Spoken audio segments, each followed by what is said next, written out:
Hello and welcome back to a brand new BR live stream. We are Pick a Side. My name is Joel Moran. I'm here with River Brown, Angel Velez, and John Tortorelli. NBA free agency show. Now, this is a much different atmosphere than it was last year because we have so many moves that have happened, and I think we're about to get much more in the next coming hours. Fellas, how are you guys doing? I'm doing great. Excited to talk some basketball. I mean, there's no fan happier than a Los Angeles Laker fan. I'm through the moon. This year has been, if not the best trade deadline I've ever experienced. We have star player after star player getting traded. And another big trade happened last night. We're going to talk about it, but I'm definitely excited. Yeah, I'm just more shocked that the people that have been moved at the deadline. I think we were expecting a few guys to get moved, but other guys we weren't expecting at all. So now, like you mentioned, greatest deadline ever, probably because just how much shock and like I was sitting in bed, I'm like, wow, like this move actually happened. Wow, this move actually happened. Definitely shocked the other day when the specific move really happened. Yeah. I'm like, wow. So excited to talk about it. Excited to, have a few conversations that I feel like are going to be some fun ones. Absolutely. Today's a great day. We got a snow day, and this feels even better than NBA free agency. I mean, this is like you highlighted, the craziest trade deadline that I've seen in such a long time because there's so many buyers in the NBA, so many teams kind of looking to compete in this arms race in the Western Conference. So couldn't be happier to be here. The NBA trade deadline has dominated the headlines so much so that people aren't even talking about the big game. They're not talking about Patrick Mahomes three-peating in just a couple of days. Because we don't care. I really love that for the NBA. NBA said, oh, it's the biggest game of the season. Oh, one of the biggest storylines maybe in NFL history. Nope, doesn't matter. NBA trade deadline, we're going to move the cream of the crop to different teams, and we're going to steal the show. We don't care about Mahomes three-peating because it's not going to happen. It will happen. And you'll be upset again, just like you were 2 years ago. But you're probably upset because the move happened for your team, Riv. Steph Curry, your favorite player, the Warriors landed Jimmy Butler. They traded Andrew Wiggins, Kyle Anderson, Dennis Schroeder, and they traded a top 10 protected first-round pick in 2025 to get Jimmy Butler. The Heat now have Andrew Wiggins. The Jazz have Dennis Schroeder. The Heat also have Kyle Anderson because the deal fell through with the Toronto Raptors. Now, how are you feeling about Jimmy Butler to the Warriors? I just feel like a couple years ago, dating back to last year, you can argue Jimmy Butler was viewed as a legendary playoff performer, but now it seems like people are not giving the Warriors a chance to legitimately compete for a championship. Well, first of all, I'm heartbroken. I'm only heartbroken because my brother Andrew Wiggins. I've been through the mud with his brother. For you, man. Yeah, he really gave me some good vibes, some highs, some lows. Been defending that man for about 3 years. So I'm definitely hurt by that. Losing him hurts. But at the same time, I guess this feels like a trade that kind of just makes the fan base kind of like get off Dunleavy's back. Like, all right, I've tried for Kevin Durant. I've tried for Paul George. The Kevin Durant deal was in place. Kevin Durant stepped up and he was like, nah, that hurts. I don't want to go there. And I get it. And that's all somebody's fault, but I'm not going to say whose fault it is.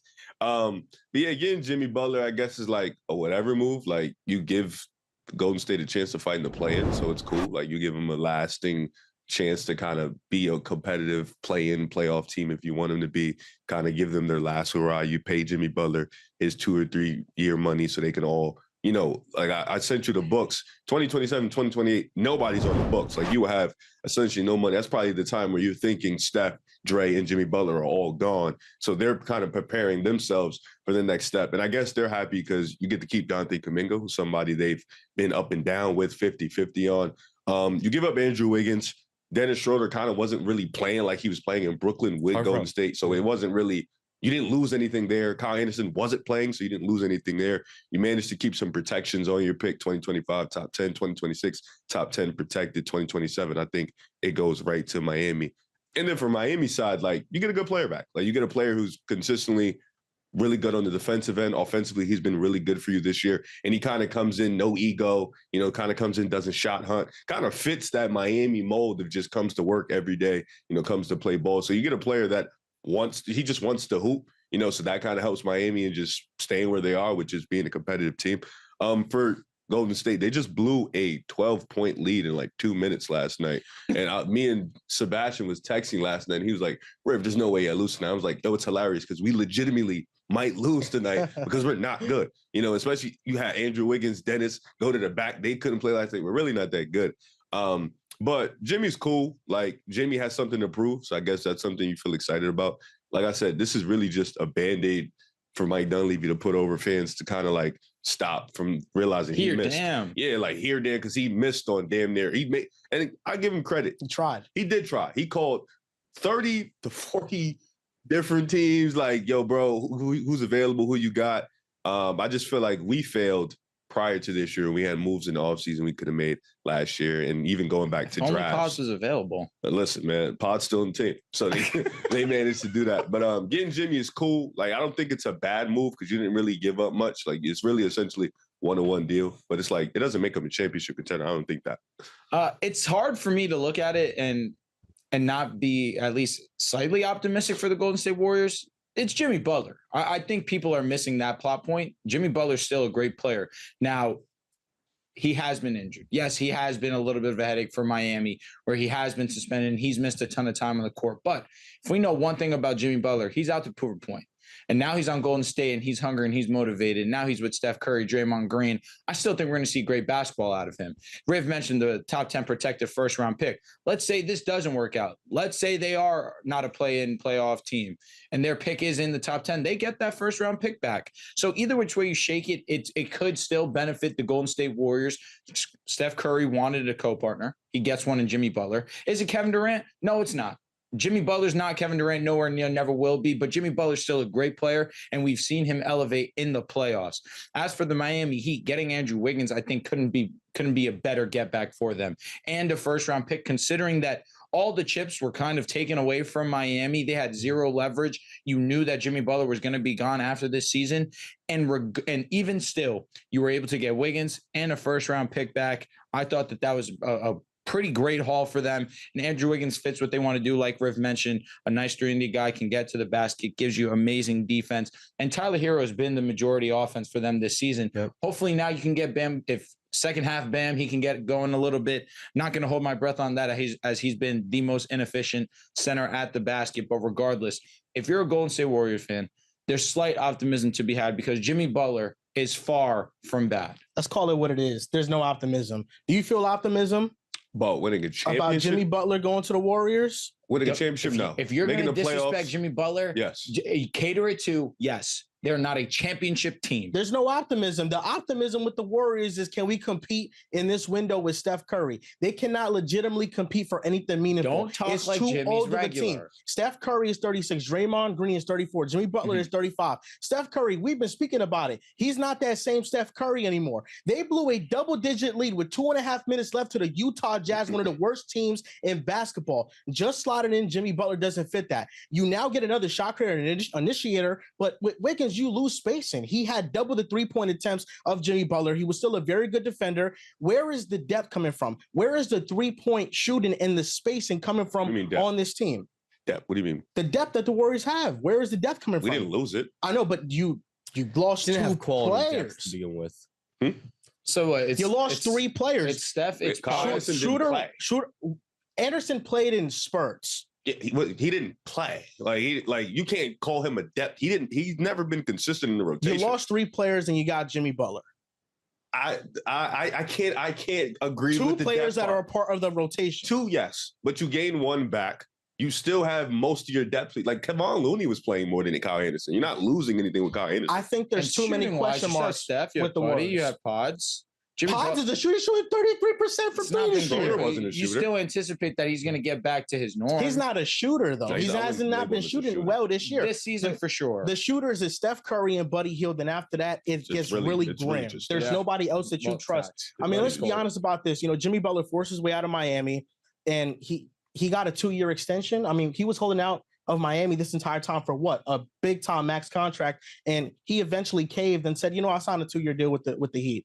He's 30. I think he wanted 60 mil. I think he won. Yeah, I think he won too. If I'm Jimmy Butler, I'm thinking I won. I got out of Miami. If I'm the Heat, I'm thinking I won because I didn't have to pay Jimmy Butler. And I've got players added to my culture. I think by far and away the Heat won this trade. Getting the first-round pick, getting Andrew Wiggins, getting Kyle Anderson.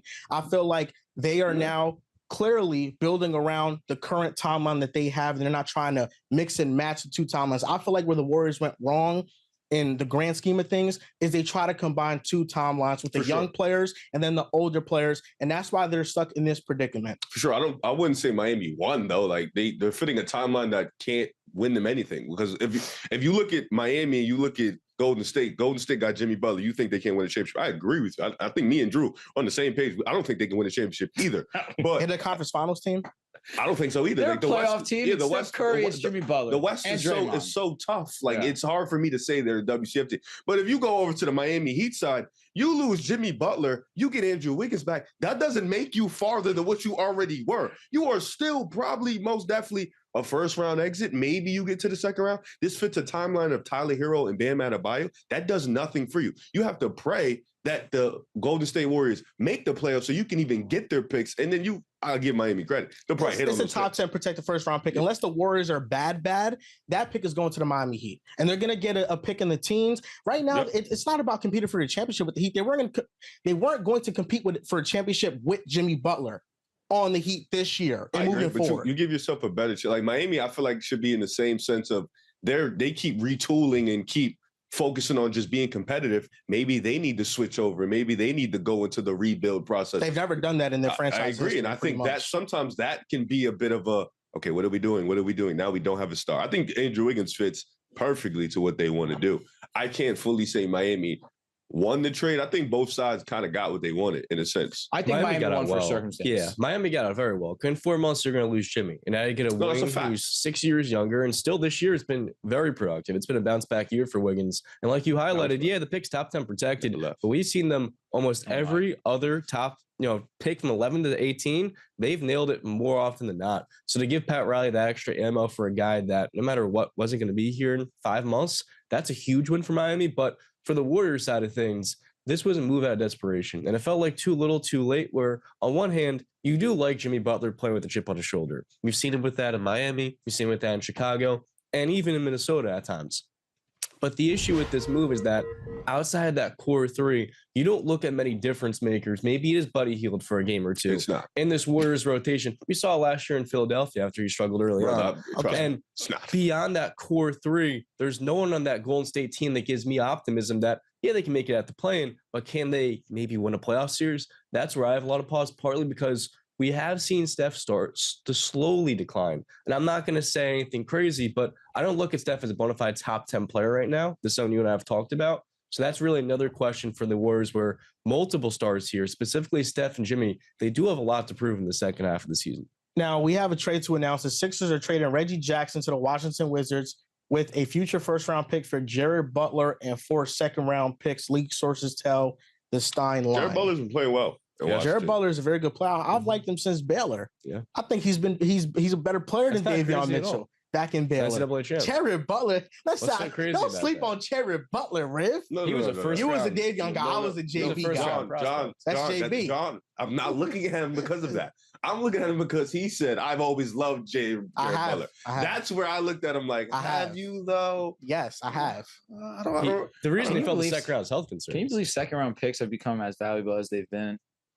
This new CBA is something special, man. It really is insane. 4 second round picks. So you've always been a Jared Butler guy. Jared Butler's I mean, we have text messages probably dating back to that time that you probably don't remember. Yes, we did. Riv, after the show, we'll go back to the text messages. We will. Do we think that Philadelphia does any other move at the deadline? Do you think they're going to be sellers or buyers? I think they should be buyers, and I love the moves that they've made. Quentin Grimes has been playing great for the Sixers, and I feel like they needed more guard play, defensive versatility, and three-point shooter. And Jared Butler's a good player. They lost Jared McCain for the season, and they need to fill that guard void off the bench. And I think Jared Butler can fill that. He really hasn't had his fair shake in the NBA. Again, drafted to the Utah Jazz. Didn't have much of an opportunity now going to the Wizards. Going to the Sixers with Nick Nurse, I think that he's going to play well. Honestly, I don't know what they would be moving or being like for them to be buyers. What would they have to move? Like, I don't think they have too many assets to move. I don't think they have too many tradable contracts. So I feel like these are the small margin error moves that they have to make. Like these ones right here. Like now you have Jared Butler. Can he replicate the same success he's had in Washington this year with Philly, a team that's kind of pushing for something? Can Quentin Grimes come in? Can he be in immediate help? It's these type of moves that can help this team because they're already capped up with Embiid, Maxey, PG. They have Kelly Oubre. So they have these guys already kind of in the starting lineup. Now it's about getting a little bit younger, but also kind of trying to fill out, like you mentioned, Quentin Grimes, 3-and-D type of player. Jared Butler, he's a solid point guard, can push the pace, can get to the basket. So it's these type of moves that they can make. Plus, they're getting some type of, compensation for second-round picks. They got a 2025 second-round pick from getting Quentin Grimes. So it's about winning on, like, it's those small margin error moves right there can you make? And I think Philly, that's the way they got to go. I only asked that question because Yabusele, who knows if he's going to come back next year, because he's been playing good ball. He's going to get a nice contract, and I don't know if Philadelphia is going to be able to pay that. Do you capitalize on that, understanding that this probably is a dead season for the 76ers? Yeah, absolutely. 10 games under 500. Like you highlighted, I think this is really about Philadelphia should be buyers. They have some smaller contracts, around $7 million. Kelly Oubre and KJ Martin. They can move to get in the business of being younger and more athletic. And I think that's what we saw at the Q-Dot move. I love that for them because Caleb Martin, after leaving Miami, was not the same player. But add another player like Jared Butler, who showed a lot of promise this year in Washington with opportunity. You're just kind of funneling more and more talent into the chess pool, because this is a lost season for Philly, but next year you still have Paul George on a max contract. You have Tyrese Maxey and Joel Embiid. The window is next season. So to get really as much assets as you can and prepare for that, that's the best way to go. And so they should be slight buyers. And the Wizards, they've done a pretty good job this deadline, trading Kyle Kuzma, Jonas Valanciunas. They got a pick swap, 2 second-round picks.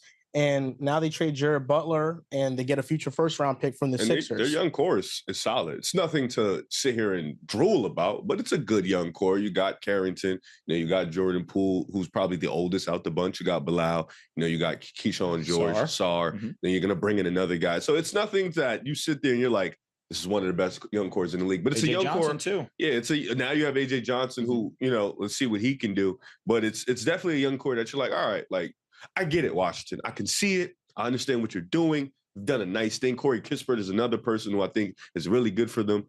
And now they're Chris Middleton contract probably ends after this year. They can move him. You got off Kyle Kuzma, who's one of the worst volume scorers in basketball. He's just not a good basketball player, in my opinion.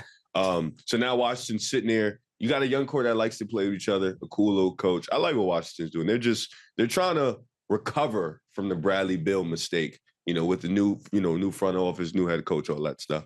Brandon Ingram got traded to the Toronto Raptors. They gave up Bruce Brown, Kelly Olynyk, a second-round pick, and a first-round pick. And Bruce Brown was on an expiring deal. He was going to get moved eventually or bought out. Brandon Ingram on an expiring deal. The Pelicans able to get some type of return for Brandon Ingram. The Raptors, let's try to think about what they're doing, what their thought process is for the future. Does this move make sense to you? I'll start with you, Drew. So buying low on a player like Brandon Ingram, it intrigues me. I won't say that it doesn't. That being said, what's the direction here if you're Toronto? I understand Masai's trying to buy low on Brandon Ingram, and I honestly don't think that you were going to get him for any lower of a price. First, Bruce Brown, Kelly Olynyk. Okay, fair enough. But this collection of players is just confusing to me. So there's a good amount of size in the wings. You have Scotty, you have Brandon Ingram, but these are two players that need the ball in their hands to really be successful. They're not the greatest volume 3-point shooters. You could argue both are pretty great playmakers for their position as well, but there's really no consistent shooting on this team. There's no overwhelming player to put you over the top. And I'm a huge fan of Scotty Barnes. I like Brandon Ingram, but this assortment of players too, where you have Scotty and Emmanuel quickly, these are two of their best players that have struggled to stay on the court as well. What's going to happen with Jakob Poeltl? Is Jakob Poeltl going to be here for the long haul? This is a weird direction for Toronto, especially in a year where we thought that they'd be going all out trying to get Cooper Flagg, Dylan Harper, one of the top prospects. For this to be a move where they're buyers at the deadline, that shocked me more than anything. Right. I'll start. I think with Toronto, they're in a weird spot because it's a smaller market team. You're not going to track free agents. So this move to me is them purely trying to get as much talent onto the roster. But my gripe with the trade is that they need shooting in that starting lineup. And by adding in Brandon Ingram, you have guys like Ochai Agbaji, who's been uber efficient this year, and Grady Dick losing that opportunity and that really chance to develop within that five. Because now you look at that starting five, it's Emmanuel Quickly, RJ Barrett, Brandon Ingram, Scotty Barnes, and Jakob Poeltl. If it's 1998, I like that quite a bit, but it's 2025. you need floor spacing. And 2 through 4, you have very little. And it's really more a matter of the attempts. Brandon Ingram's a capable shooter who's taking 3 a game. RJ Barrett's shown to be up and down. Scotty Barnes, it's a similar story. And with a true center like Jakob Poeltl, there's just not enough shooting or spacing for me to really say this is a good environment to foster development for RJ. But I do understand that BI is still only 27 years old, and they're going to look to extend him. It's just a matter of how well does he fit alongside RJ? Because I think Scotty Barnes, he's really the best asset. He's the best young player they have. That's the way I should put it. I'm not worried about how they fit off of Scotty. I'm more worried about how RJ and BI can kind of work together. I was hoping that RJ Barrett was going to have his reunion with Zion Williamson when it was first reported that the Raptors were interested in Brandon Ingram, because I didn't think that the fit necessarily worked. And RJ Barrett to the Pelicans, I guess it doesn't make much sense either, but it would have been a fair return for Brandon Ingram. It would have been cool. I think the Raptors right now, they're just trying to collect as many talented players as possible because, number one, it's a small market. Players don't usually want to go to Toronto. And number two, you have to get luck in the draft lottery to get one of those high-end picks. Brandon Ingram's hurt. RJ Barrett's been hurt. Quickly has been hurt for most of the season. They're going to get a top 10 pick in this draft to add to this core. I look at Quickly, RJ, Ingram, Scotty, Yaka, O'Shea, Grady Dick, a potential top 10 pick. Yeah. I think that's a good core to build around, but the roster doesn't make much sense because they're about to pay 4 players $30+ million a year. Scotty, BI, RJ, and IQ.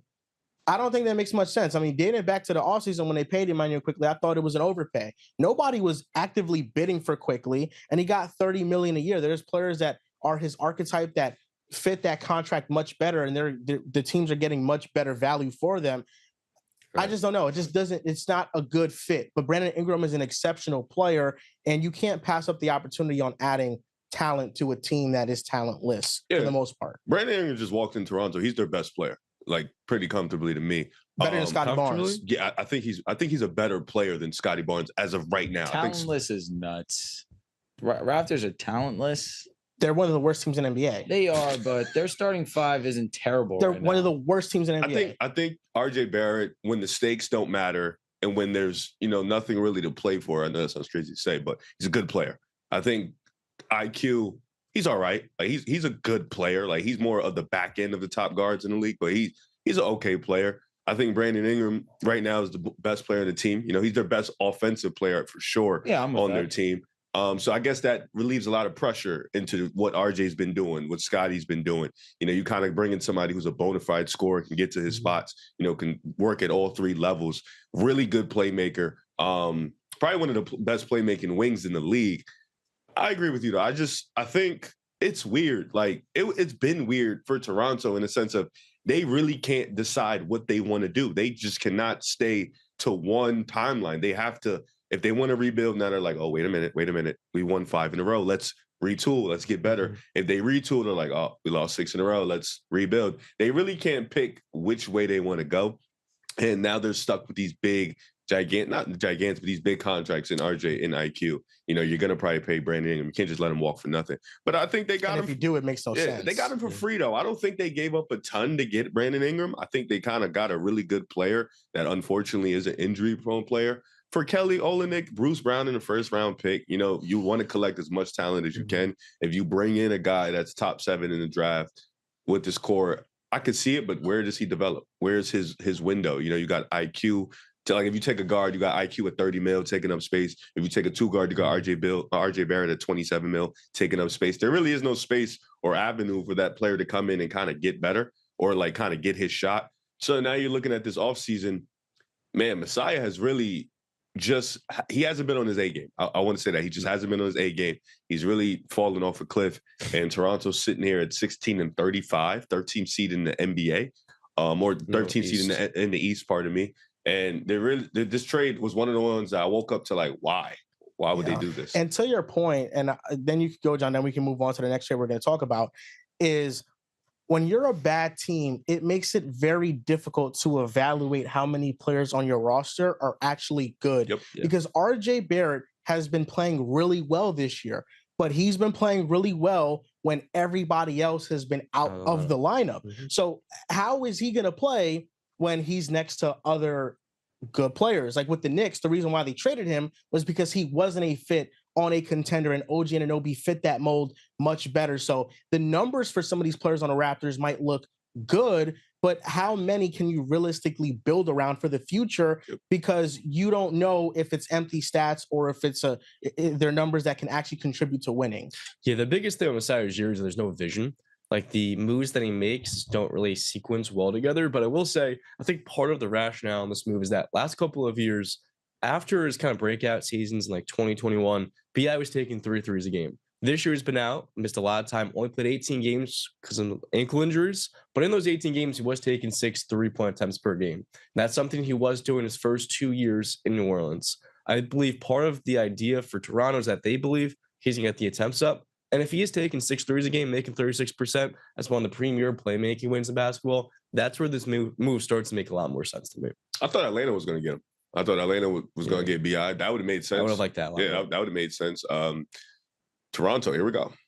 Jonas Valanciunas got traded to the Sacramento Kings. The Wizards got 2 second-round picks and Sidi Sissoko, another young player that can maybe develop. The Kings have a backup big, but this kind of feels like they're the same player. It's like the Raptors of the West, but just a much better version. Mm-hmm. Yeah, I mean, Valanciunas and Sabonis come from the same mold of just the back to the basket. The Kings are the Raptors. It's underselling the Kings. They're better, so much better. They're better, but what's the vision for the Kings? I didn't hear what he said. Well, what's the vision for the Kings? I think that they could be a playoff. Raptors' vision should not be. No, they need a tank. They need to stop trying to win. What Brooklyn is doing. And what should the Kings' vision be realistically? You're cooking. Well, when you have Levine, you have DeMar, you have Sabonis. First round exit, maybe playing. Don't disagree, but those are 3 veteran players that are not trying to. I think Sacramento is different because you see Toronto, they've been consistently good for a long time, and they have a championship in this era. With Sacramento, you can maybe grab 3 years in 25 years that they've been good. They just want competitive basketball, just to be competitive for a couple years, be good. Look, this move gives them a backup center. Jonas Valanciunas isn't the center they probably need. You probably wanted a rim protecting athletic big, but they give him somebody that Sabonis could sit down. Valanciunas is going to crash the glass, get some offensive rebounds, hit a little couple post hooks here and there. True. I think the team it's weird. They don't have a point guard. They don't have a vision. They don't have a vision either, but Fox kind of put you in that position kind of when he was like, I want to leave. I want to be competitive. And you kind of had no choice because he said I wasn't extended. So he kind of put you in the hole. And Sabonis, like I mentioned before, is a weird player to where you can't just send him anywhere and he'll fit. He kind of has to be specific because you don't know what his trade value is. You really don't. Like Sabonis is one of those players kind of like where you just don't know or you can't gauge the value of him yet just because he's a great player in your system, but will he be the same player in other places that can be competitive? As for DeMar, you just signed him. You're probably not going to trade him. Keegan Murray's a young player. The few young player you kind of don't want to leave out. Yep. Malik Monk, you just signed him. He kind of stayed for Fox. So you kind of got put in this bind here where you're like, we need something. So Zach LaVine, Jonas Valanciunas, it keeps us in the hunt, keeps us competitive. They've been playing some good basketball.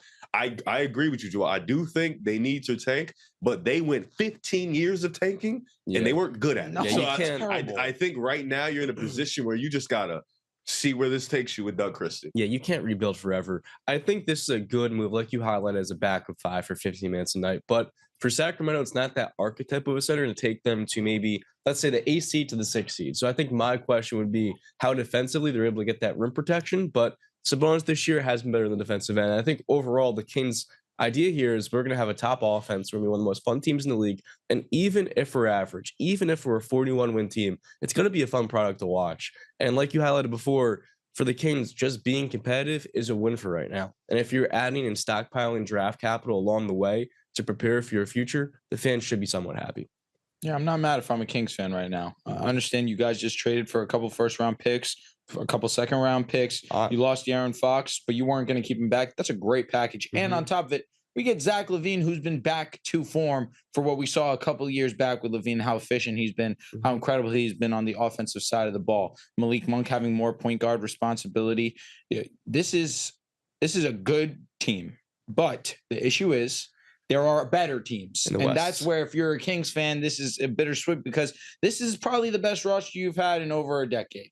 In over 2 decades, excuse me. This is as good as it's going to get.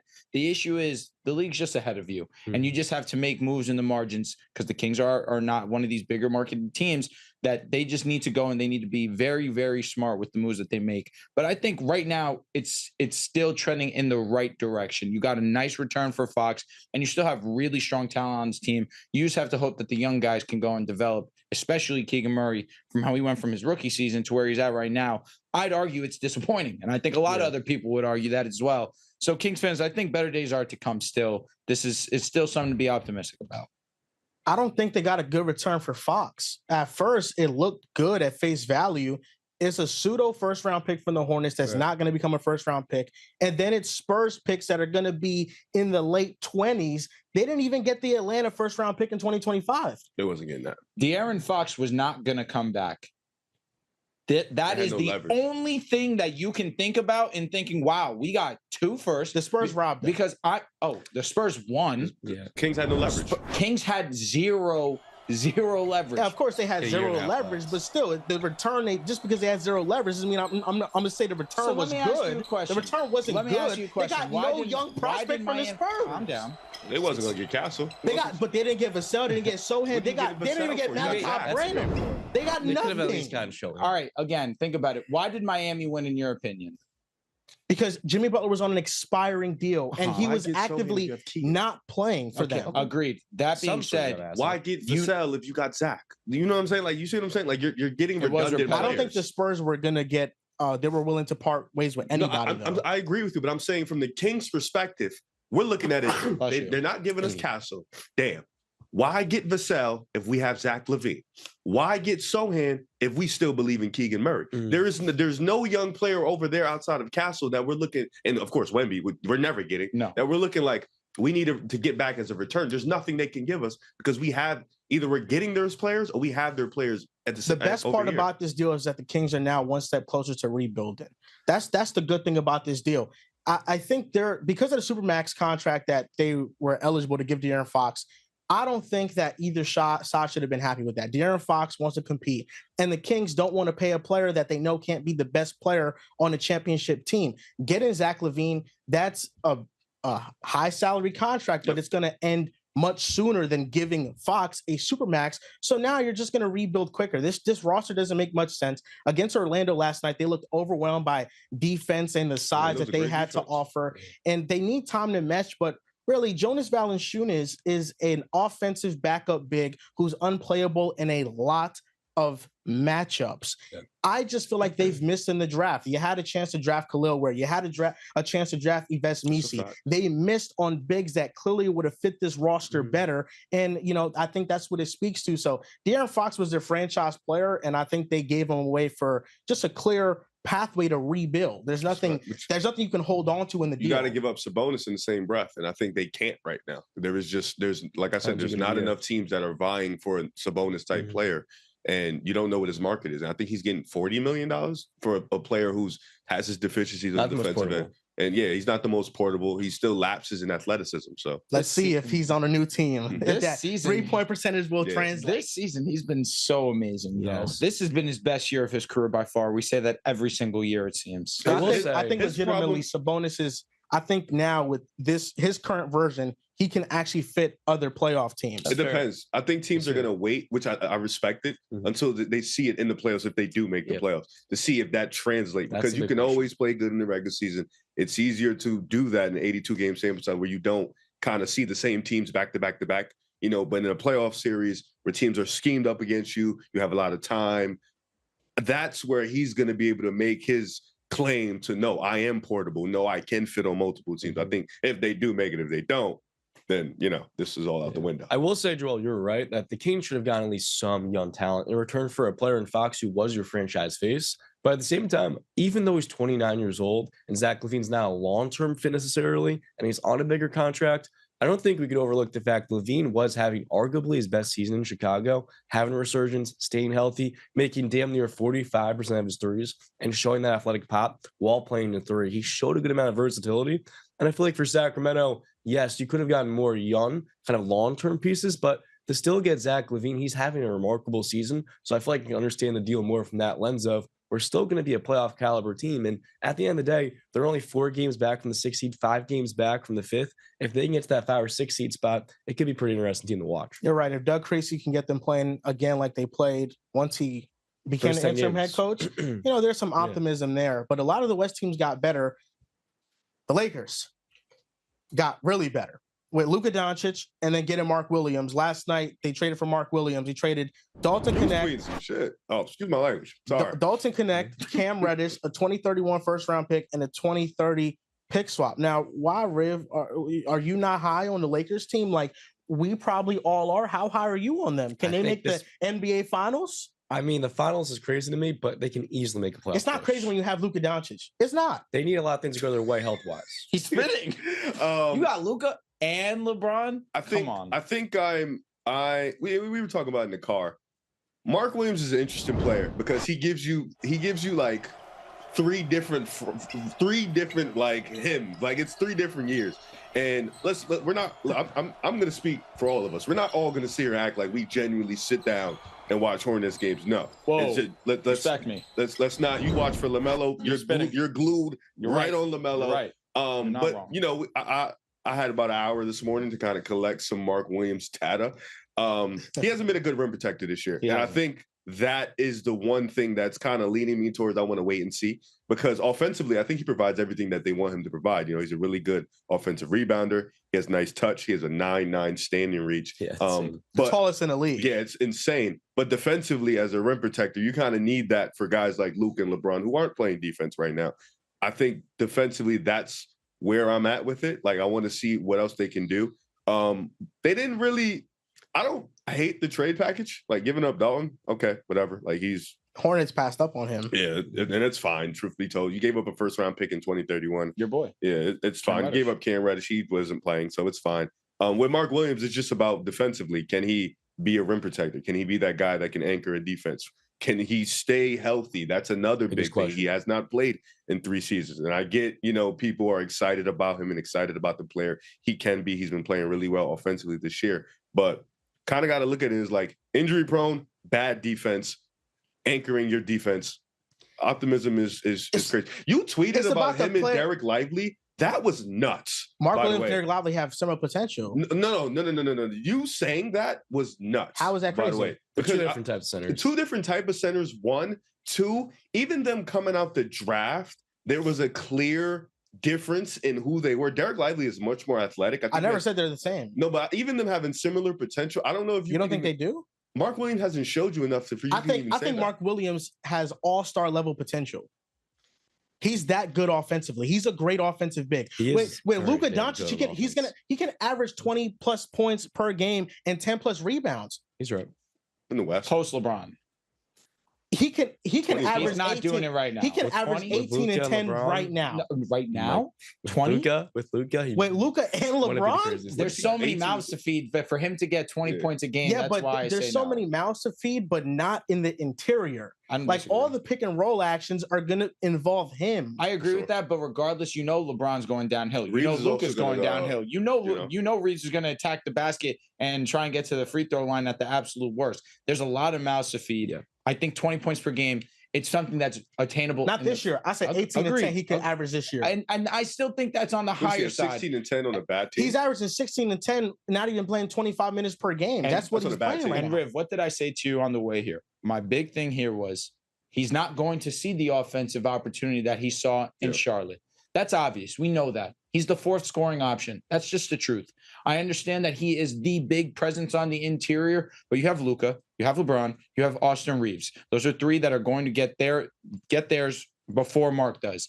What this does for him is now locks him into the defensive side of the ball, which we saw his freshman and sophomore seasons. He was a great defensive big the last 2 years. This year, he has not shown that.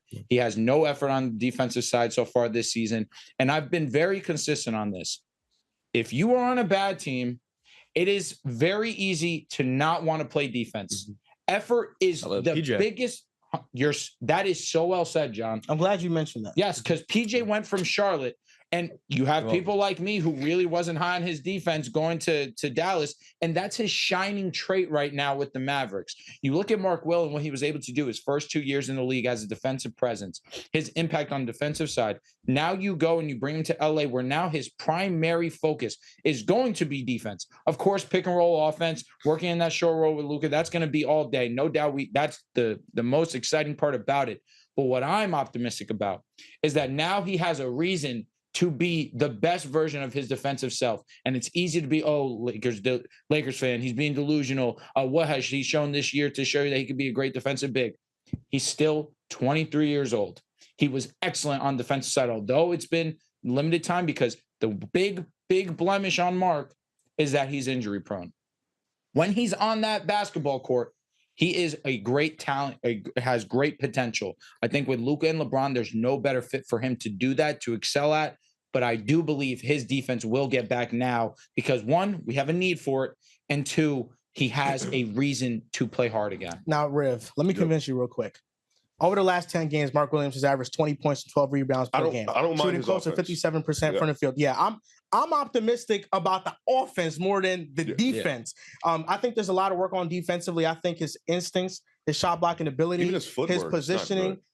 What's going to really kill the Lakers defense is his defense in drop coverage, because the Lakers don't have the perimeter defenders to make up for that. And he's going to be lost a lot of the times on there. But he has the traits to get better. I don't think it's going to be immediate, but like I said, all the pick and roll actions are going to roll through him. Austin Reeves, when he's calling for a big to set a screen, it's going to be Mark Will, Luka, LeBron, same thing. He's going to be involved in so many actions to where I think he is going to be a high volume scorer for them. He's going to score a lot of points for this team. He's fourth in the NBA in PER since he's played this season. You're talking about what Mark Williams can be, the potential. I'm talking about what he's been this season. All he has to do is stay healthy, which to this point has been a big if, but I think this was a well worth it swing for the Lakers. You now have players that are young, like Luka, Mark Williams, Vando, Rui, Austin Reeves. 26. Yeah. Like, you have players that now are young that fit the Luka timeline for this post-LeBron era. This was an A+ move, and we're all wondering how the Lakers keep making these moves. I'm gonna this pump the brakes. This is where your Luka fan comes Okay, hold out. on. Let me explain this. How is not an A+ move? All right, this is You're the only one that thinks this is A+. I Wasn't think Christian so. Wood an A+ move back in the day too? Don't compare, please. No, don't I'm do not that. comparing them, but that's the last time. And I love that you mentioned PJ Washington, because like, your optimism on the defense lies in he's playing for a bad team and maybe he shows more of a motor. PJ Washington always had the athletic capabilities to be a good defender. He just didn't do it in Charlotte. But once he got to a contender, he was able to. Mark Williams, we can see a different version of him. And this is the best Lakers big man besides Anthony Davis that they've had since Andrew Bynum. And that's not saying much. Andrew Bynum was exceptional. Andrew Bynum, you're right. 100%. So Dwight Howard. Center. Dwight wasn't that good with the Dwight Lakers. was much better than Marcus. Not than Andrew Bynum's last season. But Dwight was better than Mark Williams. Bro, he was still 18. He had 12, 2 stints with them. And he played defense with the Lakers. Yeah. All right, what's wrong with you? This is not an A+. Lakers Dwight was not good. It's not. He was A+. better than Mark Williams. Yeah, he was. He hasn't played yet. Mark Williams has not played yet. Well, stop. This is an argument that's not. Mark Williams going to be it. exceptional for the Lakers. All right, he's going to be good. Here's why it's not an A+ move. It's a B+ move because the Lakers don't have a tradable first-round pick for 6 years, and we decided to use it on Mark Williams. That's kind of where I'm at with that. The 2031st, I thought that would be used for maybe a little bit better player, even though Mark Will is definitely still young, strong upside, can be great with Luka. The traits that Rob Pelinka was looking for in a center, Mark Williams fits all of those. That being said, the fact that we don't have a tradable first till 2033 is pretty insane to think about. But regardless, I think Mark Will's good. The injury concerns me. It scares me a little bit, but I know the potential that he has. I know what he's shown me this season. He really is a strong offensive player. But what I believe in the most is that now that there is a reason to play defense, we'll see that version that we saw his freshman and sophomore. I just can't get with if you're on a bad team and you're a big, you don't play defense. I'm not saying that you don't play defense. Because Walker Kessler is in Utah. He plays defense. I like that you mentioned that because for a big man, it is more apparent the defensive deficiencies. It is. Whether Walker it's on Kessler a better bad or play good defense team. because he does not provide offense the way Mark Will does. It's not even that. It's just Mark Williams is lost on he defense. is, bro. This year he has not been. You can't say for the first 2 years they were bad. You played defense. This year, you're still bad. I just don't want to play defense. I can point to his defensive deficiencies, though, being a matter of the fact he's missed 127 games his first 3 years in the NBA. I'm with you on that. He's played 39% of the Hornets games. Defensively, he has a lot of work to do. It reminds me of Ayton's first few years or James Wiseman. On the offensive ends, where this move makes so much sense, but it was a risk for the Lakers because of that durability concern and the fact, like you highlighted, you gave up a pick swap and the first-round pick with Connect, who's a good, solid 3-and-D, really a high-level shooter. But at the end of the day, it's really a matter of, can he be like Ayton, where Ayton developed a lot that third year when he got to play with Chris Paul, and all of a sudden started to click for him defensively. Then a couple of years later, the motor started to go, and we had those same questions again. But for that 2 to 3 year window where the Suns were a 60-win team going to the finals, Ayton showed that, but in his first 2 years, he looked very lost, much like Mark Will. I believe the move can work out, but it's just a matter of the fact he played 19 games in year 2. So really, he's still a player that's in year 2 because he played 43 games as a rookie. Yeah. He's only 20 games into this year. He's so young. He has a lot of potential. And coming out the draft, what was he really mocked to be? This high-level rim protector with the athleticism, really the explosiveness around the rim. Offensively, I think, like you highlighted, he could average 18 a game. He's great around the rim. He's going to be a really good lob target for Luka. But it's really a matter of if he's on the floor, I'm not too worried. But if he's missing time, that's where we saw, just like James Wiseman, it's going to be a lot harder for him to develop. A team is trying to contend. The Lakers are banking on his health. The Hornets are betting against his health. They can draft him again. Like, they could literally get Malak, and they're doing the same thing over and over again. We have to move on to top 5 buyers and sellers, but this revisionist history on Dwight Howard with the Lakers. I thought he was first good. stint. He had a back injury the entire year. And he averaged 18 and 12? But from watching him that season, it was very disappointing. That's why Kobe Bryant, I mean, he didn't vibe with him. Nash is more disappointing. That was more, he didn't like Dwight Howard's work ethic. He averaged 17 and 12. Oh, so close. 17 point. Yeah, 17.1. Damn. I would have rounded. You know me. Yeah, it was so close. I think Mark is going to be good offensively. My problem isn't him offensively; it's staying on the court and defensively. Because John talked about James Wiseman and how he's missed time. Yeah, but he's having the same issues defensively he did in college. We're in year 3 or 4. Yeah. He made the All-NBA team. Yeah, 13. He didn't deserve it. I don't think so. Not that. Who deserved it over him, if you remember? Center position was weak. The center. Early 2010s, the center position was very weak. He didn't deserve it, but no clue who deserves it over him. It's crazy to me. No. That's all I'm but saying. you have to understand that era. No, I'm not. Center play was weak. I get it, but you saying he didn't deserve it and then not having a backup who deserves it. Let me get back to you on that. You are hilarious. I just didn't. No, that Lakers team was disappointing. It was. Everybody was all around. Steve Nash back was done. Yeah, it was disappointing too. Top 5 buyers. We're gonna start at number 5. The New York Knicks. The move they made was getting DeLon Wright for Jericho Sims. I want another wing. I feel like that's what the Knicks need. Precious Achiuwa is still a tradable contract. I think if the Knicks can add one more bench piece, we can take down those Celtics, and we can also take down those Cavaliers. I want another trade for the game Knicks. Won't do that on Mikel OG Anunoby. He killed them already. Remember? Oh, you won't have it in the playoffs. He'll kill Mikal Bridges. He'll kill Mikal Bridges. No, he went crazy last night. That being said, I want another trade. Obviously, a little bit better caliber players, but like the trade that the Knicks made for Alec Burks and Bojan Bogdanovic. I want to see them get role players to fill out this team. I've been loving what I've been seeing from my Knicks. With all due respect, this offense is still one of the best. It happens. He's trying to watch some highlights. Yeah.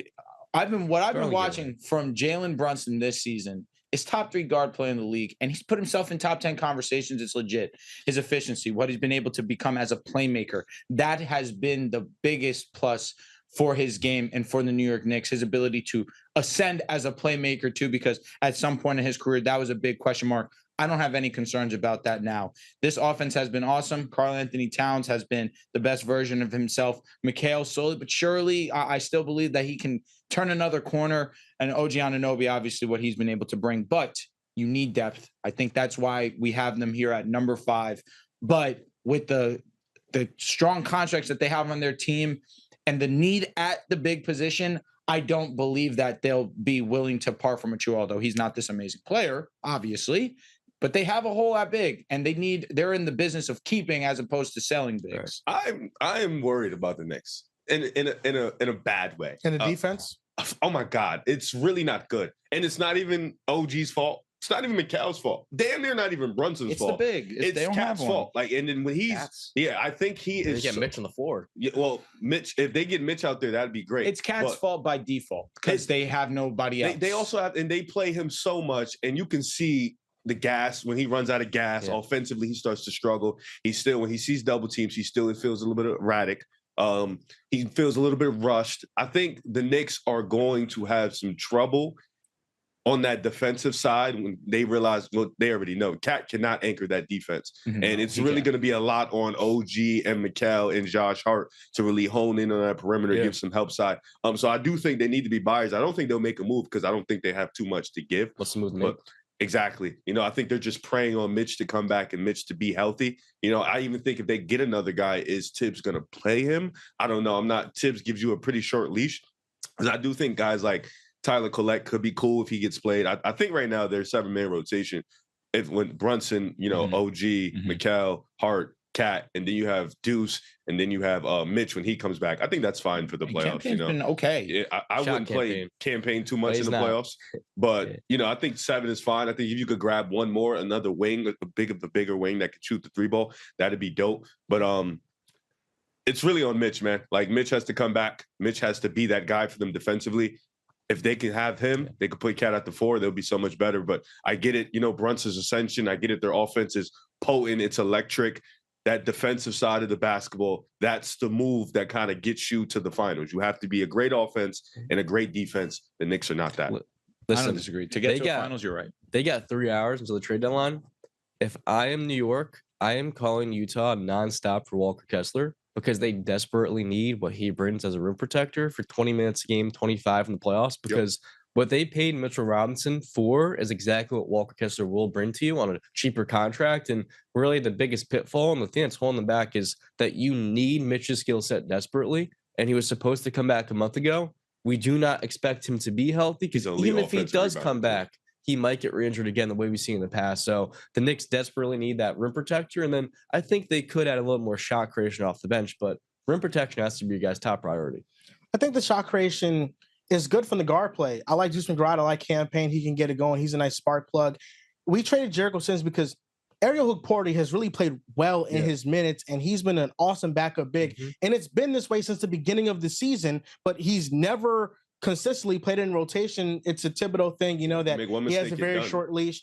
But right now, I just think the biggest need is a backup wing. That is the biggest need, because when you get into the bench rotations, if OG and Mikal are starting out there, because right now OG is hurt, one of them, you have to stagger their minutes so you always keep a defensive player out there. But if they're both not on the court, we're talking about a 3-guard lineup, and that gets thin quickly. I think the rim protection issues can be fixed with Mitchell Robinson. I think if he comes back and he's healthy and he's ready to go, he's going to be awesome. You can't, but I think he is the best you're going to get. Wholeheartedly. Mitchell Robinson is the best you're going to get, in hindsight is always 2020. The Knicks traded more first-round picks for Mikal Bridges than the Lakers traded to get Luka Doncic and Mark Williams. This is this type of stuff that when you trade that many first-round picks, the asset pool diminishes to go get somebody like Walker Kessler because you don't have those first-round picks at your disposal. Now, I think the Knicks, big man, I think it can be fixed with Mitchell Robinson, but a backup wing, whether it's maybe Bruce Brown, I know he's undersized, but he still fits the forward archetype. Can you guys enter the buyout market? Yeah, I think that the Knicks are not in the second April team. Not a second April team. No, that's huge. Yeah, they can buy out. They can enter buyout market. Awesome. Yeah. So I think a player like that, if they can get, would do wonders for the Knicks. Mm-hmm. But the next team on this list at number 4, we're going to talk about the Cleveland Cavaliers. Now, John and Riv, you guys are big Darius Garland fans. You guys are big Cavaliers fans this year. What is the one thing that they need? Show me some respect. You've always been a Cavaliers fan. Show me some respect. That guy, I don't know, but show me some respect. Come on. Fell off, man. Nah, he's been a DG stan. Last year, I didn't hear him too much. What do you mean? I'm giving you your credit. Him. Oh, no. I don't know. I don't think the Cavs will make a move. I think they should. I think a prominent wing defender is really huge because I think all their wings provide different things. Dean Wade, I think he's the best of the bunch and where he can give you a little bit of shooting, a little bit of defense. Niang, great shooter, not a good defender. Okoro, great defender, not the most consistent shooter. You know, Karis LeVert, I think he's, you know, the guy that they keep. Max Strus has been really good for them. But I think you need a guy like Cam Johnson that would really, really help this team out a lot. I don't know if they'll be in the market because I feel like they love the chemistry that they have right now. And, you know, when you have a good thing going, you don't want to bring somebody in. It's not to say they're a bad person, just to ruin the vibes. And they're sitting at the #1 seed in the East. You know, they've been playing really well. But I think in the playoffs, they'll need a stopper. You know, I think I love their defense in the sense of they mix and match. Sometimes they throw the 2-3 at you when they have the small guard lineups and they throw the 3-2 at you. You know, then they go man. They have their 2 twin towers down there. But I do think they need a stopper up there. They don't really have a stopper. They have a bunch of good to great defenders, you know, a bunch of good to great shooters. I really think a wing stopper would help them. So I think you have to capitalize 100% on being 41-10, being probably the best offense in basketball, being as efficient as you've been with DG playing at an all-star level, Mobley playing great, Jared Allen playing great, D. Mitch having the load took off of him so he doesn't have to put, you know, his thing. Listen, we're here. You know, like Mobley, Mitchell having to take the load off so he doesn't have to do too much in the regular season. You can kind of get him geared up for the playoffs. You have to take advantage of this because this doesn't happen a lot. You know, you're sitting here, you've had a 3-year timeline of where the first year you had a really great season, you botched against the Knicks. The next year you had a really good season, but DG and Mobley were inconsistent. DG was inconsistent all year. Mobley was in and out with injuries. Then you go into the playoffs, you have a hard-fought series where Orlando, which DG was bad. You missed Jared Allen for 3 games. Then you play Boston. DG was not good. Mobley was great against Boston. So now you're sitting here, year 3, you signed Mitchell, you re-signed him. You have this core 4 for your year 3. This has to be the year you make a push. And John mentioned it. It's 3 hours until the deadline is over. You want to win championships. Teams that win championships don't sit on their ass. They make a move if they need to. And I think same thing with them. And the #1 team we're going to talk about a little bit down the road, they need to make a move because they have an opportunity here to make a run. You can argue that. I'm sorry, John. This is your team. Go. Why am I talking? I think you can easily upgrade off Max Strus. And if I'm the Cavs, the popular name is always going to be Cam Johnson. He's an elite 3-point shooter. But the 2 names that I love for this team, and I'm going to start with the dream scenario, it's Denny Advia. And I look at a player like that who would be that wing stopper who's a passable 3-point shooter. I'll get Denny. Oh, my God. $15 million salary. $15 million salary. You can make that move happen. If they knew the Wizards were willing to move him for a late first-round pick and at this 14th overall selection, I wonder if they would have made that move around draft night. But I think the more realistic name would be someone who was hurt most of this year, but last year was a quality 3-and-D wing. A player like Aaron Nesmith, who's a better defender than maybe a Max Strus. I believe that type of move would add a little bit more into that starting lineup because he has shown to be a high-level 3-point shooter, just hasn't played a whole lot of games this year. Strus. I'm fine with keeping Strus. Okoro is, that's a lot more manageable. Now, John, I know these are your dream scenarios, but you think the Pacers are Aaron trading? Nesmith's not a dream scenario. I don't know what's that. But you think the dream scenario is Denny. Yeah, that's the dream. God. But dream, unrealistic, I kind of put the 2 together. You think the Pacers would trade with the Cavaliers because they're competing with each other in the East? This ain't no competition. It's a fair point. But we got to be honest, in the NBA, I don't look at trades being as dependent or as independent as like an NFL when it comes to divisions. I feel like teams are a lot more willing to make a move if you're getting a good amount of assets. And with this Pacers team, you've seen this year, they have a lot of depth, but guys like Andrew Nembhard maybe haven't developed as much as you like. So if you clear the way for them to play more, maybe it's kind of eye-opening for them to make. I saw Cavs were in the business for DeAndre Hunter a lot. That gets me going too. That's good. Yeah, I think that would be good. I would definitely be in the interest of trying to get a wing, as opposed to not making a move at all. Riv, everything you said, I'm going to sound like a parrot. You need to maximize this window of opportunity. Cavs fans were high on this team. I was high on this team coming in. I didn't think that they would have 10 wins right before we talk at the trade deadline right now. This team has exceeded 10 losses. That's what thank you very much. 10 losses going right now at the trade deadline. They have exceeded everybody's expectations. They've been incredible. A crazy trade just happened. Not a trade, but a tweet that a name to watch is DeAndre Hunter. There have been calls. There have been calls that have been fielded for the Hawks, and the Cavs are emerging as a front runner to get him. See, that's what gets me going, especially if you're a Cavs. He's been incredible, and I'm happy to see him healthy, actually playing some great basketball. The Cavaliers need to capitalize on this window of opportunity. They have one of the best teams in the NBA, arguably the best team in the Eastern Conference. The Boston Celtics are always going to be there. That's the team that you're competing with, and if you can make a power move to really put yourself in a real conversation with Boston, you need to do that. you need to make sure that you're that team that's going to be in the ECF or at minimum representing or right now in best case scenario representing the Eastern Conference. And DeAndre Hunter probably moves that needle for me. Let me ask you, Riff, you're the college guy. Taj Jerome and DeAndre Hunter played at Virginia together? And Kyle Guy? I think he was on the team too. That'd be good. I mean, Garland, Mitchell, Hunter, Mobley, Allen. That is a championship starting five. They made the NCAA championship. Yeah, they won. Yeah. They beat Texas Tech. Carson Edwards from Purdue gave him 40. Flat. Like it was like 30 was just right on him, just straight pull up 3. Yeah. No, that team was really good. Defensively, they were sound. Virginia has always been when they're at their best when they're defensively sound. So now the Warriors, next buyer on the list, but they made a big time move for Jimmy Butler. We'll see if they make some more moves. The Lakers, second buyer. They bought. I think they should get one more guy. I think one more guy is essential. I think you still have Gabe Vince's contract that you can dangle with those 2 second-round picks. You have Vando's contract. We have some Lakers trades that we're going to get into later. Yeah, we definitely are. I think they're in the business of one more deal. And then number 1, OKC. They are the best team in the NBA, but we do think that there are some holes with them, like the spacing and probably another playmaker on the team. The name that has been floated around for them all season long has been Cam Johnson. Now, I think at this point, we're all wondering, why hasn't the trade been made yet? Like, what is Sam Presti waiting for? I think, first of all, SGA has been amazing. MVP,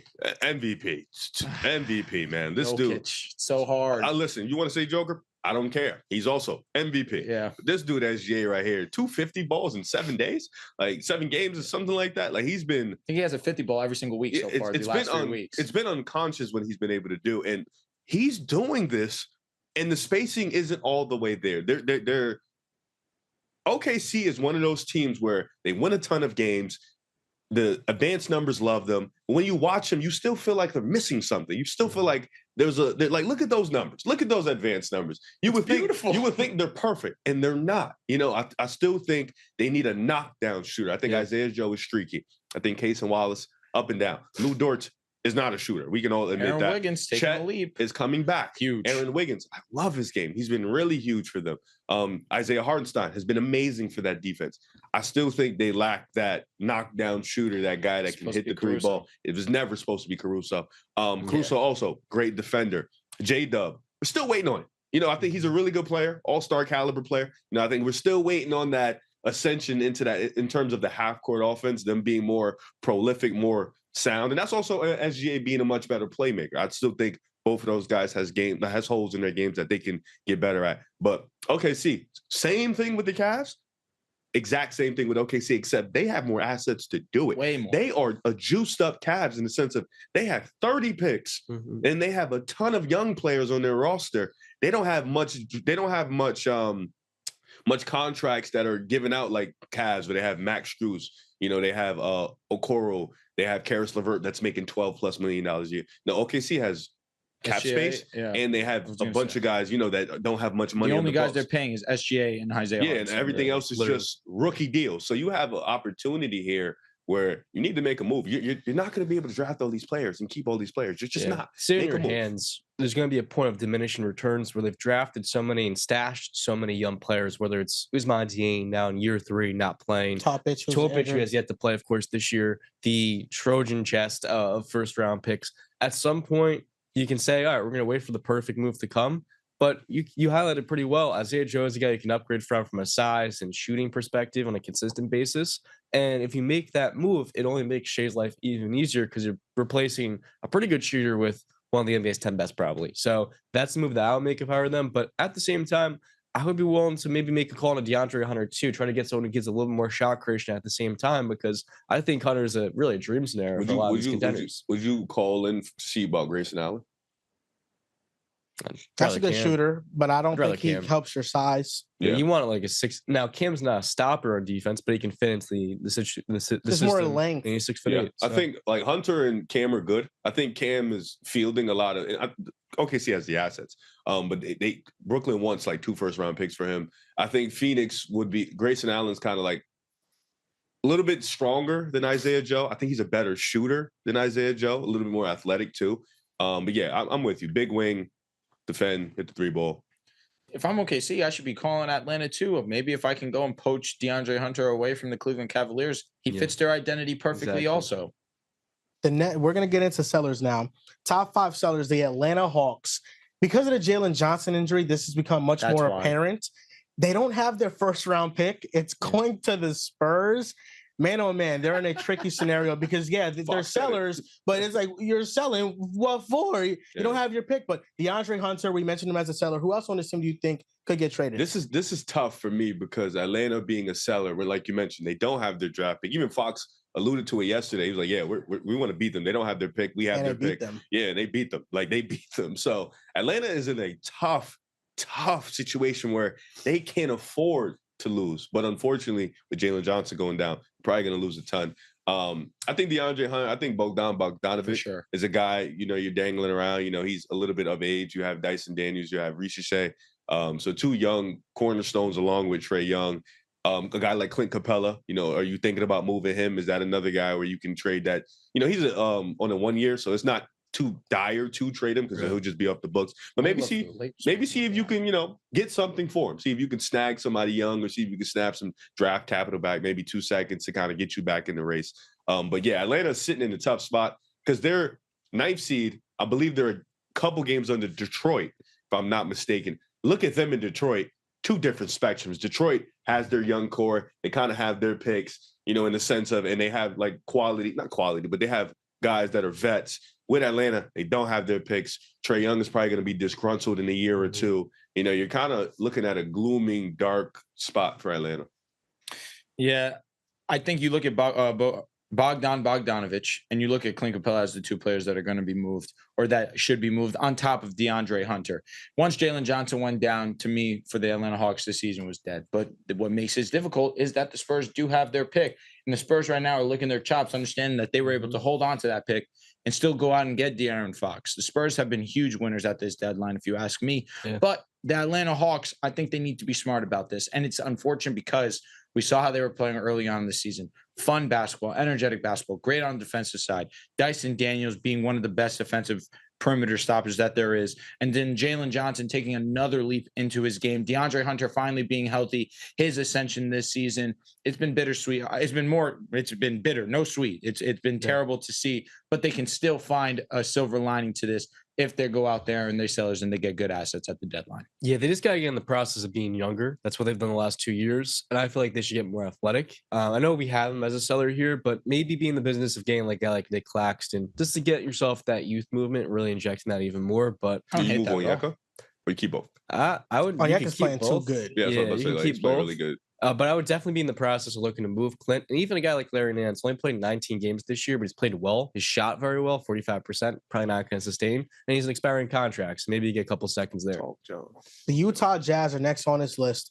Jordan Clarkson, Walker Kessler, and maybe if you want to throw Lauri Markkanen into the mix, if the team really wants to get aggressive, okay, they can't trade him this year. Walker Kessler, Jordan Clarkson, 2 assets, veteran players. Walker's younger. Colin Sexton, Jordan Clarkson. Yes. You've been dangling Walker Kessler. Okay, fine. Trade him.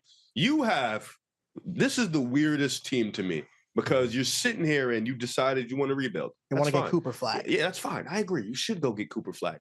Why are these good players still on your team?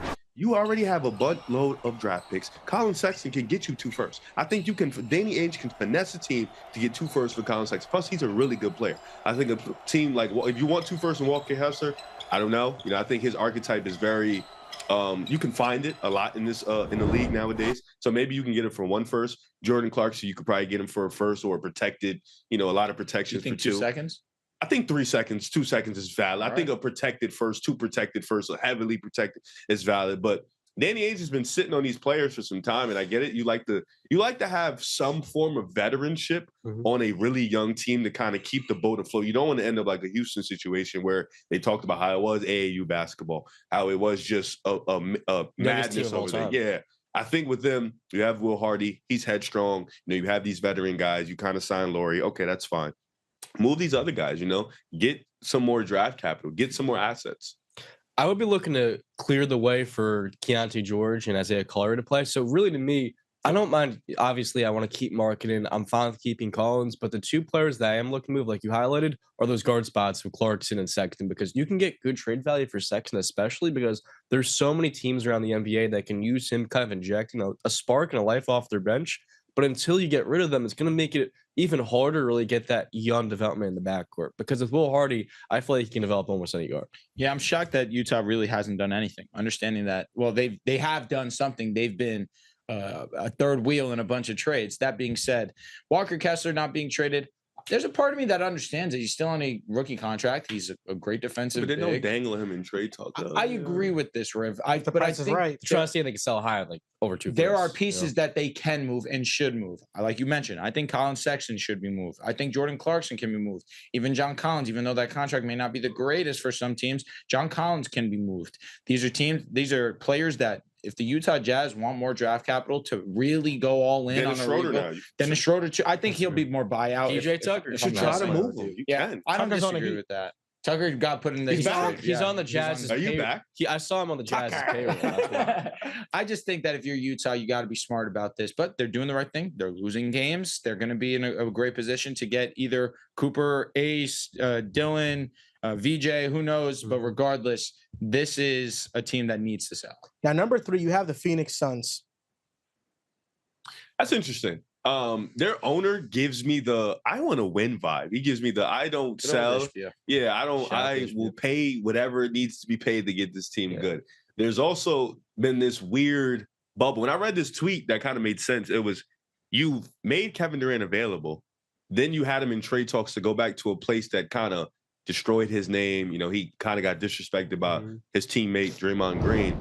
He goes up and he says, I don't want to go there. So now you have a disgruntled star in your locker room, along with Devin Booker and Bradley Beal, who's also disgruntled because now you've had the way he talks in the presser. You haven't come up to him about no trades. You're just dangling his name. So now you have one disgruntled star, one disgruntled role player, and Devin Booker and Yusuf Nurkic. So it's like you have Grayson. And I think the Suns have a ton of guys they can move to get things back for. You know, you have Devin, you have Kevin Durant, you have Grayson Allen. Even if you want to keep Bradley Beal in the team just to die out his contract, I think that's fine. Nurkic is probably a dead contract, but he'll be off the book soon. You have a cool young player in Ryan Dunn, who I think needs to get more minutes to kind of start developing him. I think Phoenix should be sellers, but at the same time, it's really hard to sell on Kevin Durant. They don't want to give up Booker just yet. Yeah, like you just, and I get it. You want to ride it out, but sometimes riding it out too long puts you in a bad position. You know, I think the Suns got really lucky in the fact that Kevin Durant didn't want to go back to Golden State. If they traded Kevin Durant and got back Jimmy Butler, and there was a report that they would have gotten first-round picks back, it would have been a terrible move. You know, Jimmy Butler doesn't give you a better chance to win now than Kevin Durant. You get first-round picks, sure, but I don't think that's enough. KD not wanting to go back to the Warriors, I think, saved them in that aspect. Bradley Beal, he has a no-trade clause, and he said that he just wants to get traded to a warm-weather teams, which it cuts out a lot of teams in the NBA that he could potentially get traded to, Miami, and there's really no deal that is out there available for him. I think so real. Yes, because, you know, he's thinking about his family. He's thinking about not wanting to move them away. You know, there's a lot of things involved in that. So I definitely understand it from that perspective. But the Suns are done. We all know they're done. We all know they're walking into their grave. You're saying this, and I agree wholeheartedly. They're the epitome of average. Yeah. Well, they don't get a better chance to win if they have Jimmy Butler. The issue is they don't have picks. They don't have their first. Wouldn't it have made a little bit of sense to go and get Jimmy in these first-round picks? I wouldn't have hated it if I was a Suns fan. You're going to be in the same position. Exactly, 100%. Because with Kevin KD, Durant stopped it. Agreed. But I'm saying in this scenario, I wouldn't have minded that if I was the Suns or a Suns fan. Jimmy Butler is not KD. No, never will be. That being said, you get first-round picks. We don't have any. Yep. That's the one part that if I'm a Suns fan, I'm like, all right, now at least I can kind of think about the future. Because right now, there's no thinking about it. The only way, if I'm a Suns fan, I think about the future is the worst case scenario. I have to trade Devin Booker. Which is going to probably be possible. And there's the thing. The sources have said, Chris Haynes came out and said that Kevin Durant is probably not going to move on from the Suns. He's not going to get traded. The Bucks, even though the move itself probably not that good, them trading Chris Middleton put them under the second apron. So their first round pick 7 years from now is not frozen anymore. The Suns, if they hold on to KD or Bradley Beal or any of the big three, their first round pick will be frozen 7 years from now. So they're putting themselves in a bad position for the future by holding on to these guys. Bradley Beal, he has complete control and leverage in his situation. If I'm the Suns, I'm calling up Houston. Let me get my pick back. You can have Kevin Durant right now. That's what I'm doing desperately. I am pleading with them because that is the one place where the Suns can gain back some control of their future is with the trade with the Rockets. That's understandable. If I'm the Suns and I'm James Jones, the first thing I'm looking to do is whatever it takes, get me off Yusuf Nurkic's contract. I'll start Nick Richards, but let me get underneath that $190 million threshold to get myself underneath the second apron to where it can gain back some of that flexibility for sign trades and contract aggregates. You've ruined basketball. To each their own. I kind of I kind of understand really was getting diabolical. Warriors fan, Rich, coming from you because that's why they made the rule in the first place. But if I'm Phoenix, what it really comes down to is we just need to get more athletic and younger in the wings. You talked about Ryan Dunn's a good start. I want to start Nick Richards the rest of the way and really just kind of hope and pray that they find some sort of spark defensively. But you're really just praying at this point. Next team sellers, the Brooklyn Nets. They've sold some pieces. They need to sell all the pieces. Last Infinity Stone left, man. Cam Johnson. Do they need to sell Claxton? No. I would say they don't need to. He's having his worst season. His trade value is in the gutter. He's been injured this year. The only player I think they need to trade is Cam Johnson. I would say, sorry for cutting you off. Fine. Go ahead, bro. Noah Clowney. I love what I've seen from him this year. Day'Ron Sharp. I think those two guys are making it very possible to move Nick Claxton because I think Noah Clowney has shown some stretch promises, from the three-point line. And I like Noah Clowney. Me and Seb, my boy Seb, we talk about it all the time. The Nets, he always asks me about these players. He doesn't watch college. One of the few Nets fans. One of the few diehard Nets fans. I tell him, last year we talked about, Clowney's probably going to have a good year next year. Don't bank on it. He's going to have a good year. I know we were expecting some Derek Whitehead vibes, but we're not there yet. But, you have Keon Johnson. Yeah, I saw some dude put Keon Johnson in a tweet. It killed me. But yeah, Cam Johnson, you've been dangling him all year. Trade him. It's okay. Trade him. Nick Claxton, I think the two bigs in Sharp. I don't think you have to, but I don't mind them keeping him past the deadline. I think in the summer, if you get a good offer, you can move him because I think Sharp and Clowney have been really good for them. But I don't think he's a need to move. I think D'Lo's probably staying for this year because he's an expiring. But Cam Johnson, let's get him going. You've been preaching for him to go. Let's get it do it. You'll get 2 more picks, and then your rebuild to be sound. And it's hard to trade for Clax too. He's making $27 a year. That's also something that you have to take into account. It is front loaded. It is a front loaded. Like Isaiah Hartenstein's deal. Yeah, and I don't see Indiana because how does he feel Miles Turner and Pascal Siakam? Oh, I thought. They got Siakam at the 3. I'm thinking Miles Turner goes. Oh, I think Nick Claxton. I think Indiana, Nick Claxton. You're gonna say that? It'll help their defense a lot. And with him and Hallie, I don't think Nick would be a bad fit. He's a really good playmaking big. I do think Miles Turner, you lose that shooting aspect, and I think that's really prolific for their offense. But I think they have a good enough offensive system and good enough offensive players where I think Nick Claxton could fit. I get it, Siakam, Claxton, clunky fit, but defensively, Siakam, Claxton. Yeah, I like really that switchable lineup, but you gotta know what you're getting from Turner before you make that move. Yep. You can't just trade Turner for pennies just to make it work. I think Claxton, there's a lot of teams hesitant on him because he's a great defender that has switchability and he can protect the rim. But the one weakness in his defense is he's just not a good post defender because he gets overpowered in those matchups. He's just very skinny compared to other centers. So you think of a team like the Lakers, who that was a potential possibility. Sounds like a guy. It's like, okay, is Claxton going to be able to bang with AD, with Jokic? That's something that you really worry about. Mark will. It's like told Jokic, nobody can bang with Jokic. Jokic have 80 pounds on him. Yeah, he's too skinny, but he's athletic as hell. Yeah. He is. Number 1 seller, the Chicago Bulls. Alex Caruso, Zach LaVine, Nikola Vucevic, they all been sold. It's one guy left, man. Apparently he's not going to get traded. That is crazy to me. His contract isn't nuts, too. It's $20 million a year. They did re-sign Lonzo. I'm looking at that contract as a team that's a good deal. Yeah. For Lonzo, I would go out and get Lonzo. That's another bill of health you're banking on, though. But he's a good player when he's healthy. He is. I think you wait. I think Lonzo will get moved in the summer. You wait for that 21 mil to die. Then you look at the 10 mil like, all right, this seems much more reasonable. Let's go get that. I think with Vooch, not a lot of teams want his archetype. And it's tough to say, but it's the truth. I think this year, offensively, he's been a dog. But if you notice, this year offensively, he's been given more opportunity. They're not playing for anything.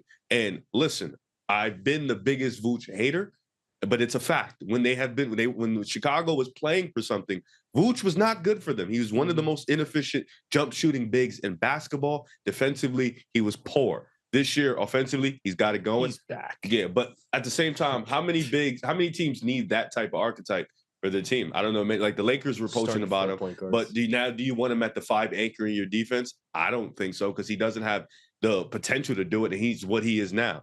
So I think if you're a team like the Kings, for example, who just traded for a backup big, does Vooch, Sabonis make sense? Hell no. You already got Sabonis. Why would you go get Vooch? For OKC, you already got Hartenstein and Chet. It just makes no sense. So realistically, when you look around the league, there's just not a lot of teams that make sense for Vooch.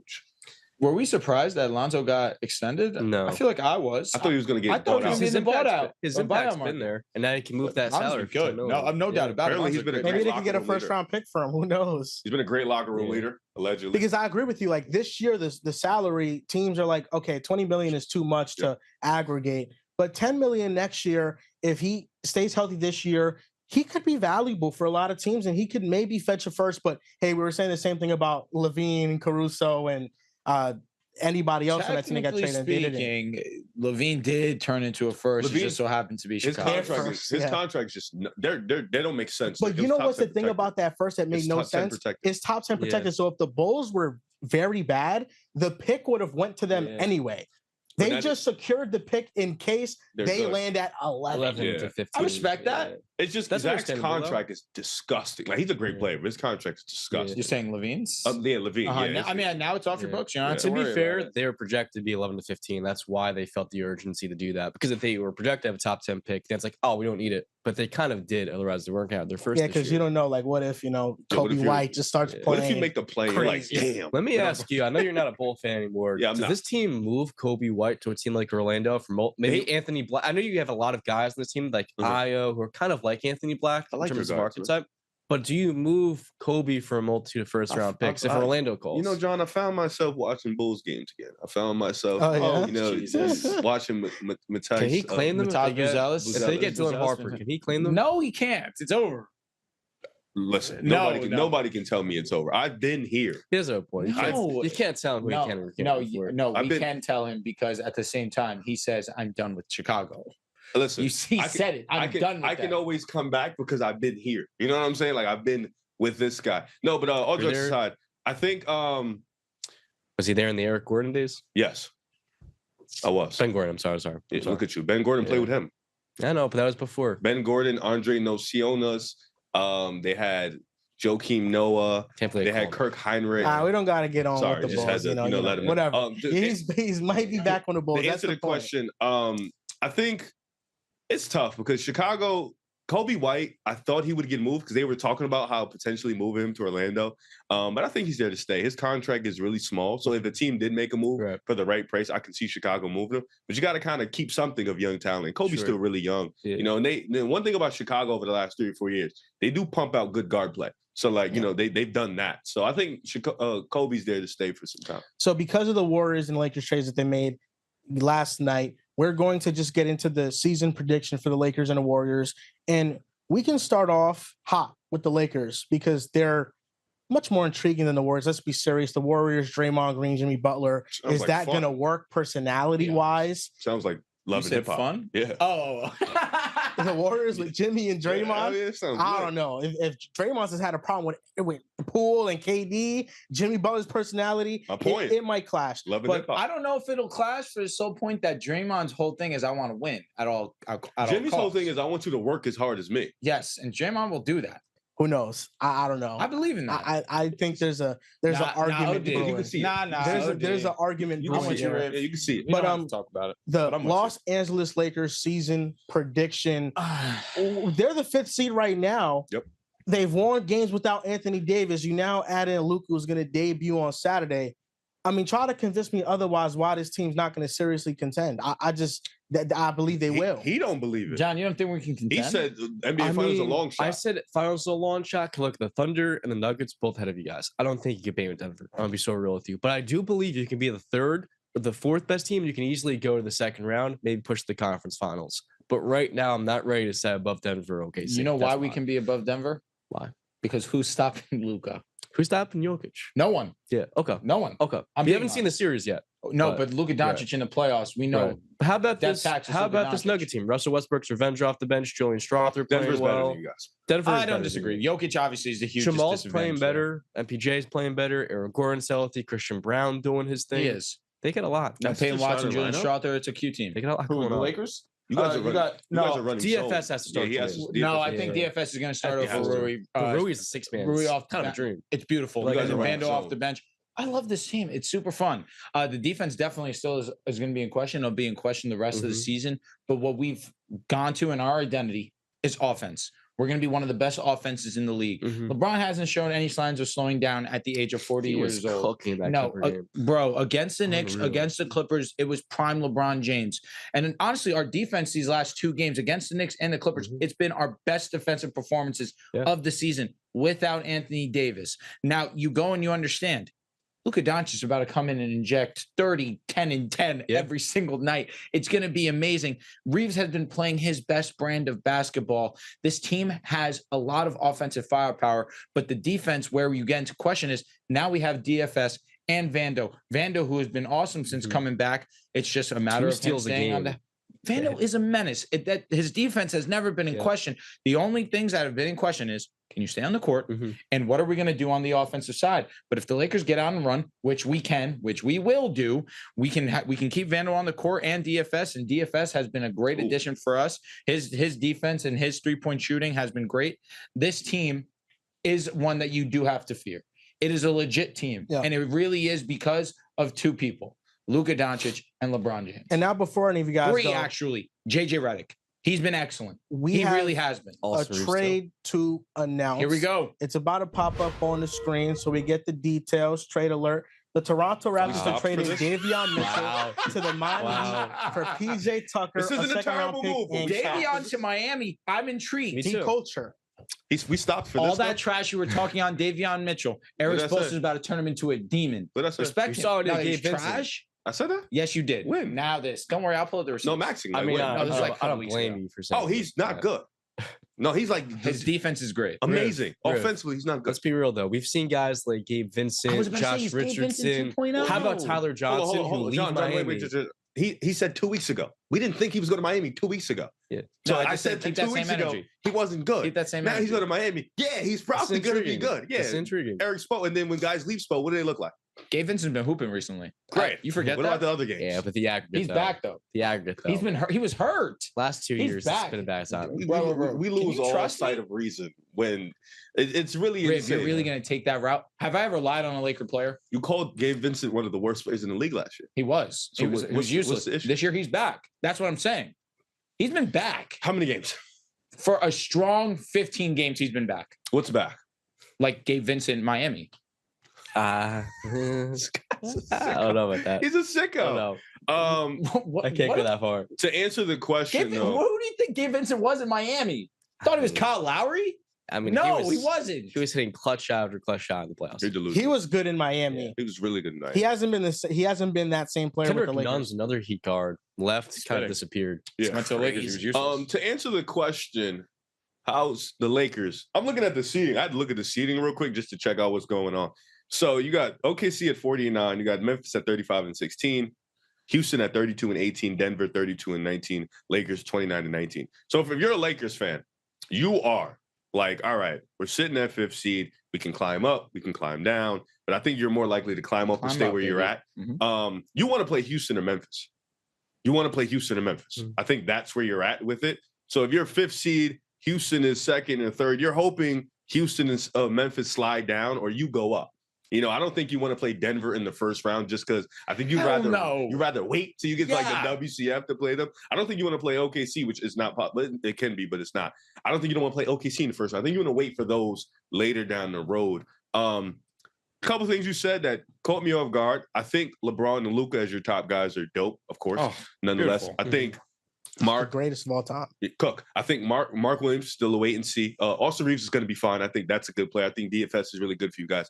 Vando's minutes drop in the playoffs for a reason. Yep. So I can't fully bank on that being if we get out and run and transition. That's not going to be LeBron and Luka's game in the playoffs. I don't think that's going to be that.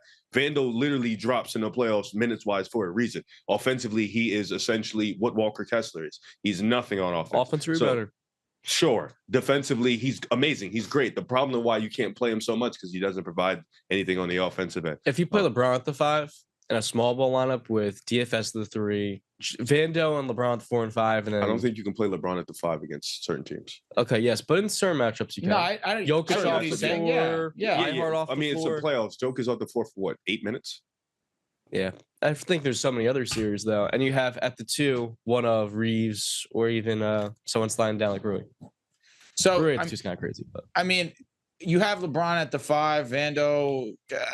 I don't like that lineup. It's not great. I'm not going to say it I don't is. like that lineup at all. But I think regardless, you understand the Lakers still have one of the best offenses in basketball. I agree. Mhm. I mean, we're gonna do whatever we want in a half court. The pick and roll with Mark Williams and Luka Doncic is going to be incredible. LeBron James and LeBron James and Luka Doncic, they can work the pick and roll together too. Yep. They can do so many variations now on offense because they do have Luka Doncic that it just becomes so much easier to play offense. I do have the fear of defense. It's understandable. Also, you I need think a backup big because if Mark gets Jackson in foul, Hayes, Jackson Hayes is fine. I For 10 understand minutes, it. 15 It's not a minutes. sexy name, Riv. I get it. He has been serviceable He this can be a season, placeholder. and he is a backup big, and now he's back to that. you're going to need him. Here's Mark Williams. And this is the problem with Mark Williams. He's kind of Mitch in a sense of injury, like just I injury get what you're basis. saying. You don't know how consistent he's going to be on the Sure. court. So if Jackson Hayes is your backup, you kind of need a better backup just in case Mark Williams goes down. I feel like what you're not understanding is that they have Luka Doncic, and he's gonna make any Here's backup the big thing. look good. You He's think that right. Jackson Hayes is not gonna look good with Luka Doncic? We're talking about defense, bro. Yeah, we are We're talking about defense. Luka Doncic has great defensive numbers this year before he got hurt. We're No, talking but about we're defense. talking about We're the talking about bigs, defense. though. We're talking about bigs defense. You jumped in at the wrong Listen, time. I get it. I- You wanted the glaze. I understand. I respect it. You This thought is I the was thing. disrespecting. You can talk We were about having a defense. genuine That does not conversation. matter because No, it does the matter. Lakers will outscore No, anybody. It matters. That he's no, right. It matters because Dallas's best runs with Luka have been With when they're great one of the best defenses. defenses. Yeah. Listen, I Yeah. get it. You wanted to glaze But he Luka. also has We were LeBron. having a He also genuine has LeBron. conversation, a real one. We You jumped in to do what Yeah. you do. No, Boom, boom, and it just was like it didn't No, make you're sense. right. It didn't make sense. It just didn't make sense Because they Like, had when- this. when Luka has been on a run, which you should know, you are the Always top biggest 10 Luka fan defense. I He know. never had LeBron James. When Luka has been on a run, He has LeBron. they have had I agree. their best defensive. 100%, Last year, when they 100%. played OKC, their backup bigs were amazing Incredible. for them. Gafford and And Derek Mark. Lively are so much too. better than Jackson Hayes and Mark Williams together. It's not defensively. It's not even All right, funny. I agree. That's my whole You're being issue. 100%. You're spitting facts right now. You But yelled at here's me. what I I don't know want. Here's why. what I want to stop you right hurt now. my feelings. Luka, second year in the league, historic offensive rating for the time in his second season. That's what he led. What was that? They lost in the first round to the Clippers in the bubble, but that was a hard-fought series. Next Congrats. time they were in the playoffs, Yo, let me hard-fought series against the Clippers, it went to 7 games. They've pushed the Clippers down. with great rosters to the brink. How does this matter? The Mavericks have never had offensive personnel like the Lakers have this year. He's right. I don't Because of think LeBron. I think that And the Reeves. Lakers can still go on a deep playoff run, even if the defense is terrible. I agree. I don't agree with that. I agree. I don't know They about could that, beat the Joel. Grizzlies. Joel. They could. Who Joel. else They would can't play they? Who can't they beat? Right now- Wait, silly rabbit. They would play the Grizzlies in the first round. Hold on. So yes, all they right, can beat they the would Grizzlies. do that. Yes. Right now, who's the 4th seed? The Grizzlies. No, No, they're not. There's number 2. Who's You the didn't know that. Who's the 4th? All right, Number 2. It's the Rockets, right? No, No, it's the Rockets are 3. You didn't know that again. I'm cooking All him. right, relax. The Nuggets are. The Nuggets are like. The Nuggets very- are just back of the. No, the third Nuggets seed. are 4. Okay. The Nuggets are 4. How So many games back are they from the 3rd seed? No, they're all like from right the there. 3rd seed, they are 2 games. Nuggets are going to get the 3rd seed, bro. All right, the They're gonna be Lakers. the The top Lakers Houston can and get the Memphis. 3rd seed. Yes. The Lakers can climb. There's no But the world Lakers where could they fall. can't. The Clippers See, are right behind here's the them. thing. I don't Yes. see the Lakers. I don't see them falling. I think that they've been playing their best brand of basketball, and now you're inserting a top 3, top 4 player in the world and Luka Doncic. We're good. We're gonna win basketball games. Here's where we can get about seeing a real playoff run. Now, let's say we jump to 3. Houston, why do we think Houston's gonna fall? Just because of their offense. That's the only concern. But defense does win regular season champions. They've been winning. Like, there's no indication that they're gonna fall. I don't disagree, but they've had injuries as of late. But they're it's 2 games. It's a 2-game difference. They've been winning a lot. It's a 2-game difference, and we have Jokic and Jamal Murray and MPJ figuring out they're playing really well. Houston has injuries, but they haven't been losing. Like, they lost to the Nets. That was a bad loss. This is how I feel, Riv. I think as currently constructed, the Lakers are the 3rd best team in the West. I don't hate that at all. OKC and Denver are the only teams that are better. You're probably gonna have to play one of them in the second round. That's a possibility. And I think that's where our conversation stems from. And then, but I think they can beat them too. I think there's a Luka. I mean, I get you. Luka Doncic just got traded, and he's clearly on a revenge arc. There are movies that are not written as great as this script right now that we have in the NBA currently. You don't think the Joker's on a revenge arc? Oh, I think Luka's on more of a revenge arc. That's what I'm saying. He's right. You mean the Joker who blew Game 7? You mean Luka who got traded after making the finals for a team? He got traded after they called him fat. We want to argue about who's on a revenge arc. That's cool and all. That's not that important. Both of them are exceptional playoff performers, so it really doesn't matter. Luka's one of them. But here's the thing: they don't like. I don't think Denver has They can't stop the joke. Luka, nobody can. But the Lakers literally don't have anything. The one thing they could have had was if they had AD and maybe got Mark Williams. That'd have been like, oh goodness, we can possibly stop. We got a little bit of a wall. Now you don't have. You have a Mark Williams who the Joker is going to put in his baby seat and give him. And then you have Jackson Hayes coming in. That's what the whole conversation. Who's guarding Luka? That's what I said.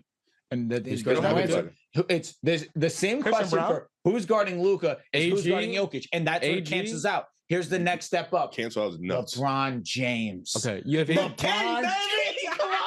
Let's go. The king. Man, we got the king and we got Luka. Bro, LeBron has never mattered in a Denver series. It's literally never mattered. LeBron has never mattered in a Denver series. Never mattered. The Joker. You watch AD. You watch AD put on his best performance. LeBron be great. The Joker said, "I don't care." Like Jamal Murray also entered the chat and was a dog. In the 4th, but he was very inconsistent. The Joker literally said, "I don't care." And John has said it multiple times. They have Reeves who can be the third best player on a championship team. He can be. He's been. That's the difference. Christian Brown. He hasn't been. They have never won. Hachimura has been playing the best basketball of his career. That's my words. I said he can be the 3rd best player on a contending team. Now, here's the thing. You have Aaron Gordon to put on LeBron, and then you have Peyton Watson and Christian Brown. I know you're not going to stop Luka because no one can guard Luka in the playoffs. He's a historic playoff performer. We know this. But to say that the Nuggets can't match up is crazy to me because they have a lot of versatile. No, they can match up. I'm not Russell Westbrook's on. You put Westbrook on Reeves. I like that matchup. Who's worried? Who's worried about playoff Russ? Playing with Nikola Jokic? Playing with Nikola Jokic? Like, what are we doing? He's playing the Bruce Brown. I get it. We could be delusional, but let's have some realism. Nikola Jokic helped Bruce Brown play well. He got a $50 million deal. I'm being realistic. No one's stopping Luka. No one's stopping Jokic. That's realistic. It's a fact. All right. But the Nuggets have more matchups defensively. What series? In the Nuggets and Mavs series, who play better between Jokic and Luka? I would say the Joker. Can I ask you? would say Luka. Hold on, John. I figured you would. John, what do you mean by that? What matchups can they go to? This is what I'm saying. I trust the Nuggets' depth and their top 8 a lot more than the Lakers and their ability to match up. But who are they matching up with? I just laid it out. You got AG on LeBron. Okay, so I think AG's on Brown. That's food. It's a tough matchup. You don't put AG on Luka to me. I think the best matchups are Payne Watson and Christian Brown. Okay, that's small. Food. It's too small. Now we'll get back to this matchups. with our final season prediction. Let's talk about the Warriors real quick. I've never slandered Final Luka. season prediction for the Warriors. Where do you think they end up? Will they be a top 6 seed? Will they be a play-in team? What's your prediction, Riv? Play-in team. I think they'll be a play-in team. They're sitting at 11. They're right behind Phoenix. Are tied. I think both of them are 25 and 25. You got Dallas that's 26 and 25. I think Sacramento. They're the 8th seed. Yeah, Sacramento is about 26 and 25. 25 flat. There we go. So I say they finish 8-9 and fight for a playoff spot. I think they're going to be fighting for a playing spot as well. I don't know if they'll get into the top 6. I don't see that happening. I think that there's just too many good teams in that variation from 7 to 10. But I think that with Steph, with Jimmy, hopefully Jimmy's all in, bought in. I think he will be. Dre gets back. I think that I think that the Warriors are playing team, but I think that's it. I'm looking at all these teams. OKC's better. Memphis is better. The Rockets are better. Yep. Denver's better. The Lakers are better. Clippers Dallas is better. Yep. The Clippers, you can argue. You know, I could definitely, you know, better. right now, but I think the Warriors got potential. They're in there with to be better. Sacramento, Minnesota, and Spurs. And with the way that Minnesota's been playing, Cameron went out. I think Minnesota could be better too. Yeah, I think they're all in the same tier. Like Minnesota, Sacramento, Spurs, Phoenix.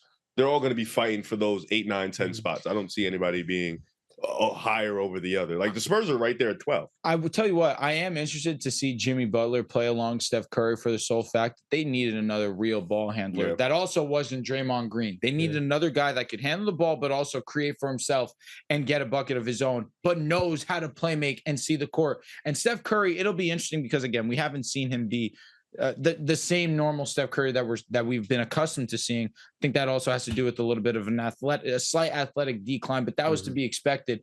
But they haven't tried to alter the way that they're using Steph Curry. I think that'll be a huge benefit for them, especially now that you have Jimmy Butler. But I don't think it'll make too much of an impact by season's end. I do think you make a great point there. You want to put Steph off the ball more, where he can be at his best, and you can preserve more of him for the playoffs. Is there more Bayou? Sorry, we're having some technical difficulties. It's a snow day. We put the heater on in the basement, and that's why the camera is going on and off. But okay, I think there are a lot of teams better than the Warriors. I think they're a playing team realistically. I know that you guys are trying to sell me on the idea that Draymond and Jimmy Butler, it's a good personality mix. I don't really think so. I think Jimmy Butler and Draymond, if I had a bet, I think there's going to be an argument between the two. I think those need to happen, though. I think conversation needs to happen. You need to be real with each other. I think I get it, like Jimmy Butler's past and Draymond Green's past. I understand why you feel. I understand where you're coming from. I do. I think both of them are headstrong personalities. I think sometimes headstrong personalities need to have it out. I think the problem with certain, situations when a headstrong personality meets the opposite, and then you have those, we don't gel, we don't vibe. But I feel like Jimmy Butler and Draymond are two type of guys that can get into it, can hash it out, can even fight about it in the back, and then be right okay. Like, all right, we got that out the way. Let's go back on the court and play basketball. Now with the Lakers, we'll get back to them because we did a prediction for the Warriors. Before we talk about the Lakers and their prediction, I just want to tell you, Dwight Howard went from All-NBA first team to All-NBA third team, finished top 3 in DPOY the year before. So he was not in the top 10 with the Lakers. He did average 2.4 blocks a game, though, that year. They were 20th in defensive rating that year. Team wasn't good. It's just but they were hoping they were going to be good with Dwight, and he was. Dwight has to mask also every Steve Nash deficiency. too. He did fall off a cliff. Yeah, I just feel like from watching that season, Dwight was very disappointing. I'll be honest, I don't even remember that season. The centers in that era were weaker. Like the center, he made all the NBA third team, but LaMarcus Aldridge, Al Horford, Tyson Chandler, even like they all had arguments. Back to this. No, I just made all NBA first to third. I know, for real. Oh, your fall off was you're still an all NBA player. Well, 5 next. You got to think about it. If Dwight Howard was good for them, why didn't they re-sign him? They let him walk. He went to Houston the very year after. I thought they traded him. No. You sure? He walked. They signed him in free agency. Didn't they try to re-sign him and the Rockets just gave him a better deal? Well, the Lakers traded for him and then he left. Yeah. So I don't know. I just don't think he was that good that year. Also, like honestly, we're comparing back injury Dwight after his prime to like 23 years. No, yeah, and that's a big reason why he was underwhelming that year. But Mark Williams, I think he's going to be great for the Lakers. I do too. The Mark Williams is going to be awesome, especially what I'm overly excited about is watching that pick and roll offense with Luka Doncic and LeBron James. I understand that, fans, it's going to be different seeing just a complete different new personnel without Anthony Davis out on the court, but you'll be very put at ease when you see Luka Doncic take the court and watch him play offense. I really think that pick and roll offense is what's going to take this offense to the next level, that vertical threat that Mark Will also provides for them. And I just think that there's just going to be so much more creation on this basketball court for the Lakers. Mark Williams, I know the major question mark with him is health, but with the luck that the Lakers have had, I think there's a sign that they've seen that they believe in Mark Williams to stay healthy. And if he stays healthy, this is one of the best trades that they could have possibly made. Like, I think maybe this year, right? Fourth scoring option, the scoring might not be at his best, but the whole team will be more in tune. I legitimately believe he's an all-star caliber center who defensively, if the instincts and the IQ develop with, it can happen with LeBron James being on the roster and JJ Redick being a head coach. He can be a two-way monster. That's what he can develop into. I think Charlotte trading him this fast kind of speaks on it too, though. They traded Nick Richards and him. Well, Nick Richards, he kind of was already like Nick Richards was what he was, but I think them giving up on Mark Williams this fast, like the value was low, and I credit the Lakers for kind of grabbing that up. Like, all right, we need somebody young.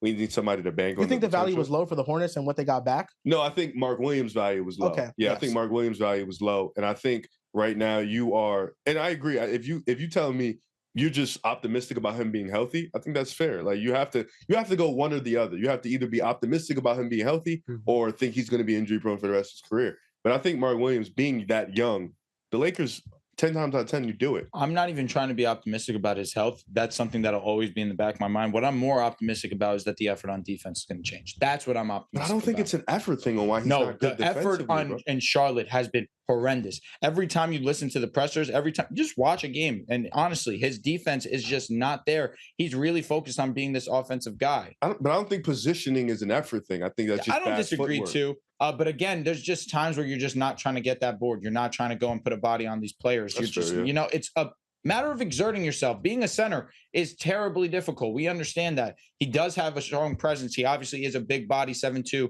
We talk about the standing height, whatever the hell. That's really irrelevant to me. But I just think that he's a strong force down low too. Yeah. And with coming to the Lakers, there's going to be immediate point of emphasis. You're great. We acknowledge that. You have offensive talent, but we need you to be a anchor for us on the defensive side. Yeah, that's just, you know what that is? That's kind of like how you did with AD. That's putting a lot of stress on Mark Williams, a guy who's been injury prone, to be the anchor for a defense that doesn't have, like you have. I'm not saying Luka's a negative on defense. Nah, let me not say that. He's not that good of a defender. LeBron is not that good of a defender. Reeves is not that good of a defender. You're putting those three guys are going to be on the floor with you 80% of the time. So now you're telling Mark Williams, a guy who has never really anchored a defense, I need you to anchor these guys. Why it's different is that he doesn't have the responsibility AD had on the offensive side. That's why it's different. But that's why I don't see the 18 and 20. And I agree. 20 and 12. That's why I'm more along the lines of, if I see Mark Will averaging 14 and 12. If he's giving more offense than the defense energy. I agree wholeheartedly. It's a difference, though, because Anthony Davis's energy on offense was creation. True. Mark Williams' energy on offense is rolling to the rim. Yeah.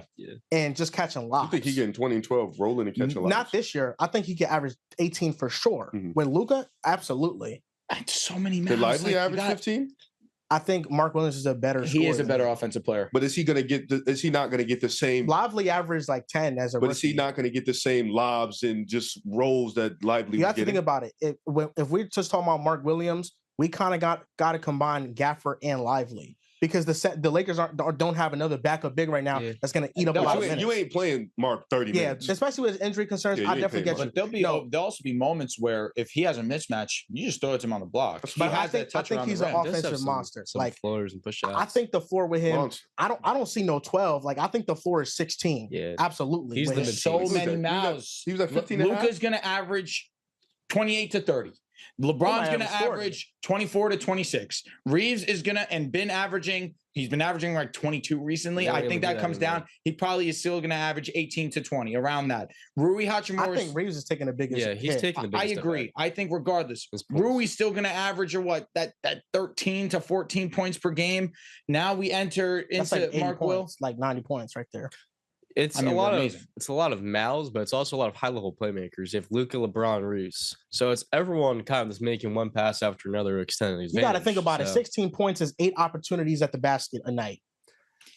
He'll be a lot more efficient, unless we just have a ton of scorers on the team, which isn't crazy. Oh, that's what this offense has to be the number one offense in the NBA. Yeah. I mean, it's for possible. them to go on a run. I could see it. It's just where are you at right now? I want to say we're top 12 offensive rating. I can check. Definitely in that mix. The Warriors and the Lakers play tonight, but no Luka, of course. I don't think Jimmy's playing. Jimmy's probably not playing either. Who you guys got in tonight's game? I don't think Steph might not play tonight. Yeah, I mean, bro, anytime the Lakers play the Warriors, I'll take the Lakers. B to A. He lied. He lied. You think why do you think he lied? Because that's not always B to A. We win. We win. We beat them 3 times last year. What? Yeah, it was 3-1. Did you guys? Yeah. Yeah, we did. I'll still take the Lakers. I'll also take the Lakers at home. I will take. Wait, we beat you guys in the double overtime game? That was 2 years ago. No, that was last year. No, that was 2 years ago. But the Lakers' offense hasn't been horrible. What's We're the number rating? 10. They're Let's see right they're now. top Yeah, 10 that was defense- last year. offensive rating with Luka. I mean, that can be a top 5 offensive rating finish before the year. Where are you guys ranked? That's what I want to know. I said we're 10th offense. 10th flat. Yeah. That's good. That's really good. I figured it was that high. I wanted to know where it was. Yeah, I kind of am shocked that Charlotte gave up on Mark Williams so early because it doesn't make much sense for them because they're already rebuilding and they just walked themselves back into another rebuild. You guys were 3-1 versus us last year. I know. But I don't think it's the worst thing in the world because, hypothetically, this year, though. if they're 0-3 healthy, on the way. Unfortunate. LaMelo Ball, Dalton Connect, Brandon Miller, you're giving LaMelo spacing to work with offensively, but now you don't have that big man presence. They don't have any center. Brandon Miller needs to have some consistency in his offensive game too. And get healthy next year. Yeah. They also got a new GM. So I'm not surprised because when a new GM comes in, he inherits his predecessor's regime. He's going to look to get his guys in there. And I understand the return they got for the risk and keeping Mark, him missing 60% of his games. I mean, Dalton Connect, the pick swap and a first-round pick. You could draft 6 Mark years Williams, man. That's a good amount of capital. Yeah, I they like Connect a lot. Banking on the Hornets drafting well. Yeah, new GM. It's not Mitch Kupchak. Mitch Kupchak still. I mean, John, they could have drafted Connect instead of Salawan. They could have. I did not like that. I actually, in fact, said you should take Connect over him at 6. Salamon's 19. Yeah. I'm not saying I believe it, but he's 19. Yeah, there's potential there, but you traded. You're a team like that. Your you center don't for draft. a player you could have drafted. If you're a team that bad, you don't draft the 23-year-olds. Like I don't think Dalton would have been the guy you draft. That's I don't hate that opinion. I also just love the fit of from a shooting element. You got LaMelo, Connect, and then of course Brandon Miller to 3. So it's a lot of firepower 1 through 3. Yeah, we got 2 minutes left on this BR stream before we swing it to the deep 3. Any closing thoughts that you guys want to give? I really want to say thank you to Rob Pelinka. What he's done for me, Harrison? What he's been. He refuses to thank Nico Harris. How happy he's Don't made disrespect me. Pelinka. How amazing. You have turned a corner. How I just never stopped believing in Rob, and it feels good to be validated. And I'm just so happy that he's my GM. The moves he's made have made me tremendously happy. I'm set for years. It's going to be amazing. LeBron and Luka Magic take the court on Saturday, and I have one person to thank, Mr. Rob Pelinka. Thank you. Gotta thank Nico Harrison. I am too. still very confused around Toronto traded for Brandon Ingram. Me too, man.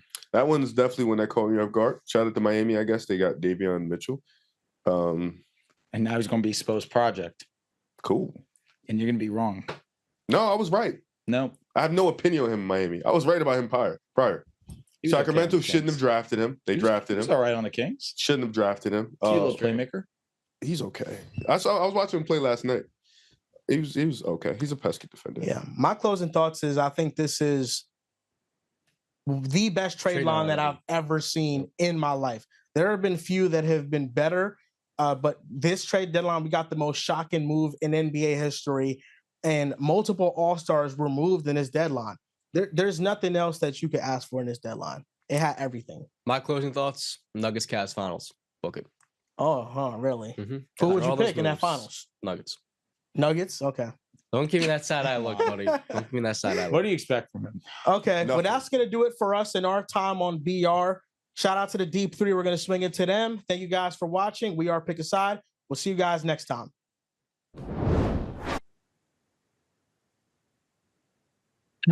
Happy to take it over from the Pick a Side guys. Appreciate y'all holding it down for the first 2 hours of the stream.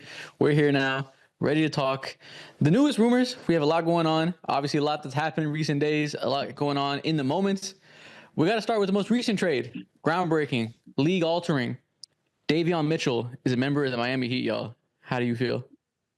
What? No. I can't believe it. The Raptors lost one of the hardest nicknames in the league. They did. Davion Mitchell was traded to the Miami Heat for PJ Tucker, a second-round pick, and cash considerations. Essentially a salary dump with PJ Tucker. I have a feeling they're going to waive him, and we'll see where he goes in the buyout market. I was joking about the gravity of the situation, but Davion Mitchell being a member of the Miami Heat makes like the most sense in the world. You know, the whole grit and grind, finding these guards that like to just play defense like a bulldog and get it out the mud. That is exactly who Davion Mitchell is. This is Gabe Vincent V2. Yeah, it feels like they haven't had a Spo guy, a Miami Heat guy for a while, especially since Gabe Vincent left. So it does make sense. And I feel like Pat Riley's like, you know what? I'm gonna get back to what makes me me. I have to go find myself again. And finding these types of players makes sense. So it's a good move. Like it's fine, especially like they're in a now that, you know, we'll talk about it later, but now that Jimmy's gone, like they're in a massive state of transition. So just adding talent makes sense. Yeah, I mean, you combine that with the Andrew Wiggins edition, you know, you're adding a lot of grit, a lot of physicality, a couple of good defenders.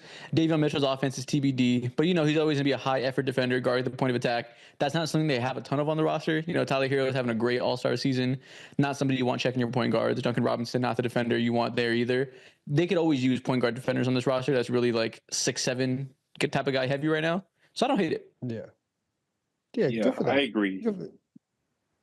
They go ahead and shore up that guard rotation. After losing Jimmy Butler. Can't hate that trade at all. Yeah, and it's like a nice little cherry on top to the trade deadline. This is the cherry on top for you. This is the one that really just like. I hope it's not over. I mean, I don't think it feels like a lot of the major moves have already happened. So like, I think that like, you know, nice little cherry. We ended with the PJ Tucker sweepstakes, and we could get PJ Tucker sweepstakes. Okay, well, we don't got to spend too much time on this, but it's an interesting move. The Raptors are obviously in a lot of flux. We'll talk about another big move they just made recently that, you know, probably relates to this.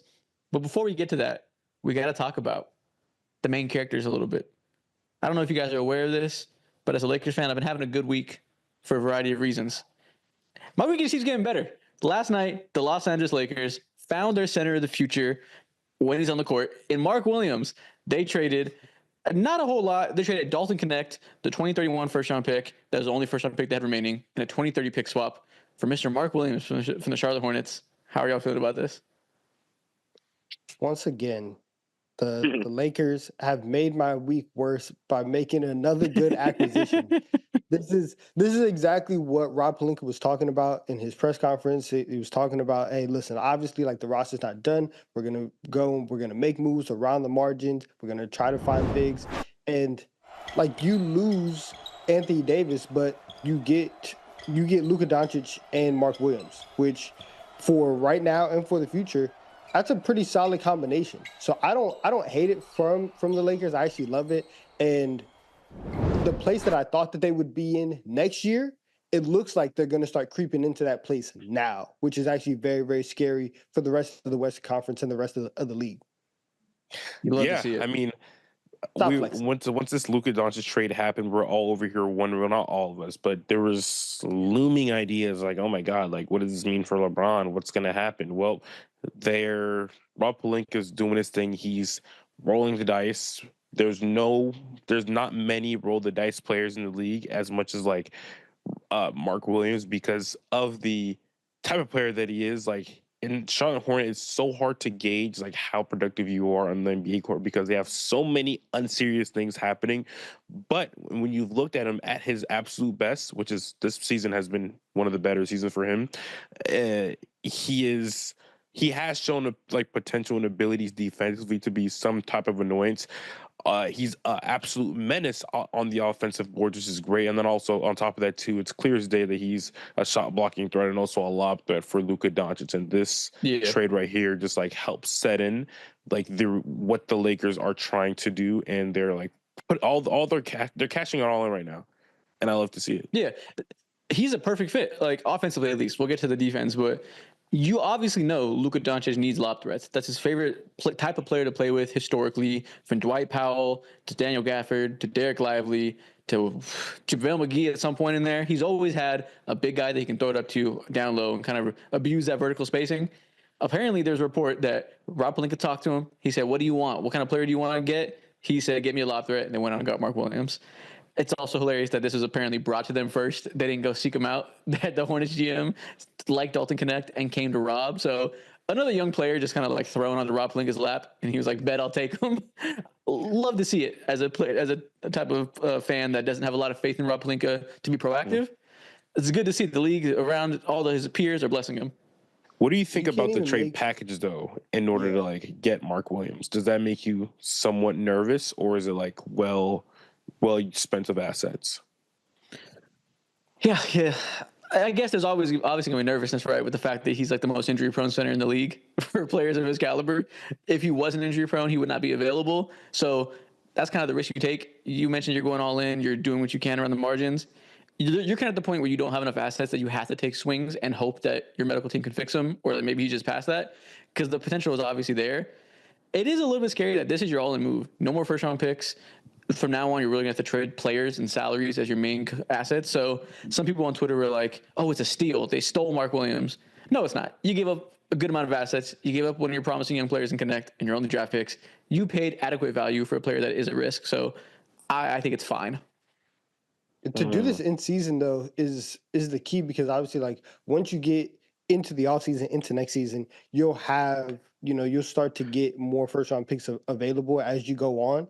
And even though that, like, their starting lineup right now with Luka, Reeves, Rui, yes, those players are good, but also JJ Redick and the style of team that he wants to play, like, that's also been something that the Lakers have talked openly about, is that we're going to ask Luka what kinds of players that he wants, and we're going to ask JJ Redick what kind of players does he want. So it's not even a guarantee that the people that they have on the roster right now are players that they necessarily want long term, and that's kind of okay with them, right? You are still building this thing out to be a sustainable winner and a sustainable contender for the next 3, 5, 8, 10 years or whatever with Luka. So it's fine if you want to go and move these guys, like a Austin Reeves, who, he's blossomed into a great playmaker, and that's fantastic. Listen, buddy, that just heightens your trade value, because we have Luka Doncic to be our made playmaker. So that's okay. And at this point now, he's kind of, available in a sense to go make even more moves if you need to move players to round out the team. Yeah. So the other part of this is why it's interesting. Obviously, the health factor is the health factor. That's what's going to decide if this is an amazing move that completely alters the future of the Lakers, or if it's a swing and a miss or somewhere in between, right? Regardless of the fact, he is incredibly young. He's still on his rookie contract. It's a play on long-term value. Yes, I need a center right now to come in and allow them to make this run to the playoffs they're going to make around LeBron and Luka right now. But the goal for the next 18 months is to convince Luka to stay, to convince him to sign that extension this summer or the following summer when he's an unrestricted free agent. You're all in on convincing him he can win here for a long time, because if not, he can go pretty much wherever he wants as an unrestricted free agent. Mark Williams is a guy that you can say, look, Reeves can be your running partner for a long time. He can do some of what Kyrie did for you as an off-ball guard who can do stuff next to you or without you when you're on the bench. We got him. He's under contract for a while. He's relatively young. Mark Williams, incredibly young. Those are at least two key building blocks that even if LeBron retires tomorrow, we have these guys in place, and we can build around that with cap space. We can build around that with whatever small moves over time, but we're starting to give you pieces that you can envision. It's not just you and nothing. Yeah, I agree. This is their right now. Like, they're setting themselves up perfectly. Like, I remember just a couple days ago when this presser happened for Luka Doncic and Rob Pelinka was doing the whole intro thing or whatever. Rob was saying, he stated like, this roster is still like not done. There still needs to be work done, but the work that he wants to get done isn't necessarily there for him. Like, the center market is just kind of dry, and to see this trade happen in Barstool and see him like pay maybe even, I don't want to say a little bit too much, just like bare minimum, we can agree that this is just a very fair price for someone who we thought was a running partner for LaMelo Ball and a foundational piece of the Charlotte Hornets. He paid that price, and to see that, and to see him just like wheel and deal and make all these masterful moves going forward. It seems like he traded for Dorian Finney-Smith Jr. too, like knowing that Luka was going to be here, which is just like, Raiders are going off. Should have went off. Also, he was capping his ass off about the center market. There's so many centers available. I think he was just trying to mitigate expectations and not have people mad if something doesn't come through. there are so many centers available that have already been moved, that will be moved in the coming 12 hours or 5 hours until the deadline. That was a hilarious statement that immediately I was like, you're such a liar. You're going to get a center. We all know it. He's just saying, This is guys, why don't be I'm mad at me, upset. pretty please. Yeah. This is why I'm upset, because Rob Pelinka isn't even doing anything. People are calling him. You can't even make the joke of like, oh, if the Lakers call you, hang up, you're about to get scammed. They're scamming themselves. They're giving players to the Lakers at this point. So it's like, it's very, very interesting seeing how Rob Pelinka, one, has been handed Luka Doncic and Mark Williams, and then two, how he's going to operate moving forward, trying to build a team around building a team around Luka. You're not building a team around Mark Williams, but you know what I mean. Can Rob Pelinka win Executive of the Year for midseason moves? He should. Man. If you he's made the most decisive moves, sure. That's what I'm saying. If you acquire Luka Doncic, you should be Executive of the Year. Whether or not it was your idea or not, it got done on your watch. So you kind of have to get credit for that. And like you look around the league and a lot of the other trades that are happening, who else would you say should be Executive of the Year? Who else has made a splash the way that the Lakers have? Not necessarily sure. We were talking about them 2-3 weeks ago before they traded, D'Lo, and before all of that. And it looked very, very bad because they were very mid. This entire offseason, you bring in JJ Redick, you trade D'Lo, you get Luka Doncic. Like, you kind of maximized a lot of value and set yourself up for success for the next couple of years. I do think Rob Pelinka should be in the conversation for it, at least like a finalist, top 3. Yeah, I think there was like the award seemed to be going to be won by somebody who made preseason moves, like Sam Presti getting Hartenstein and Caruso for nothing. Move over. Rob Pelinka just came in to snatch the award. Mm-hmm. Congratulations, Rob Pelinka. You're adding just more metal to the Lakers organization. That's what they believe in. Well, okay, we can move on to another big trade that happened as of late. Another former Laker. We're just bleeding purple and gold around the league this time of year. Brandon Ingram has been traded to the Toronto Raptors in a move that there is rumors about this. It seemed to be coming down to either he was going to be a Raptor or he was going to be a Hawk. As always, Mo, you lose. Your Hawks do not get the former All-Star. You don't get anything good happening in your life. He is a Raptor. He's playing next to Scotty Barnes. He's playing next to RJ Barrett. He was traded for Bruce Brown, Kelly Olynyk, 1 first-round pick and 1 second-round pick. How do y'all feel about this? Man, I'll just say this. Being greedy a little bit, as a Hawks fan, I was so sad to see this happen because Brandon Ingram was supposed to be like a life vest for the system. This is a sinking ship, and right now we are led by Trae Young trying to get all these guys together. DeAndre Hunter is, of course, a great player, but there's real limitations to his game in which he can help elevate this team, not only himself. And Brandon Ingram's a player because of his playmaking and scoring and just all-around game to like help alleviate the stresses of trade. So the Hawks are the biggest loser of this trade. I think Toronto Raptors fans, the consensus around this trade isn't, the absolute highest because they are in the race of trying to capture the flag in the NBA draft. And then you sit here and you question the fit alongside Scotty Barnes and you realize, damn, they still have RJ Barrett on this roster. So you just start to scratch your head all around with this trade for the Pelicans. Not me. It's just like all lateral to me. What are your thoughts? Yeah, the Pelicans, they got what they could. They wanted trading him for a long time. The value wasn't there. He wasn't super sought after. I don't hate them getting what they can, right? They got 2 role players. They finally got a stretch 5 next to Zion, which is something.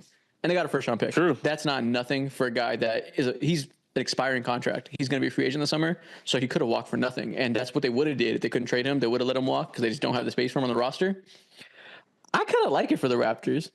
I think we've learned this year. Scotty Barnes is not a number 1 go-to scoring option. He is the perfect complementary player to a lead scorer and complementary player to a lead playmaker. He fills the gaps. He can be the go-go gadget guy that is kind of like a Swiss Army knife that makes everybody around him better, but isn't the main guy you feed the ball every single time. Quickly, that's your lead playmaker. Ingram, that's your lead scorer. That makes a lot of sense to me fit-wise. Brandon has been hurt. Even if he is here and he's healthy, Brandon Ingram is not some type of guy that's going to come in and make them win 15 straight games. They are still going to get a top 7 pick. They are still going to get a guy to add to this. I like it a lot. If he walks in free agency, that would suck. You'd lose a first-round pick for nothing. But assuming he wants to stay and he feels wanted, I kind of like the fit. I think it has to make you feel good if you're a Raptors fan, because I think like moving forward, yes, RJ Barrett has played well at times for the Raptors, but you've also seen the inconsistencies that have made him RJ Barrett. And so there was a lot of talk early, like there was a lot of talk early on of like, oh wow, he's really turned the corner. He can be like like if Scotty's your one, you can have RJ there. That's not necessarily the case. Brandon Ingram's a guy who has shown time and time again that if all you ask him to do is just go out and get buckets, Brandon Ingram can be a very, very good player for you. And he can do some of the other stuff. His playmaking is solid, right? He is long. He can be in places defensively. So I think you're kind of teetering the line between the new age of what the Raptors are doing and then also whatever Masai Ujiri has been doing for the last 5 years, where he's just like, yeah, let me just get long, rangy wings, right, who can do a little bit of everything, and you are still building upon that. So it feels good, and actually for the Raptors, it feels like you actually have a foundation of wings with Brandon Ingram, with Scotty Barnes, and you can allow Emmanuel quickly to continue to grow. You can allow RJ Barrett to still figure out his role. Whoever you pick in the draft, you're going to have a good base so that they don't have the pressure of coming in and having to immediately be the number 2 to Scotty Barnes and save the franchise and do all this stuff. You have room to grow now. So that's why I think for the Raptors, it's a really good move. And I'm happy for Ingram too. Oh, for sure. He was kind of just like stuck in between teams and unwanted.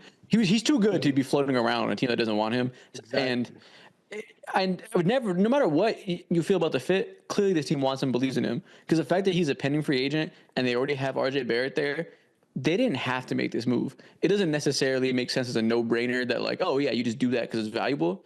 You do this because you believe in Ingram and you think the fit there is really good. You want to have 2 incredibly long forwards that have complementary skill sets, and you see him as a person that can help you be good next year. That's the thing. The Raptors don't want to be tanking for years. This is the one year they want to tank. They didn't even really want to tank this year. They kind of wanted to be competitive, but the cards fell where the cards fell. They want to load up next year, maybe draft the best center they can with that top 6 pick. Maybe they get the best big man on the board. And now you're not tied to RJ Barrett long term. You can move him for whatever. Go into next year with like a quickly Grady Dick, Ingram, Scotty Barnes, rookie center X lineup. Or if you keep Jakob Poeltl, you still have good depth. You have Ochai Agbaji on the bench. You have the other center that doesn't start. That's a competitive team for next year. Yeah, exactly. That's the thing too. With this trade, you can get somewhere with that. With this trade, they 100% are just like looking at RJ Barrett and they're just like, we rock with you. You're Canadian. You're one of us. But you can't be on this team probably in the near future because we got someone who is in a similar vein as you, but just way better in every aspect of basketball. Yeah, and they don't have to move him. Like they said, they're probably going to start him for now. They can start him at absolutely. The 2, but long term, you're not so beholden to him, right? Because you could just imagine a world where Grady Dick kind of snatches his chain and he's better next year, and now you have Ingram there. RJ Barrett is a big salary to be able to move for potential another big move that comes up in the future. If there's a better point guard than Quickly one day, that's a lot of salary between the 2 to be able to make something happen. Damn. Yeah, good for them. Good for them. I'm happy for the Raptors. They don't like to stay down for too long, and I think like especially now in the Eastern Conference, you start and look at like the bottom half of that, like what's going to happen with Philly, what's going to happen with Atlanta, what's going to happen with Chicago. Like Toronto can be right back in the mix. They should be, and very well could be a play-in team next year, and it's going to be it's going to be happy for them. Someone said this is the first play-in super team. They got a bunch of like B- players. The Bulls have some is a crazy term. Facts. The Bulls got the crown for the all-time play-in appearances. Don't disrespect the legends. Right. That's so crazy. But yeah, look at this standing chart right here. Right now, the Raptors are near the bottom, season from hell. You can imagine next year they're better than the Nets. TBD with the 76ers and what happens to their future, but they'll probably be good again. The Raptors can be better than the Bulls. The Raptors can be better than the Hawks. They can be in that range, around the 8 seed with the Pistons, whatever the Miami Heat look like next year. You can imagine that for sure. Yeah, for sure. Yeah, I can absolutely agree to that. It's just super contingent on like, I like Brandon Ingram. Scotty Barnes is great. I am like slightly worried about their fit together because it's not like picture perfect smooth, but I think it's just super contingent on what you surround those guys with and how consistent, good of a shooter and how healthy like someone like Emmanuel Quickly is going to be, because he's going to help alleviate all the stresses and like whatever awkwardness there may be between BI and someone like Siakam. So like I said Siakam, my bad. So I'm like Scotty Barnes. And the best case scenario to me is like, they're like the 7th seed next year. And I can fully envision that happening, depending on what rookie that they end up drafting in 2025. Exactly. If you're telling me they can be the 7th seed while having a maybe top 5 pick that could maybe be a star in a really good draft, that's not a bad place to be.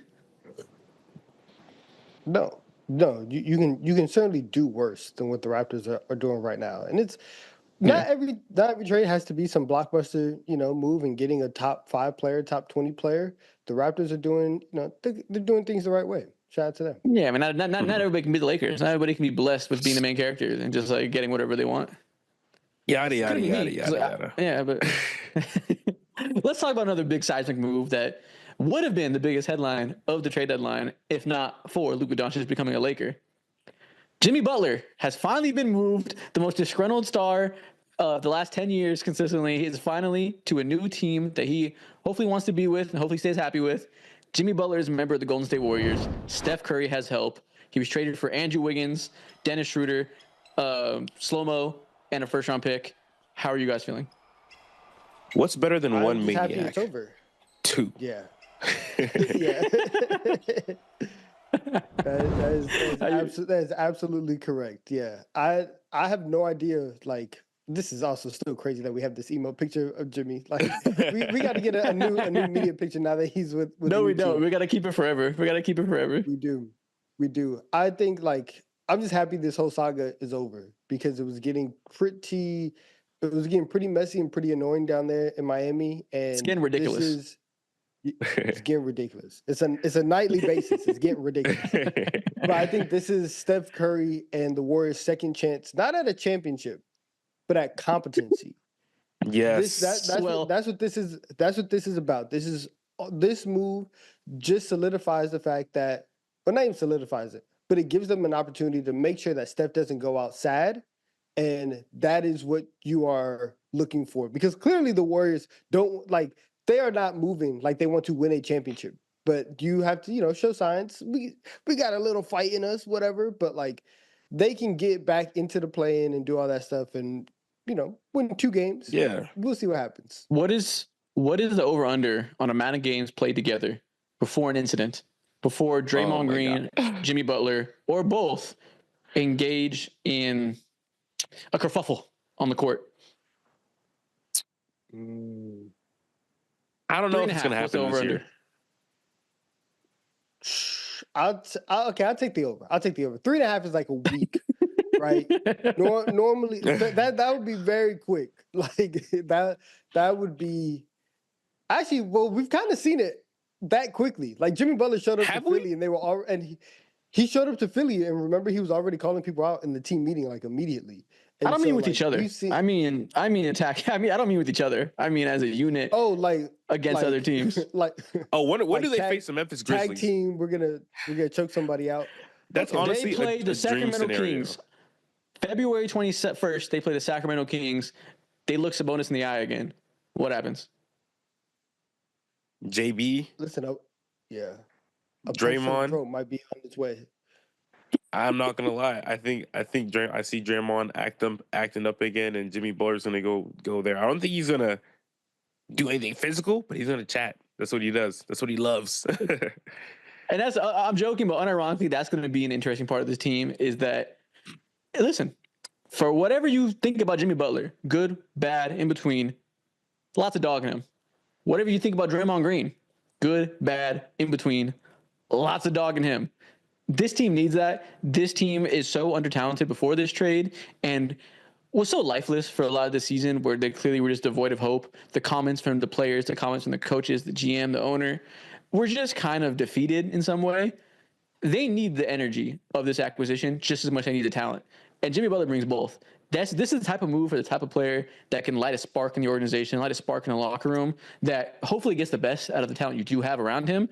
Even if we don't feel like it's a top 3 player or top 3 team in the West still, you're in a lot better place and a lot better situation to optimize what you do have with Jimmy Butler.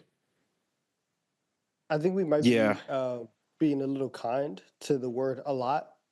Because I don't know how much better that the Warriors are. Like better. Wow. In terms of we are going to go on a run. We're going to win a lot of games. I'm not sure. This team still has a lot of things that it has to overcome. And Draymond Green is, he's getting old. Steph Curry is also getting old. Jimmy Butler is also on that term. So you have 3 aging superstars. I need to see it before I start to believe that they're getting better. I think I don't need to see anything. Like, they let go a whole lot of nothing and got Jimmy Butler back. It's hard to see Jimmy Butler like as a super productive all-star player this year, because like he's kind of, things were super muddied over there in Miami. Kind of wasn't trying, had like back-to-back games earlier in the year where he took like 7-8 shots. And then he's also had like monstrous performances where he's won against the Pistons and he dropped like 35 and 19 rebounds, I think they've gotten better, definitely, and I think he's going to help steer them in a certain direction. Now, do I think they're going to be a champion? Yeah, guys, we have breaking news. We have another mind-altering trade that just happened. Patrick Baldwin Jr. has been sent from the Milwaukee Bucks to the San Antonio Spurs for cash considerations. Oh, not cash considerations has to move again? What the hell? Bro, they don't let cash consideration have shit in any city. He is nonstop on the move. He is nonstop homeless. He's in between places that he can lay his hat and call home. We need to let him have some stability in his life. Cash deserves better. He just bought a crib last week. He just bought a house last week. Shout out to Cash, Milwaukee man. real estate prices are nice. But he got a steal in Milwaukee. Wisconsin is a good real estate place. I mean he's going down to Texas, though. Texas, it could be worse, I guess. Oh, man. At least he's not paying state taxes, so that's fine. Yeah, exactly. He gets tax breaks, so that's beautiful for Cash. Yeah, perfect fit. Cash considerations. We're praying for you. We're keeping you in our thoughts. Right? That's hilarious. Sorry about this. We see you. We hear you. Respect the cash considerations. Yeah, you are seen. I hope cash considerations does a really good job running the pick and roll with Victor Wembanyama. We already have Chris Paul. We already have De'Aaron Fox. That's a third playmaker there to set up those alley-oop attempts.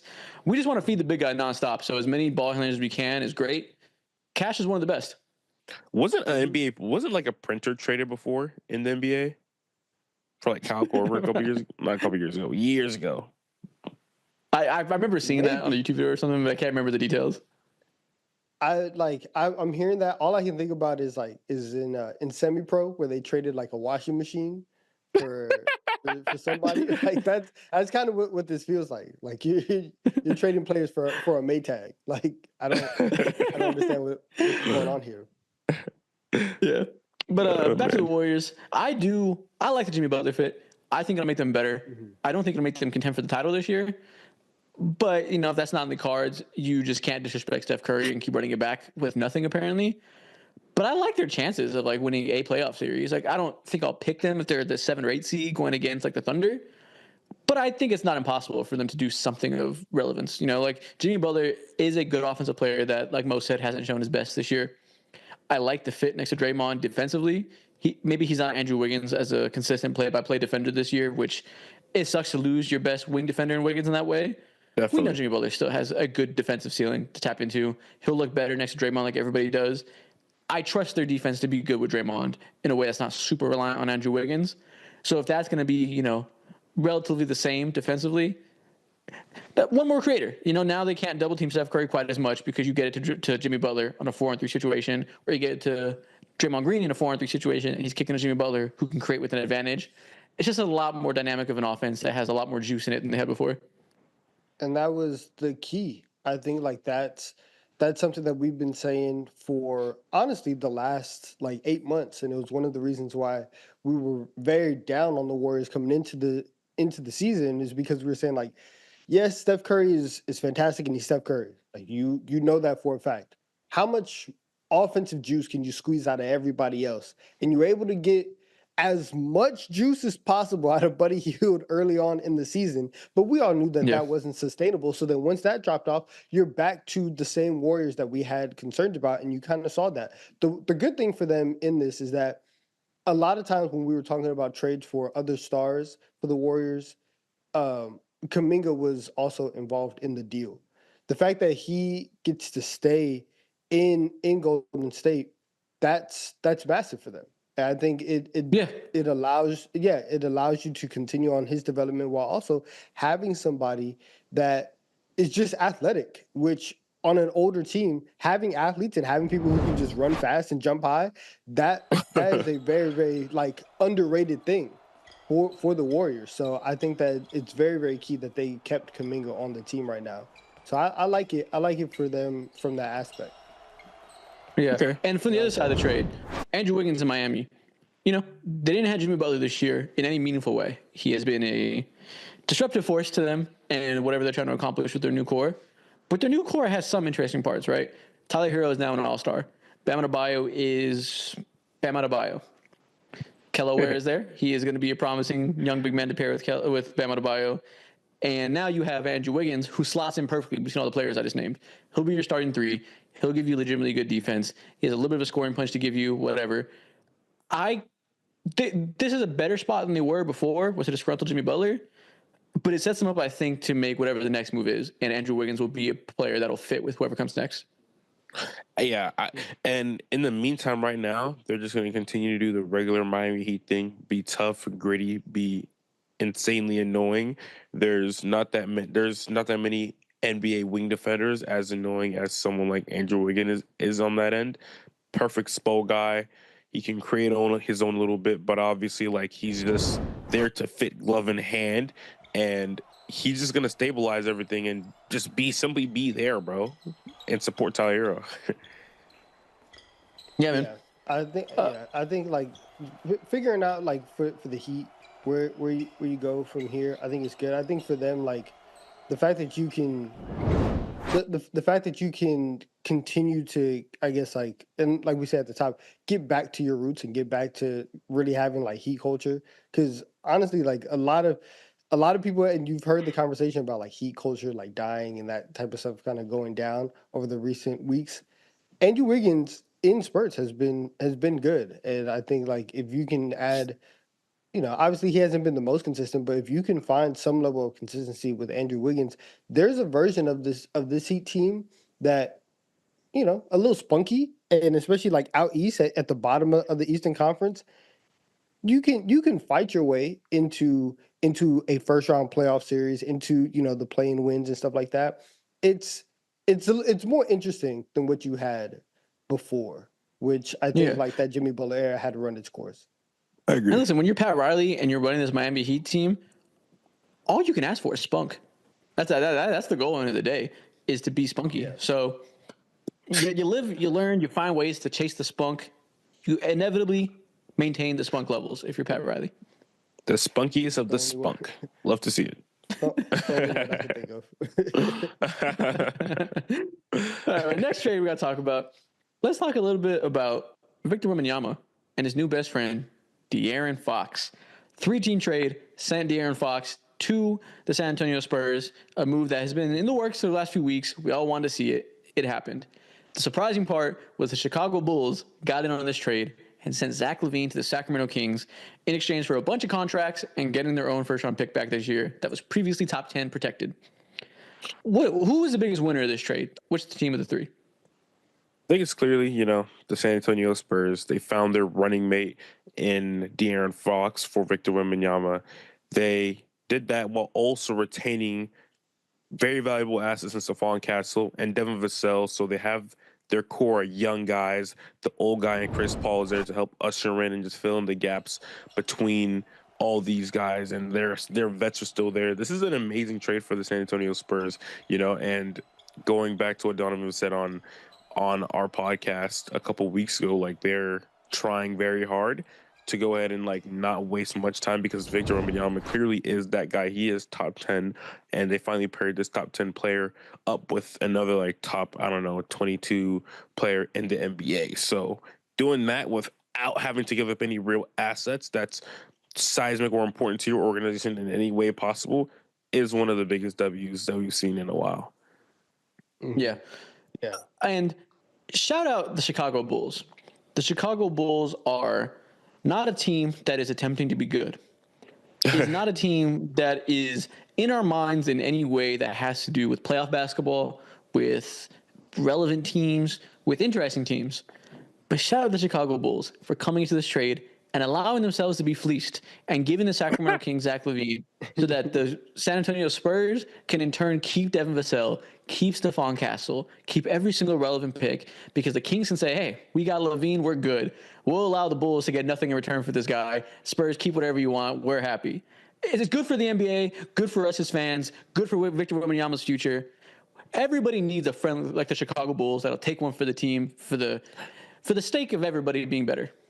Yeah, everyone needs that one unselfish friend, bro. In every group, it's needed absolutely to thrive. And the Chicago Bulls have been one of the most unselfish organizations in the league. They went ahead and gave away Alex Caruso for nothing, and they gained Josh Giddey. They went ahead and gave DeMar DeRozan a humongous contract, and they let him ball out, extend his NBA career.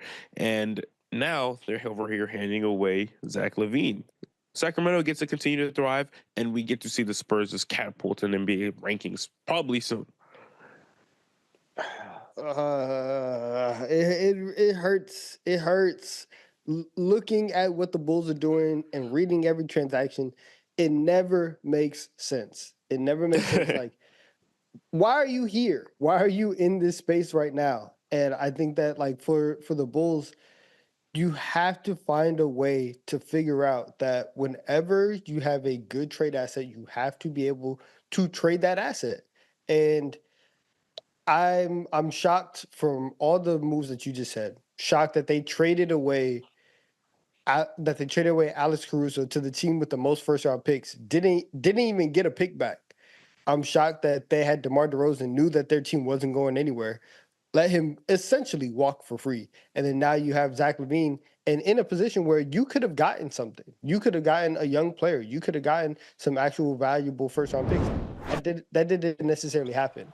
And especially because if this was last year, I could maybe understand this. Zach LaVine was having a really, really good year. Like, Zach LaVine and his trade value rose so high this year because everybody was reminded, oh yeah, he's actually a good basketball player. We were kind of tripping, like it left a lot of people's minds. So the fact that Zach LaVine had restored his trade value and the Bulls still weren't able to get a lot for him, that just shows kind of where their mindset is at, and it's kind of frustrating. You know, you'd want the good PR that you got with Zach LaVine to amount to some assets for your main return just being you get a pick that you probably could have kept either way if you would have tanked a little bit. It's disappointing.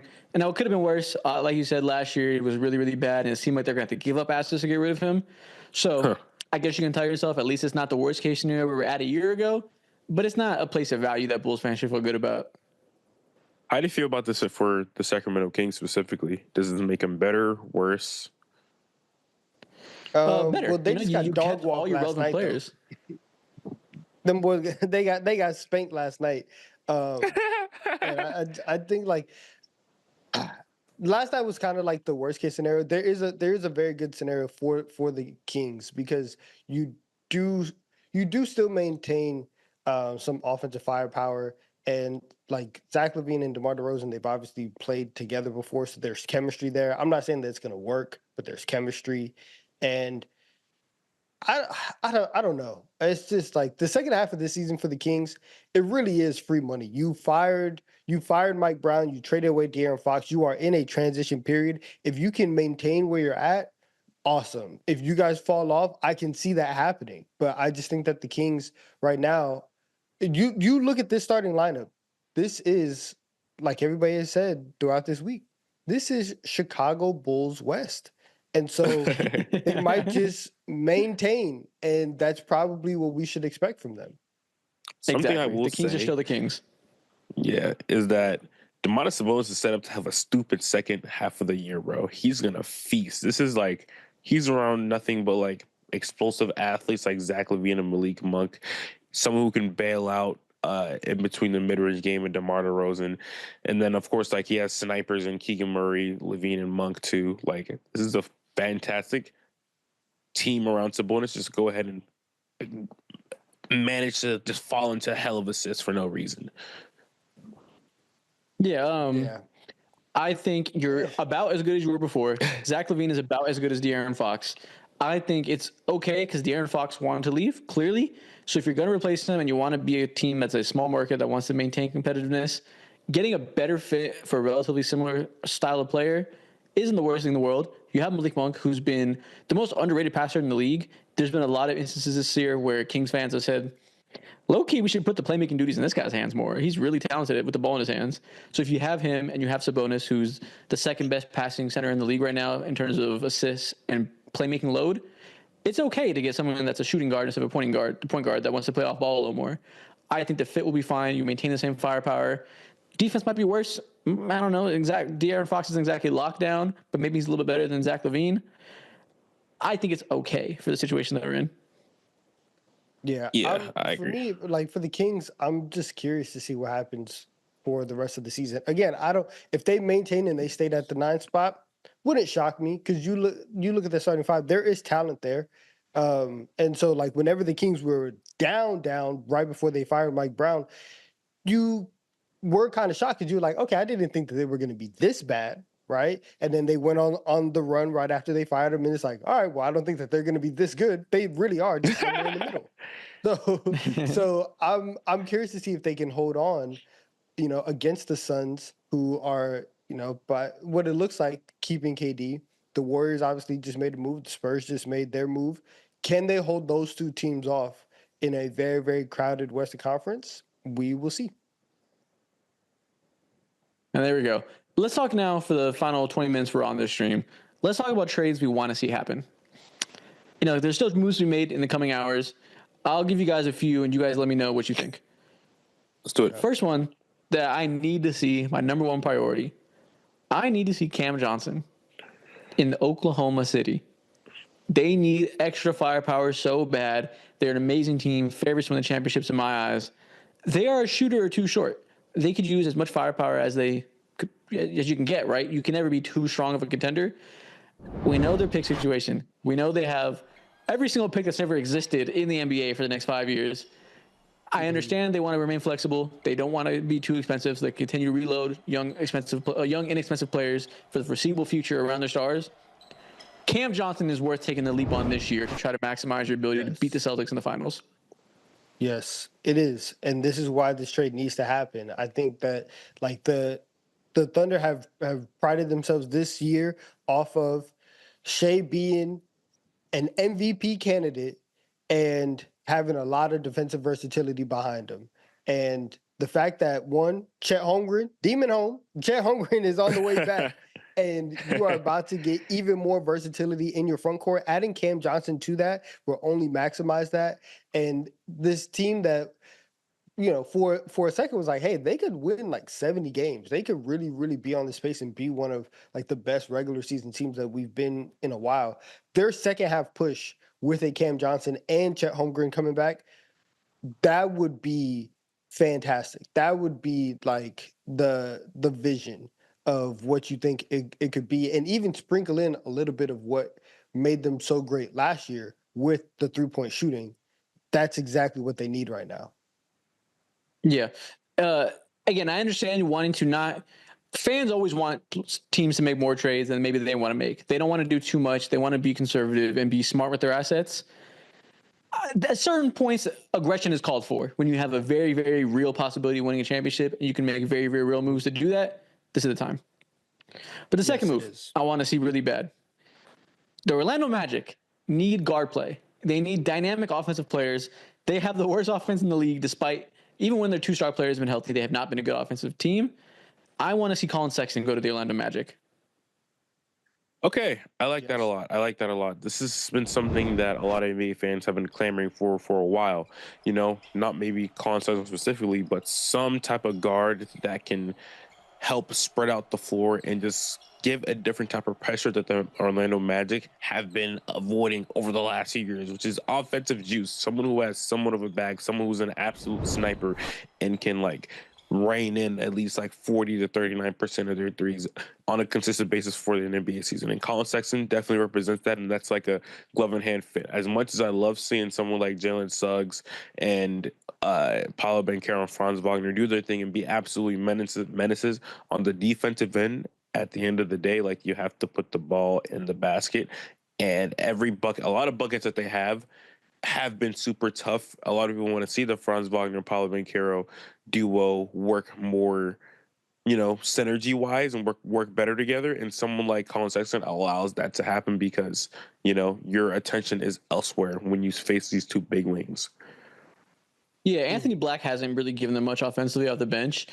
He's a defensive-minded player that can defend, but is a very limited defender just because his youth and size of his body. He's very skinny and small, so he's not a huge defensive force that is going to make up for the lack of offensive output this year. So any more just juice offensively you can get on that bench is going to be helpful.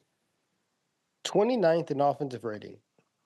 That's ridiculous. It's getting ridiculous. Every night it's getting ridiculous. It's been ridiculous. I really can't overstate how crazy that is for a team that, like, obviously they've had a lot of injuries. Paolo's been out for a long time. Franz was out for a long time. Jalen Suggs has been in and out the lineup as well. But you have to be better than 29 out of 30, right? Those types of teams are trying to go get Cooper Flag. The teams around them in terms of offensive rating. I think that the Magic desperately need some more juice. You thought KCP could come in and really unlock a lot of things for your offense and for your stars, that he could be the spacing, that 3-point shooter. That hasn't necessarily worked out to its full potential. And so because of that, you have to go and be even more aggressive, because like we keep saying, sometimes aggression is needed. And sometimes you have to recognize when something isn't going to be the dream scenario that you thought it was. So for the Magic, you've had a hole at point guard for several years. You've tried to develop some guys. You've tried to raise that up. It's time to start outsourcing that talent. It's time to go make a trade and get somebody in here. Yeah. All right. So next player I want to talk about, I'll let you take the reins on this one, Donovan. There's a certain big man going to a certain team that you are a fan of, that you've been wanting to make happen, that you've been talking about. Who do you want to see go to the New York Knicks in the next 4 hours? Please, please, please. Can we get Walker Kessler to the Knicks? That is my hope. Walker Kessler? Yes. I think that the Knicks, the entire season, and it's crazy that it rests in this man's hands. And honestly, not even hands, knees. Lower leg extremities. Mitchell Robinson's lower body will decide the New York Knicks season, because if he is out there, then it allows the Knicks to have some defensive versatility. The problem is Mitchell Robinson is almost never available to allow the Knicks to have that. And so I want the Knicks to get another big man. I want them to get another defensive-minded big man that they can put next to Karl Anthony Towns, and somebody who is a little bit more available. And knowing the way that Tom Thibodeau likes to play his rotations, likes to play his guys, 40 minutes, 42 minutes a night. I'm not sure if Mitchell Robinson, especially coming off another injury, is going to be able to withstand that for 2 to 3, hopefully even 4 playoff rounds. You have to go get somebody to play that, because Karl Anthony Towns at your 5 puts a defensive ceiling on your team. Obviously, yes. He is not the best defensive center in the league, and so you want to have somebody in that space to help him out with that, so you can slide him back to the 4 and you can, obviously recreate the formula that the Minnesota Timberwolves had last year. I want the Knicks to be aggressive. They just traded away Jericho Sims yesterday, so now your center depth is even worse than what it was, 2 days ago.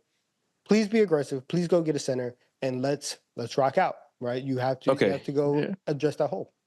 So if you're going to do this, or if you want this to happen, what tantalizing assets do you have on this roster in order to persuade the Utah Jazz to let you have someone? Yeah, because you're not just trying to convince anybody to give you a young promising player. You're trying to convince a scam artist. You're trying to convince Danny Ainge to help you. What are you going to give them for them to be interested? Because he is cheap, so the money isn't really hard, but asset wise, it's difficult. Yeah. What are you going to do? I understand that. I'm going to call him up and I'm going to say, listen, please. We really need a center. Cherry on top. We really need a center. Promise. I'll include you so well in Utah. Exactly. Please, I'll include you on our next 2 trades. You could be the third team. We'll send second round picks, please. No, I think I think that the Knicks obviously you got offer Mitchell Robinson. There are still some like first round picks down the line that you have available. But if you do make a move like this, this is the last move that you can make. It is the most all in that you can be, and so you have to be very very sure that Walker Kessler is the guy. I right now am kind of sure about that. But again, it would be Mitch Robinson. It would be some first round picks. You might be able to throw in some of the young talent that you have drafted, just because, again, for this era of the Knicks, they don't necessarily have the room to develop. This is a very win now team. Tibbs doesn't give a lot of room for young players to develop in that way. So if you want to stash them on the bench, that's not really doing anybody any good. So you can see yourself part ways with some of the young guys. And listen, Deuce McBride I love Deuce McBride. And I think he's on a very, very team-friendly contract, but he's also a very good player. And so if you want to do that, and if you want to put Deuce McBride into the trade to sweeten it up, maybe even, get back a Jordan Clarkson or something like that, trade that young piece, whatever, you might be able to do that and sweeten the deal a little bit and have a guard who can play both sides of the ball on a good contract, and Mitch Robinson and some assets that might be able to work for the Knicks. Yeah. Okay. Yeah, we'll see.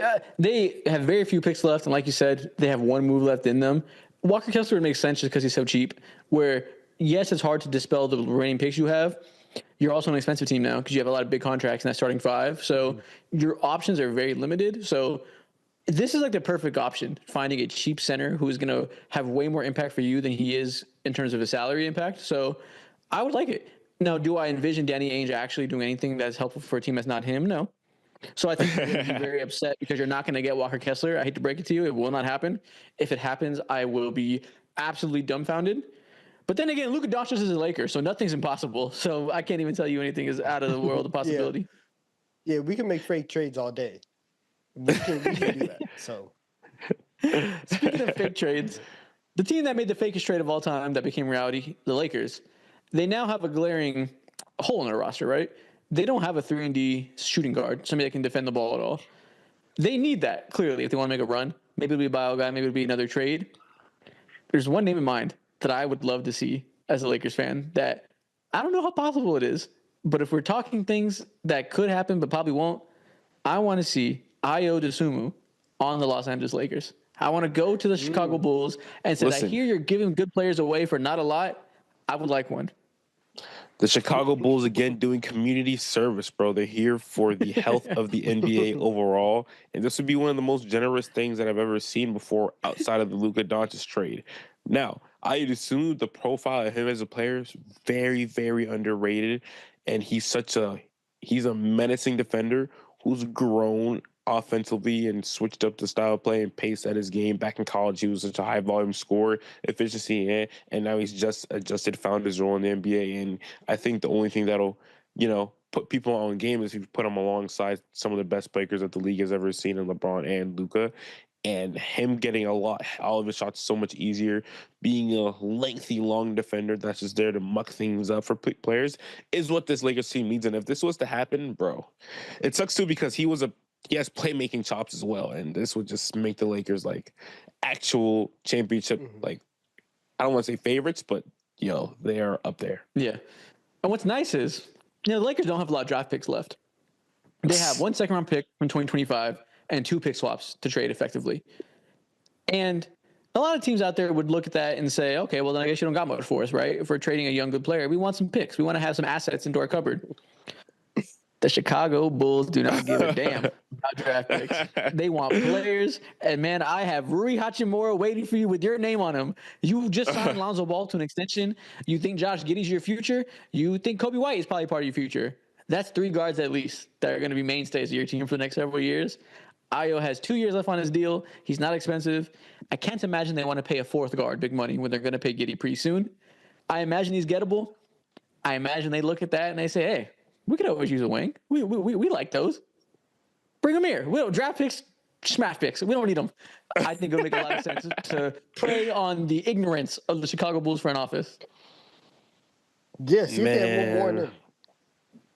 Just keep going to the well until it doesn't work. We will try and get everybody. We will try to extract every bit of talent that you have on the Chicago Bulls. I know you just signed the extension. Is Lonzo Ball available? I'll try and do that. I will try and do everything. Get every player from the Chicago Bulls. Yeah. Okay. So I would love to see this happen. I would love to see one more scam. Rob Pelinka. I got one more Emmy. Vince Carter meme. I would love to see it. Before we get out of here, I want to talk about a pipe dream. If this wasn't pipe dream enough, I got one more. There's rumors over the last few days. Kevin Durant was so close to becoming a Golden State Warrior.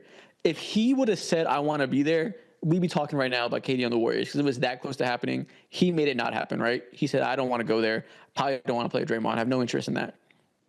Clearly, the Suns are entertaining moving off of him and resetting their team. If that were to be the case and he is still available for the right offer, if I was running the league and I got to make the picture-perfect example of what I want to see the Memphis Grizzlies come in, sneak in on the last minute of the deadline, and get Kevin Durant to try to win a title this year. They have so many young players, so many tantalizing assets for a team like the Suns who have nothing around Devin Booker. If Kevin Durant were to go, we can give you like 3 or 4 rotation players because we need to condense our rotation that much. Give us Kevin Durant. Let us pair him with John Morant, pair him with Jaren Jackson Jr., pair him with Big Zach Edey. We're chasing a title this year. If this was to happen, this would be basketball-wise, it's a glove in hand fit, but with where and how this team has been like trying to create this offense that everyone gets to eat type stuff, that'll just have to be dismantled, and they have to absolutely lean towards the star power of the team, which starts with KD, behind John Morant, and then it probably ends with someone like Jaren Jackson Jr. This team will help catapult them, in my mind, to actual. Yeah, and this trade helps. Bro, their defense will continuously be monsters because he's not one of the better defenders in the NBA, but he's not a slouch on that end anymore whatsoever. And then offensively too, like this just doubles on what they're good at and gives them something that they've been missing, which is like an unstoppable force or someone with an unstoppable go-to move. And John Morant, you've seen him been unstoppable before, but it just looks a little bit different in the playoffs and specific deep runs. And Kevin Durant, you can't name an NBA player other than LeBron James who's like dealt with more savvy playoff moments and stuff like that. Yeah. Now keep in mind, has there been any reporting suggesting that the Memphis Grizzlies would desire Kevin Durant? No. Has there been any interest on the market for the Suns to try to trade him outside of the Warriors?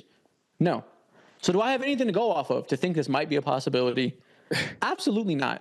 But this is one of the trades I want to see.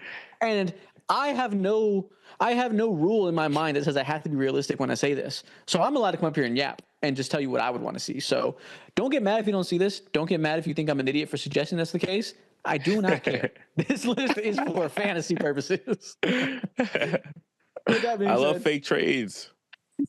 I love it. It's amazing. Hey, listen, you ask me trades I want to see. I can say anything I want. I should have said KD to the Lakers. I should have tripled down. Oh my God. Who's gonna stop me? Go there. What up, man? This has been great.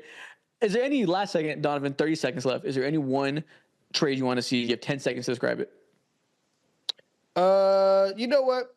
Let's get Giannis to the Knicks. If we're just talking about fake trades, yeah, I'm about to turn my camera off. What are we talking about? 2 p.m. Most shocking trade in NBA history, part 2. Run it back. Hell no. We talked about all the trades that have happened. We talked about Brandon Ingram. We talked about Jimmy Butler. We talked about Mark Williams, everybody in between. We talked about cash considerations. Shout out you and your journey to San Antonio. I hope whatever happens for you in the next chapter is worthwhile for you in your future. I hope you find a good apartment in San Antonio. There's good breakfast tacos for you. All will be I'm well getting my jersey soon. With that being said, we are done here. We're going to toss it over to 3 Cone to take over the stream for the next hour. And yeah, man, appreciate y'all listening to us. Hope the next person has some thoughts about cash considerations.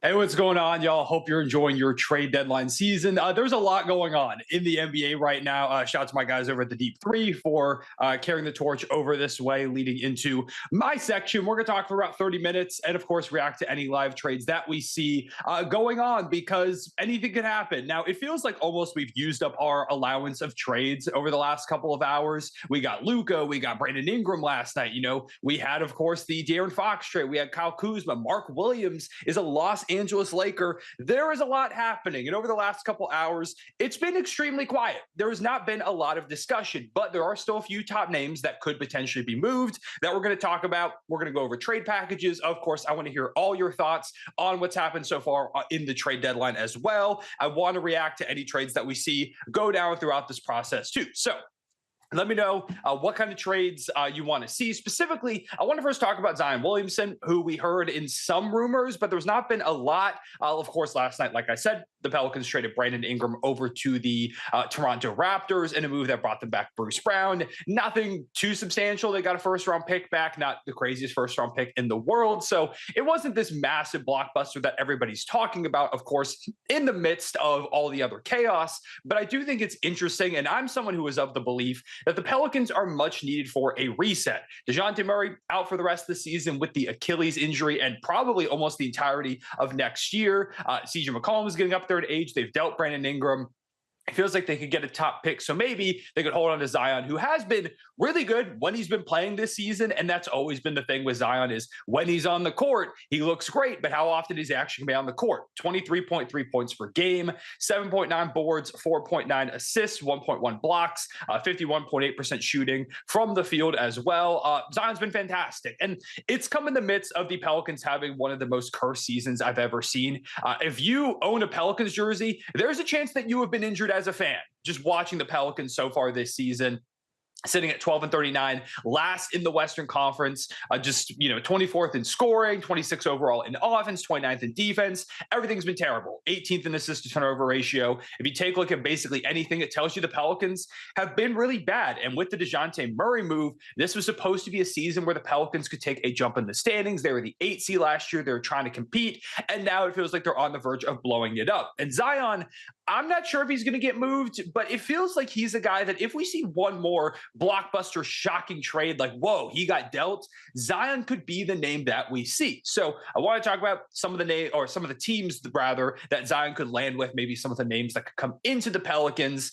The Golden State Warriors were a team that I thought made sense for Zion Williamson, of course, now with the Jimmy Butler trade. I think it's a lot less likely, but I don't think it's entirely impossible. They could still go after him. They have the assets to make that work, but I'm not really counting on them too much. I think they just go into the rest of the season with Jimmy Butler, with Steph Curry, and they rather go after a big man of some kind. Maybe I just saw Nate in the chat say, do Vooch or Kobe get moved? If I had to guess, I think Nikola Vucevic ends up as a Golden State Warrior. Ensem just said, tell me Nurk is gone. I got bad news. I have no idea where Yusuf Nurkic is going to go. I've got no idea what the Suns are going to do the rest of this deadline because they're plan 1A went out the window. Their plan 1B went out the window. Plans 2, 3, 4, 5, 6. Feels like everything is out the window. And I mean, I don't think they trade Kevin Durant, but maybe there's still an inkling. Something like that could happen. We'll talk about that in the second half of these 30 minutes is if Kevin Durant did happen to get moved, like what are still some landing spots where he could end up? Zion isn't going anywhere. Maybe not BFPG, but I mean, we saw Luka Doncic get traded. So at this point, I don't think anything's impossible. Also, shout out to Chet Holmgren, my guy coming back tomorrow for the Oklahoma City Thunder. That's a big announcement as well here on trade deadline day. I saw DJ Jones say the Hawks in the chat. The Hawks are actually the first team I want to bring up that I think makes sense for Zion. With Atlanta, Jalen Johnson is out for the season. It sucks. But you were playing really good basketball when Jalen Johnson was there. You've still got Dyson Daniels. You made a trade recently, of course, sending DeJounte Murray over there with the New Orleans Pelicans. I think there's a world where you could get another deal done. You could add a guy like Zion Williamson to this lineup. It sounds like DeAndre Hunter is out the door. He potentially could be going to the Cleveland Cavaliers. That is the prevalent rumor at the moment with the Hawks, specifically with DeAndre in Cleveland. It seems like he could be going out, and so you could try and fit someone else in there now as a 4, maybe make it into a 3-teamer with New Orleans going ahead and getting DeAndre Hunter. You get back Zion Williamson, and the Pelicans get back some pieces to continue to shape this new look roster that they may be going for. And I would really like Zion over here. I think he would be incredibly fun. You then have a starting lineup of Trey, of Dyson, of Jalen Johnson, of Zion, and Onyeka Okongwu. I worry a little bit about the shooting, I guess. The spacing isn't the best in the world. Maybe Risashe takes a jump at some point and the spacing improves, but that's the main thing. However, if I'm Atlanta and I'm, kind of in this weird limbo at the moment, I'm willing to take a shot on a Zion Williamson, who, again, if you can get him on the court, and specifically if you can get him on the court next to a playmaker like Trey Young, I think that would be really fun. That would be incredibly must-see TV. It would be showtime, seeing Zion catch lobs from Trey Young, him orchestrating the offense. Zion has been really good as a ball handler, specifically as a playmaker getting downhill over the last couple of seasons as well. Like, that would be really fun. I would love the idea of that tandem. And I think a team like Atlanta should be willing to take a shot. I don't think there's anything wrong with him making that move. Like, worst case, it doesn't work out. And Zion's still really young. He's still really young. So it's not like you're taking a chance on an aging, injury-prone star. He is injury-prone, but he's a guy who is still relatively young, and you give him a chance to turn that around and just bring in that influx of talent. If the asking price isn't too crazy, I think it's something that the Hawks should consider doing, for sure. I'd be willing to give up Zachary Risashe in that deal. I would. The only guys I wouldn't give up are Trey and Jalen Johnson. Anybody else pretty much can go. Probably not Onyeka Okongwu either, because he's kind of, your big of the future. But I would consider it. Detroit could do a deal with them, giving up Tobias Harris, Isaiah Stewart picks, and some of those young players to the Pelicans for Zion. A casual, I kind of agree with you that the Pistons, I also think, are a team that makes sense for Zion. And really any of these squads that could really just take a swing. Maybe they've been overperforming this year, or it feels like, there's a shot. I think Zion makes sense for them.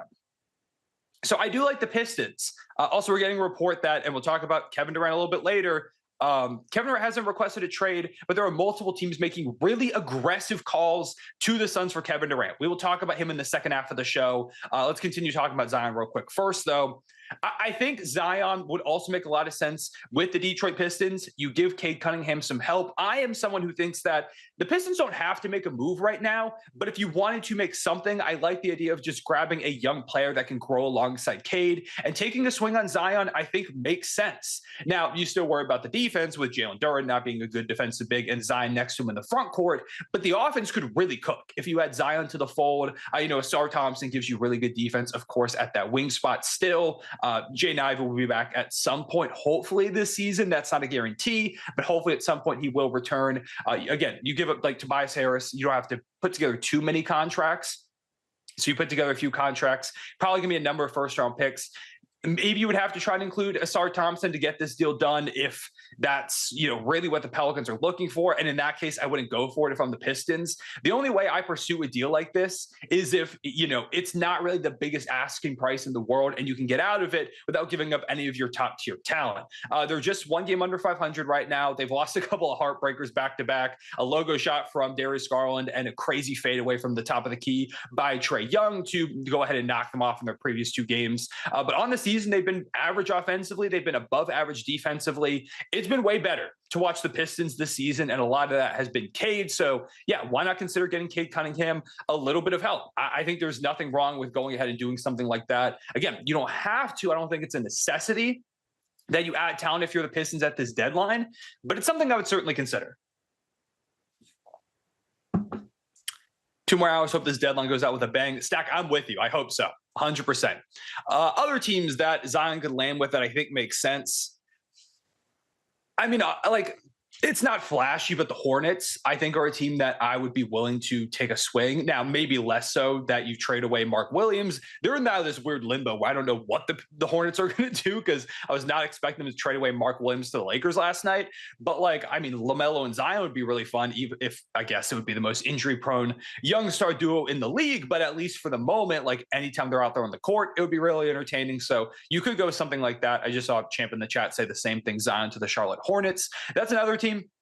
And I think taking a swing on a guy like that with Zion makes sense. You might as well. How much do you have to lose? Worst case, it doesn't work out. And it's one of those things where you tried to grab a top tier talent to put next to LaMelo Ball and, didn't end up working out. Crazy to see Dalton Connect here. Musa Diabate has been really good there as the big man for the Hornets recently, so clearly they felt comfortable. I guess the Zion deal would send out like probably Miles Bridges and some of your young talent, maybe like a Tajon Salon or someone like that, sends out a couple of those guys over to New Orleans, helps them kind of just reshape the roster a little bit. You slot them in there at the 4. I think it'd be fun. It'd be kind of showtime. Again, it's not really flashy at all, but it's something that I think makes sense. Seeing a couple people saying that KD should go to the Warriors, or not Warriors, or Mavericks. Nico. Do you think Nico Harrison could cook up a deal for Kevin Durant after he traded away Luka Doncic? Do we think that's possible? We'll talk about KD in a moment. But okay. Other teams I think make sense. I mean, like, I don't hate it for Dallas. The spacing gets tough with AD and Zion in the front court. But I mean, if you want to just add a little bit more offense, which I think they definitely need, I don't hate it for Dallas. It's not my favorite fit in the world for sure. But like, if they're looking to make one more shakeup, they're looking to, according to them, go like all in. Like, I don't know. I think Zion and Dallas could actually be kind of interesting. I'm not saying it's my favorite thing, but I wouldn't hate it. The Rockets could make sense, but I don't think that the spacing would really work. They need a little bit more 3-point shooting, but I do think Zion could be interesting there. I more so like, though, a guard for Houston. Yeah, as you see here, the offense with Dallas was pretty good this season, but now that you've lost Luka, it's going to definitely drop a bit with Anthony Davis in that front court. The defense is going to ramp up pretty substantially, but I worry a lot about the scoring on that team with Kyrie being the one option. And, it's, or I guess 1A, 1B with AD some of these times. Crazy lineup to go out there and see too with the Dallas Mavericks with Kyrie, AD, Clay, like wild big three would have been one of the most insane big threes ever if that was the case about 5 years ago. So it's a wild team to see just come to fruition over the course of this deadline. Do I think the Grizzlies will do anything? Well, I'll talk about someone that I think the Grizzlies could go after here in a few minutes, Bulldog. As for, I just saw Drew in the chat say Zion to the Spurs.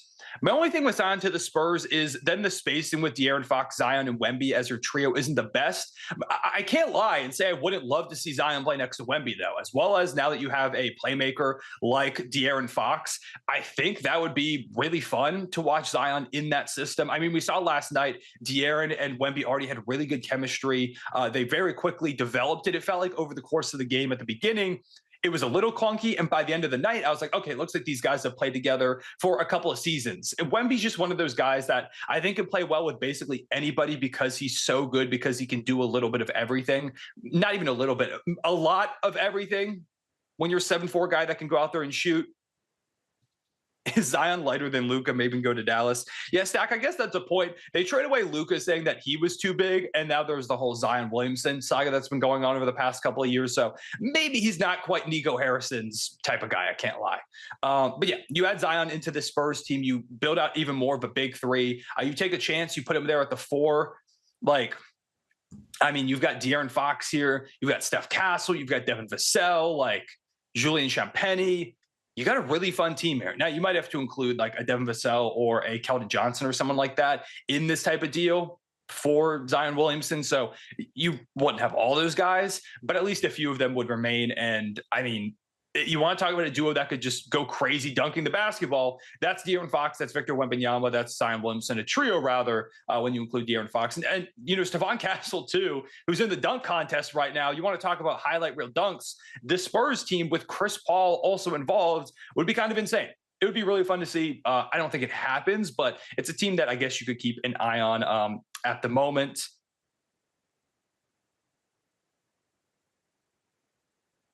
Pelicans won't trade Zion until he's consistently playing. Trade him when his value is to other teams is higher. Cameron, that's fair. I'm not saying they have to trade Zion. I just think it makes sense for them to pivot. If not now, then maybe more so in the offseason. See if Zion can play like this the back half of the year and go out there and show out.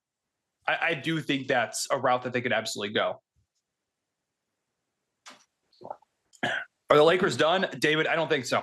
I think there are more moves coming for the Lakers in this last hour and a half, hour 45 that we have. What time is the deadline done today? It's done at 3 p.m. Eastern. So it's an hour and 46 minutes away. Math's hard. But okay, that's a little bit about Zion. I don't know if he's going to get moved, but I think he's a guy to keep an eye on. Now let's talk about Kevin Durant, because after the Golden State Warriors thing fell through yesterday, it seemed like KD wasn't going to get traded. And if I had to still pick, I would say it's a no to a Kevin Durant trade. But Shams is saying that teams have remained incredibly aggressive, calling about Kevin Durant, seeing if the Phoenix Suns would be willing to pivot. They didn't get Jimmy Butler. They got annihilated by the Oklahoma City Thunder last night. Things have not been going great over there in Phoenix. Bradley Beal is there to stay. It seems like they're kind of just hoping that they internally improve. Maybe they deal Yusuf Nurkic to make something else work, to just bring in a little bit of help. But it seems like they're just praying that this thing somehow works out. It's not going to, in my opinion. And I do still think Kevin Durant being traded is not 100% impossible today. Once Luka got traded, all of my thoughts on who is untouchable, what is impossible, have gone completely out the door. I can't remember who it was. It might have been Brian Windhorst. But somebody said after the Luka trade, teams are now acting like they can do anything. They're like, hey, we might as well call and see what we can make happen. Because if Luka could get traded, anybody can. And now Kevin Durant, I still think there is a shot. I mean, having another monster season, 27 points per game, 6 boards, 4 dimes, crazy efficiency. We don't talk enough about the longevity of Kevin Durant. We talk about it with like LeBron James, for example, but KD deserves a lot more credit for just how dominant he's been for so long. You know, he's lost a lot of foot speed, but he still can get a shot off against anybody. He's still one of the best scorers in the world, one of the best scorers to ever play the sport. He can fit basically anywhere. There's almost no team that I think Kevin Durant would be a bad fit on. But I want to talk about some of my favorites. As you can see here, Suns having a very average season. They're pretty much like average in everything other than defense. I mean, the defense sucks. Like that was always going to be the case. But let me talk about some of my favorite fits for Kevin Durant. Right off the bat, I saw my deep three guys mentioning it at the end of their segment. I think KD on the Grizzlies would be kind of disgusting. One of the main things for the Grizzlies that I worry about is what their offense is going to look like, because they run a very weird offense. And I think it's better suited for the playoffs than it's been the past. But I would still like to see them get a little bit of an offensive punch, a little bit of spacing in that starting lineup. And if you put Kevin Durant out there at the 3, I mean, we're talking about one of the scariest starting fives I've ever seen, with Ja, with Bane, with Jaren Jackson, and with Zach Edey at the 5. Maybe they try to push for like a Desmond Bane or somebody like that, but I think you could potentially get out of it without giving up one of those guys. And if you could just like load them with like decent role players, you've got all the depth in the world, young guys.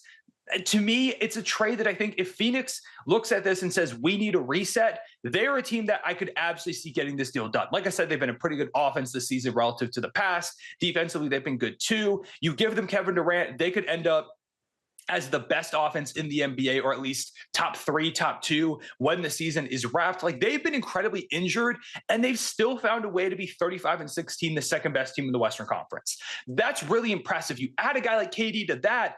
Right now, I don't think the Grizzlies are championship contenders. I think they're like right there, a tier below. But if you give them Kevin Durant, then I think you get there. You get there if you're Memphis. Trey G saying KD to Memphis, it would be crazy. It would be absolutely insane. Like to see him with the Grizzlies, man, that team with, you know, Ja's downhill rim pressure, the way that Jaren Jackson has been playing this season, Desmond Bane at some point getting back to his normal self, Zach Edey is with some size. And even if you give up Marcus Smart, like 4 rotational guys, you still could have like a Scottie Pippen Jr. off the bench. You could still have a Vince Williams, like Asante Aldama. They just have so much depth. To me, the Grizzlies are the perfect team for a consolidation trade. Spurs or Mavs for KD, if not those teams, I think he stays. Well, let's talk about one of them. Let's talk about the Dallas Mavericks.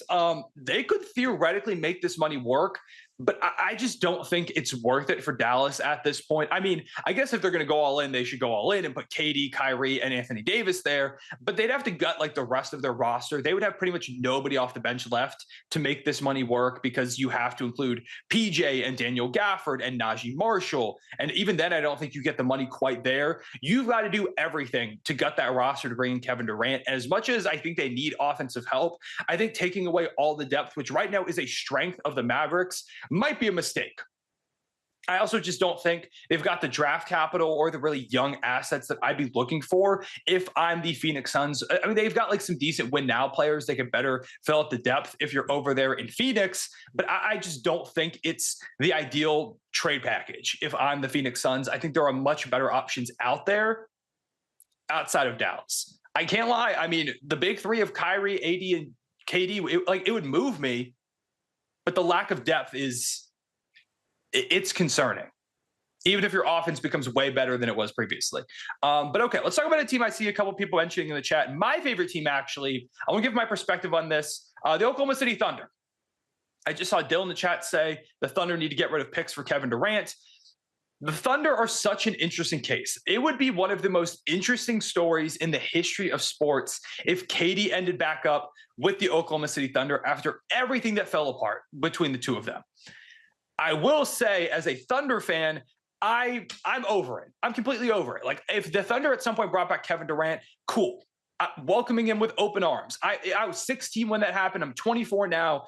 I'm way too old at this point compared to when I was to be holding grudges against Kevin Durant. I'm just completely over it. He's been like 40 different teams since then. But as good as he is, and I do think he'd be an amazing fit with this team, I don't think this is a move that would. I could never see Sam Presti making this move in season. If, say, the Thunder went to the playoffs this year and for some reason disappointed, they lost before the Western Conference Finals, in the Western Conference Finals, whatever, they got destroyed in the finals, then I could see them considering a Kevin Durant trade. But I just can't see the Thunder and Sam Presti making a move for Kevin Durant midway through the season. I just don't see it at all. It feels very against his philosophy and kind of against what the Thunder's philosophy is. In this scenario, I imagine you move off of Isaiah Hartenstein. You send him over to the Phoenix Suns for his contract. You probably give up maybe like a Lou Dort as well. I mean, you do everything to try and keep Jalen Williams and Chet Holmgren. If either one of them have to be included, I'm not making that trade because I'm not dealing those two guys with the way that they've played this season. For Kevin Durant, I'm just not doing it. So if you're able to make things work outside of those guys, it's not a bad decision, but it's not something that I'm willing to do as someone who's watched this team. Like, they've got 40 wins before 10 losses. I'm not willing to make a substantial move that completely shakes up the foundation of the squad in the middle of the season. I'm just not willing to do it. I've seen a lot of people say KD would never go back to OKC. I mean, JS, I've actually heard from people that KD would be open to returning to Oklahoma City. He would. I'm not saying it's somewhere he is going to go or that, he's going to actively pursue, but that he would be open to going to Oklahoma City is what I've heard. I'm not saying the Thunder will make it happen or should make it happen, but I don't think it's the most unrealistic thing in the world. And again, the main thing is that the story would be like we would have to drop like 30 for 30s about that. Imagine, like, if KD wins at someday, went back to the Thunder, won a championship, it would be one of the most insane sports stories we've ever seen. Okay, other fits for Kevin Durant. Honestly, I don't think the Denver Nuggets are that bad of a fit. Like, maybe they don't have quite the pieces that the Suns are looking for. It would be Michael Porter Jr., probably Zeke Naji's contract, and maybe one other piece alongside any draft capital the Nuggets can offer up. I mean, KD would be really, really sick there. You want to talk about going all in on offense? Like that. Oh, we got to trade, actually. Real quick, we got to trade. It's Jusuf Nurkic. Suns fans, if you're here listening, we talk about Kevin Durant. Jusuf Nurkic, a 2026 first-round pick to the Hornets for Cody Martin, Vasilije Micic, and a 2022 second-round pick.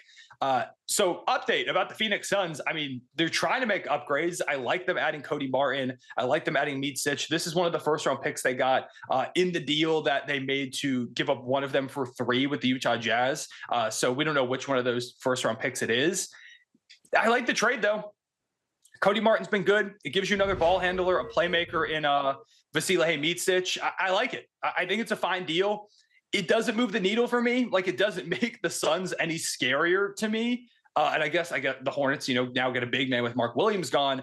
It doesn't really do anything for me for Phoenix. It makes them a little bit better because I still think they need another big man, because even with Nick Richards, who's been playing pretty good for them, even with like Mason Plumlee, I still think they need another big, because that big rotation is still rough. but there's like no way to get someone else. I think they're kind of just sticking with that with the Nick Richards, Mason Plumlee thing. So you get a wing, you get a ball handler, you get a second round pick. I don't hate it. I think overall with the way Nurkic has been playing this season, how bad he's been, like it's fine. If I had to grade it, it's like I gotta give it like a B-, a B maybe for the Phoenix Suns. For the Hornets, it depends which of those first round picks it is, but like I don't know. I don't understand this one all that much. I need to see if it's been updated, which one of those first round picks it was. Nah, I haven't seen anything yet, but we'll have to see what that pick is. I mean, I guess for the Hornets, just in this stage of rebuilding, you're just trying to take on any first round draft capital you can. Katie's not going to play with Westbrook again. I don't know. I think it'd be interesting. I think it'd be very interesting. Yeah, Vooch and the Suns would have been nice, except for the fact that he's not really a defender, and this team is awful defensively. So I think offensively, I mean, he adds a punch, but defensively, you've got nothing going for you. I can't believe that. It's crazy how much the Suns just nuked their future with the Bradley Beal and Yusuf Nurkic trades in the same offseason. It's just crazy. As you can see here, Nurkic has been terrible this season. Been one of the worst bigs in the league. Can't shoot, not good defensively. Just doesn't really do much for you. So I like that they moved off of him. It's just like Phoenix is so dead in the water. That's why I think a Kevin Durant trade is coming at some point. I think at some point we're going to see Kevin Durant get dealt over to some other team. Like if it's not at the deadline here, I think it's going to be this offseason. I just can't see Kevin Durant sticking around for too long with Phoenix. I think that they're very clearly coming to an end here with this era. It didn't work. They're going to try internal development. They've got some new role players here with this deal. It's not going to be enough to really change anything about the trajectory of this team. So.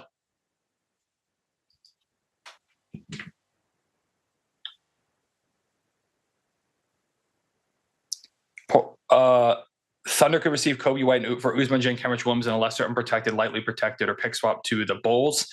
Yeah, I mean, Kobe White's a guy that we could see get dealt 100%. I mean, as a Thunder fan, I like Kobe over there in Oklahoma City for sure.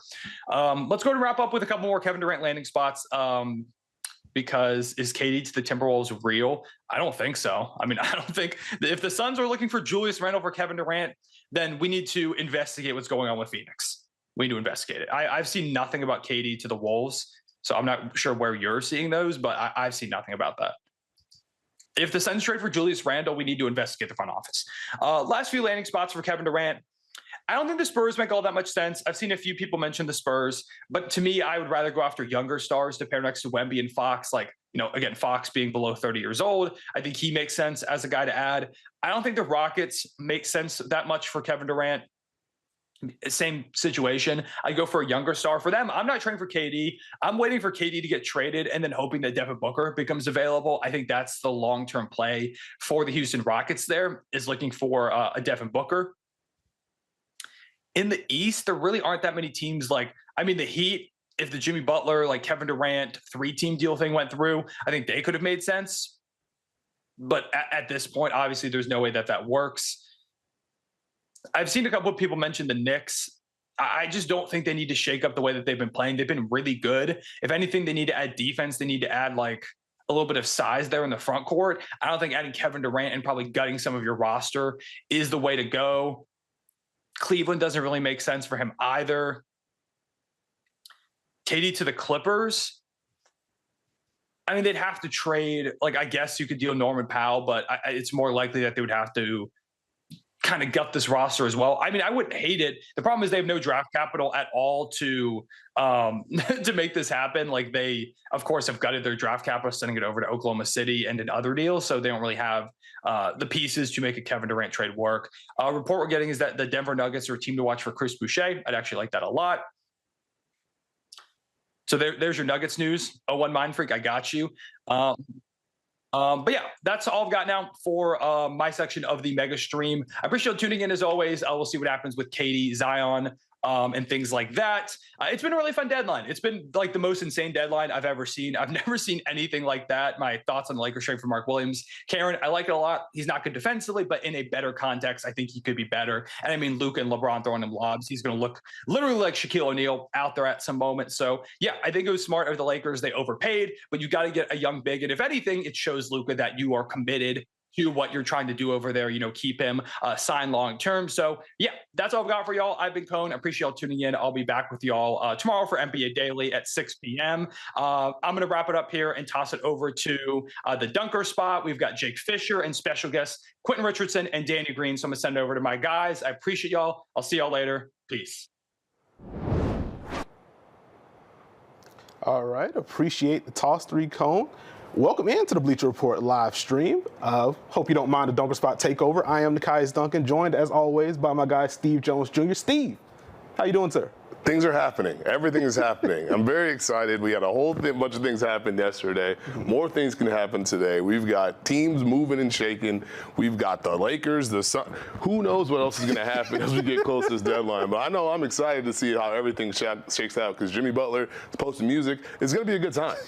Jimmy Butler's posting music. We got Instagram stories. We got movie premiere jokes for Mark Williams from his former teammates. Like, it's a whole lot going on. I'm excited to dig in. As we get pretty darn close to the trade deadline passing, I am still trying to wrap my head around everything that's happened yesterday. I'm still personally reeling from the Luka Doncic trade from the weekend. I am still trying to recover the sleep that I missed out on. The guys, fix your sleep schedule, not the time. Look, hey, man, I'm just being transparent with our listeners and our viewers. You know what I mean? But it's been a whole lot of fun. It's been a whole lot of fun.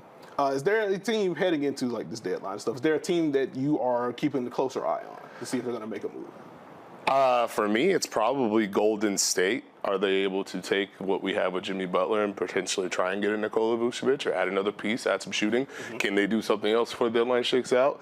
Or did the Cleveland Cavaliers want to do something? Detroit Pistons, I'm always keeping an eye on if they want to continue to kind of keep shuffling the deck and make another move towards that. Those are probably the teams I'm looking at. We've had so much go down so far, and so it's trying to figure out exactly who is going to try and make the moves that are left. These are the type of margin deals that sometimes people can slide under the radar, but it could really boost you later on. So that's kind of where my mind's at right now. There you go. Well, with so much happening, let's bring in some help. Somebody else that can help us kind of break down what's happening and project what's going to happen over the next hour and a half. Joining us for this stream, 13-year NBA vet, host of the Knuckleheads podcast, one of my favorite players to use across multiple NBA lives. We can talk about that off air. Quentin Richardson, welcome into the stream. How are you doing, sir? I'm good, man. Appreciate y'all. Appreciate y'all having me. Absolutely, absolutely. How have you been taking in this trade deadline so far? Hey, man, I've been loving it. We in the middle of Super Bowl week, fellas. And the NBA got the news cycle in the chokehold. Hey, I'm with it. I like it. That's a way to get our get back, man. They try to come throw some games on Christmas and all that. Let us get our get back. This our fade right here. Hey, that's what I'm talking about. You know what I'm saying? The big deal in the middle of y'all stuff. Big deal. I love it. I love it. And as the Eagles fan on the pod, I'm glad I can take my mind off of stressing about Patrick Mahomes on Sunday. So I'll also take that. But that's a tremendous point. Has there been a particular deal that's caught you most by surprise so far? I mean, the obvious, Luka and AD. None is bigger than that. I mean, I think that's been the biggest trade in the NBA of my lifetime. So, I mean, just to see the seismic, activity that was, and like you say, it was in the middle of the night. I was actually working NBA TV Game Time that night with Greg Anthony, and we were about to be getting out. It's about 12 whatever, and they say people started coming out of the room like, is Shams hacked? Is this real? Oh, my God. Then it was this whole, everybody checking and fact-checking. Then we had to go back on the air. So it was definitely a big deal. And I know people that had already gone to sleep woke up like it's not April Fools. What's happening? Mm-hmm. Q-Rich, I would be one of those people. I went to sleep. Yeah, he went to sleep. I was woken up, and I got to react for like 3 hours straight. And had to go to church in the morning. It was a whole thing. But we here, though. It was like that. Unbelievable deal. But to help us break down some more deals, and we just had one come in, Jake Fisher, our insider for today's stream. Jake, how are you doing today? What's going on, guys? I'm doing well. The sleep is not in full, reserve like Nekias was saying, but as another Eagles fan on the program, we're locked in here for the next 3 hours, or not even 3 hours, 2.5 now. We're so close to the final buzzer here, and we just had another deal, like you said, come across the radar. Yusuf Nurkic finally out the door in Phoenix. He was someone that definitely was on the decision tree for the Suns leadership when they made that deal. A couple weeks back now, whenever exactly it was, where they sent their 2031 unprotected pick to Utah, got those 3 picks back.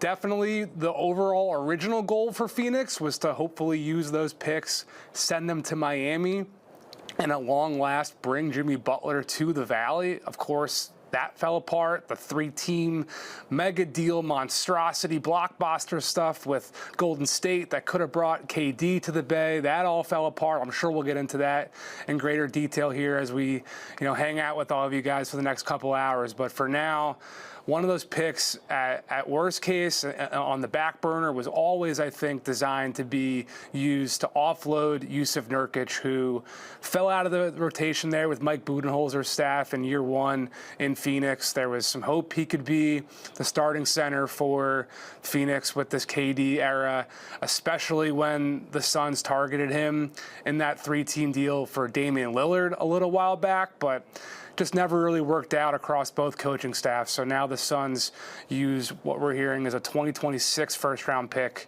to bring back Cody Martin and the veteran Vasily Micic from Charlotte. There's been a couple of trades back and forth between the Hornets and Suns, so a lot of synergy between those two front offices, which, of course, Nick Richards was one of the first deals of this whole trade season. So we got that deal on the radar. We're still waiting to see what could potentially happen with DeAndre Hunter and the talks between Atlanta and Cleveland.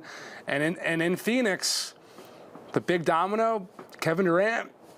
Are there still potentially talks happening there? I don't know. That's stuff I'm working on here in the next couple hours, guys. Got you. Well, we'll set the KD stuff aside for now because we're absolutely going to be pressing that button. But while we're still on Phoenix, they're sending one of those picks with Yusuf Nurkic. Do they have plans to use those other 2 picks to make deals now, or is that going to be more of an off-season, moving ahead type thing? I think right now. I mean, you don't go out and keep mortgaging what your limited draft capital is, having a 35-year-old Kevin Durant, if he's staying on the roster, with a 30-year-old Bradley Beal and Devin Booker, after, principal owner Matt Ishbia went out on the record postseason press conference last year and said 26 other teams would rather have your roster than what they have. And now this team is, fighting in the play-in picture, let alone for home court in the playoffs or competing for the Western Conference Championship, let alone the title. But that's the goal in Phoenix. So I think they are not done. I think there's definitely more stuff to be looked at for the Suns. But for now, that Nurkic deal was definitely the first domino we were waiting to see once the Jimmy Butler business came to a close. And the other thing, too, that's been pretty ironclad and consistent, Bradley Beal is not going anywhere. He has no designs on waiving that no trade clause. He wants to stay in Phoenix. And that's a pretty big roadblock that the Suns are working around with all their other salary that they do have to play with. Got you. Well, quick one from me before we get you out of here. On the Atlanta front, as you mentioned, DeAndre Hunter and some talks between Atlanta and Cleveland. Does that signify, in light of the Jalen Johnson injury, that Atlanta's willing to sell off some pieces? Do they want to turn things? Which direction do you see them trying to go here if they do move DeAndre? It's a good question. Hunter, Bogdanovich, Clint Capella, those 3 names, those veterans have really kind of been on the trade block for the Hawks for several years now. I mean, there was a time, I forget exactly which draft it was because it might have been 2 years ago, let alone this past summer. But there was a time where DeAndre Hunter, we really thought he was going to Toronto. And I do think that was another conversation here in the final hours before Toronto ended up making the move for Brandon Ingram last night. Bogdanovich has been out of the entire rotation, for Atlanta for a couple of days now. Over the weekend, his camp, his side of things was very much under the understanding that he was going to be getting moved. So the Hawks have all those veterans to play with. They have luxury tax concerns, but I also, to firmly answer your question, I do think they would like to be fighting for the playoffs there. I think with Zach Richardson as the number 1 pick and in the starting lineup, and the Dyson Daniels return for DeJounte Murray, producing just such a fantastic win-now defensive player who also obviously just has such a runway ahead of him to continue to develop. I think the Hawks, whatever business they do, they definitely want to be under the luxury tax by day's end, but I also think they have a goal of having some type of postseason presence as well. Okay, got you. Well, Jake, appreciate the quick insight. Naturally, we'll be coming back to you. I know you got to work the phones. We don't want to take up too much more of your time. Really, there it is. Really appreciate you, and go Birds. Go Birds. There it is. Surrounded.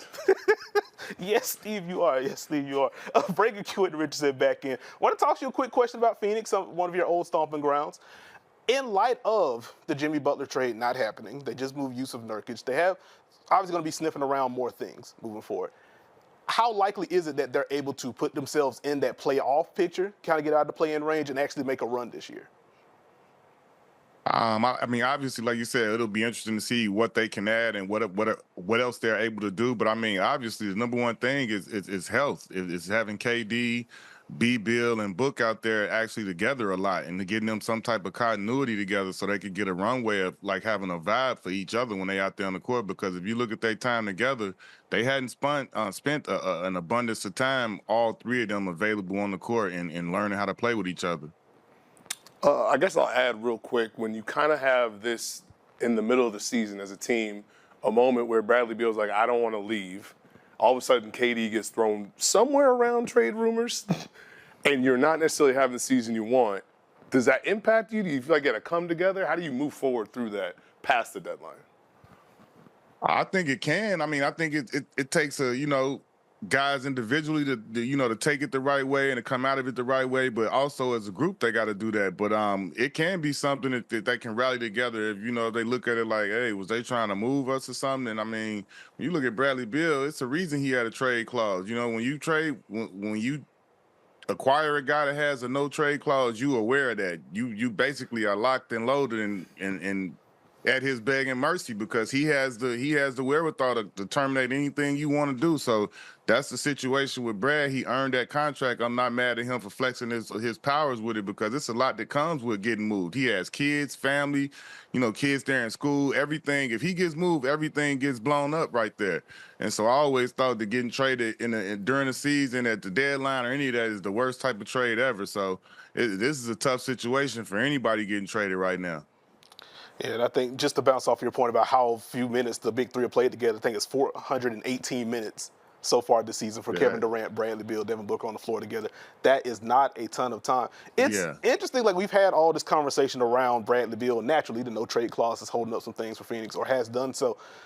It's kind of gone under the radar that he's actually been solid since they've moved him to the bench. Like, he's had a pretty quality season overall. Like, he's shooting well, he's driving well, the playmaking's in there. He's competing on defense. This is still a good player. It's just kind of wild how the conversation, understandably so, but wild how the conversation's kind of shifted around that. Looks like we are getting some news through the pipeline. Get to react to something live. We got a trade. It appears that we do indeed have a trade. As we just talked to Jake from Shams, the Atlanta Hawks are trading for DeAndre Hunter to the Cleveland Cavaliers for Karis LeVert, George Niang, 3 second-round picks, and 2 first-round pick swaps. I'll tell you this. High value. Q Rich, I got a question for you, because I'm thinking right now, Cleveland's in this position they're in at the top. You realize, hey, this might be our time. This might be our year. They love their depth. You turn a couple of those pieces into DeAndre Hunter. Q Rich, how do you feel like DeAndre Hunter can help add to what Cleveland has already done so far this season? I mean, like you said, a lot of people have been saying that was something that they needed, was a real solid 3-man, the 3-man that could be the missing piece for them.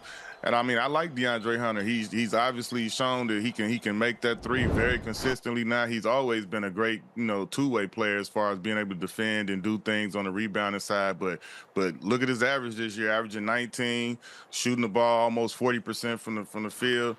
This could be a great piece for them that could help them push things over the top. And this obviously says that they're trying to capitalize on this thing and take this thing all the way this year. Good stuff there, Q Rich. We're going to bring Jake Fisher back in to kind of give us some details on how this trade came together. Jake, welcome back. Long time no speak. Long time no speak. Yeah, just like we were saying, there was conversations between Atlanta and Cleveland on this deal. I mean, Hunter's been a name that we've been kind of monitoring for years now, like we were saying. The big piece to all of this is that Cleveland, right, this successful story, make the Donovan Mitchell trade 2 years ago, fire JB Bickerstaff, bring on Kenny Atkinson. They had this magical start, and the Cavs entered kind of trade season around December 15th, like $1 million, $2 million, whatever exactly the number was, above the luxury tax. And like, I know fans don't want their owners to be considering or to be so considerate about pinching pennies like this, but in this new CBA, you really want to be not in the tax for successive years here. There's repeater tax penalties. There's going to be even stringent, more severe punishments if you're in the second apron compared to just the luxury tax, where that's that stuff, if our listeners are familiar with, could end up potentially freezing a draft pick down the future. So for Cleveland, this move not only makes them a bit better. Like, the Cavs have kind of been searching for that just clear cut, who is the fifth guy next to Donovan Mitchell, Darius Garland in their backcourt, and they obviously have Evan Mobley and Jared Allen manning the front court. But they had this whole mishmash of wings. Dean Wade started a bunch. Max Strus was a big free agency acquisition a year ago. Same thing with Georges Niang, or 2 years ago, excuse me. And Isaac Okoro was the guy they drafted top 5, who always, they were hoping he'd turn into this real 3-and-D threat. None of those guys were really anything more than like a B+ at their best skill. Mm-hmm. So it kind of always left the door open for Cleveland to really pursue one, upgrade move like this. That's why we heard them linked to Cam Johnson a bit in that Brooklyn conversation. But here, this deal gets done because the Cavs don't have to give up a first-round pick. I think that's what really made this thing happen, and the fact that DeAndre Hunter's also having just a career season after he shifted to a bench role to make a play for Zach Ricochet, the number 1 pick, to come in and start, and he's just had a phenomenal season. So Atlanta's wanting to get off his money. That they will, there's a chance this ends up still being a multi-team deal, I've been hearing, where the Hawks might move some other money off to a third team to get under the tax themselves. But for Cleveland, that's what this is about. They finally get this clear-cut fifth guy, the wing piece that's going to potentially put them over the top or right there neck and neck with Boston, with New York. Still waiting here. That's why I'm looking down on my laptop to see what exactly this draft compensation is, but I've got second-round picks and a swap. We'll see exactly what the cost was, but Cleveland was limited in their draft capital. That was definitely why they backed away from any early conversation with Brooklyn about Cam Johnson. So I think that's kind of the storyline here. They get their guy that improves them on the wing while sending out 2 of their wing pieces. I mean, it's going to be tough for the reunification of Kader Savert and Kenny Atkinson, unfortunately. But I think DeAndre Hunter, they're very excited about getting him there. Oh, that makes sense. It makes sense. I think with the players involved, Cleveland saved around $3 million to your luxury tax point. And as you briefly mentioned Cam Johnson, I guess I'll toss this question your way and then let you get back to figuring out what the picks are and things like that. Is there any news on Cam Johnson? Are the Nets looking to move him? It's a good question. It's been really quiet on him the last week or so. One of the things about Cam Johnson and his trade candidacy is the fact that he's been labeled as injury prone, and he even got medically red flagged for some hip issues all the way back to when he was in the draft.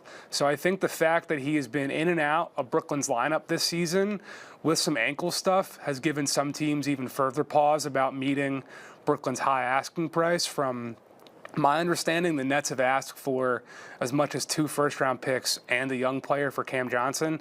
We're looking on the market right now where Luka Doncic only went for 1 first. I'm sure we'll keep talking about that. I mean, I don't think anyone really is drawing 2 firsts. The price that Brandon Ingram just drew from Toronto is probably going to give us the best benchmark for any possible Cam Johnson deal. But the other flip side of all that, he's on a descending salary, and he's a guy who Brooklyn really likes from a culture standpoint, from a locker room personality. So I think compared to Dorian Finney-Smith and Dennis Schroeder, who got rerouted again out of Golden State in the big Jimmy Butler deal, those two guys both well past 30, and they were expiring contracts. Dennis Schroeder definitively an expiring contract. Dorian Finney-Smith had a player option, which he's expected to decline and try to get a new deal. So the difference between those guys and Cam is the age, the fact that he is on a team-controlled deal, and I do think Cam is someone that Brooklyn has some type of thought would either be a potential, key piece going out in a trade when they do decide to potentially push their chips in and acquire talent again, or he could be someone that big starry acquisition would like to play with. So they've never really seemed to have as much motivation to move off of him as compared to the Dennis Schroeders and the Dorian Finney-Smiths of the world. Got you. We appreciate the insight, Jake. We'll let you get back to the phones. Thank you, guys. The Atlanta Hawks and the Cleveland Cavaliers making moves. I tell you what, when you talk about what Cleveland did to get DeAndre Hunter, I'm thinking in my mind, obviously the talent that he has. Offensively, I think defensively, he gives them size. And in my mind, I'm trying to figure out how much does this help their lineup versatility? We know what they figured out with Jared Allen and Evan Mobley, the two bigs. Evan Mobley's growth has been huge. You can slot DeAndre Hunter into that lineup. You still have Max Strus, you still have Dean Wade, some of the wings that you had already. You also can kind of mess things around. One thing, they're always going to have a big on the court, whether it's Jared Allen or Evan Mobley. You can mess around and go a little bit smaller if you want to. DeAndre Hunter can slide up. Or you can go a little jumbo package if it's only one of Garland and Mitchell out there. You want to put them out there with Strus and Hunter and maybe go double big, do those kind of things. So in my mind, I think, is this something that is trying to push and help them towards a New York matchup where they know they can go small, a Boston matchup where they can go big, they can go small, they can hurt you different ways. They're going to attack those guards.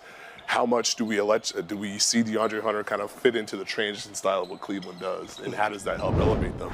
So my mind is trying to think, does this put them into that mode to kind of have some counters against those teams in the postseason? I like it. I think I'm a little bit curious to see how clean the DeAndre Hunter fit is going to be. I think part of the career high season for him has been he's making quicker decisions with the ball than he ever has. He's naturally shooting the leather off the ball, and the defense has been solid as well. One thing we haven't really seen perk up and has been a problem historically with Atlanta when they've tried to go small is what does the rebounding look like for DeAndre Hunter? And so as I'm envisioning him potentially playing some forward for Cleveland, will he be able to do that at a high level? How much can they unlock those single big lineups? And within this Kenny Atkinson system, where quick decision-making reigns king, this is why the Cavs have been one of, if not the best offense in the league pretty much all year long. Will DeAndre Hunter continue to hit those notes and make those quick decisions to really make that pop? Q-Rich, you talked a little bit about the DeAndre Hunter fit. Let me zoom out with Cleveland in just a moment. They've pretty much been wire to wire, the best team in the East, record-wise. With this DeAndre Hunter acquisition, are they the favorites coming out of the East, or do you still have a little bit more faith elsewhere?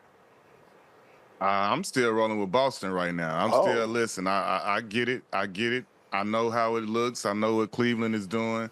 But I'm from the era where the Spurs did the same thing. Spurs just trotted along in the background, and let everybody have the storylines and do all that. But when it comes down to it, you got to run through them to get to the chip. So I still think Boston is as strong as they were. Obviously, they don't have the record, not having the regular season that Cleveland is. Cleveland is having an unbelievable run. But I still feel that when it gets down to the series and when it gets down to it, that they're gonna have to go through through Boston for to get to the finals, and I don't know if they're gonna be ready to do it. They're gonna have to show me that first for me to believe that.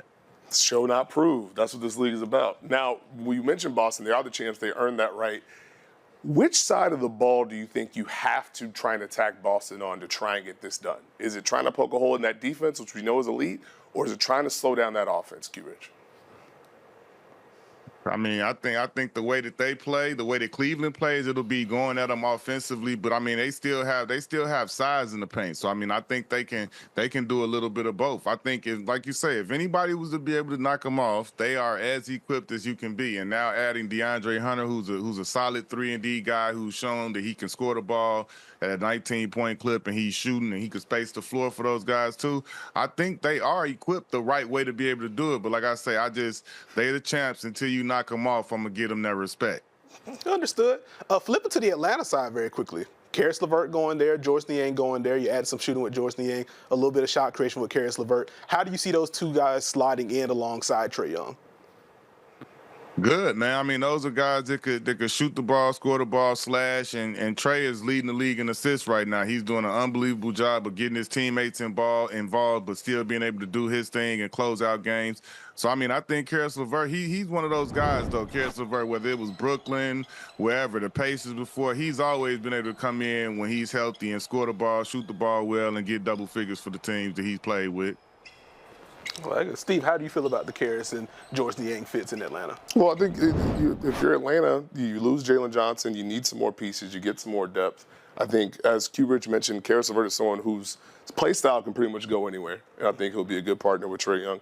I think George Niang is a consistent player as far as being able to kind of play the floor, stretch the floor, be able to move things around. So I think if you're Atlanta and you're still trying to compete towards that play and try and make a push, this is the kind of move where you lose maybe the top talent, but you are able to kind of build some consistency out there. I like it. I think that's what kind of stood out to me from Atlanta side, to Jake's point. Being able to move a DeAndre Hunter, clear a little bit of future money, but we're staying competitive. We're not just giving the guy away and completely punting on a play-in or a playoff push. And I think Karis LeVert, the year that he's had off the bench in Cleveland, like, he's been a really good scorer. He's been a great quality playmaker. The three-point shooting's at a career high level right now. And I think as you look at some of the end-of-game situations for Atlanta, where it has been pretty much Trae or bust, especially since Jalen Johnson's been out, having another guy like Karis LeVert to kind of shoulder that load, especially on nights that he has it going, I think could be helpful for this Atlanta group as they try to push forward. Never afraid to talk about the Atlanta Hawks now, are you, Nikai? No, we got to sprinkle it in there. You got to give some love to the Atlanta Hawks. Speaking of which, I guess while we're on Atlanta, while we're on Trae, as you mentioned what he's doing as an assist leader so far this year, were you surprised by the lack of inclusion for him in the All-Star game?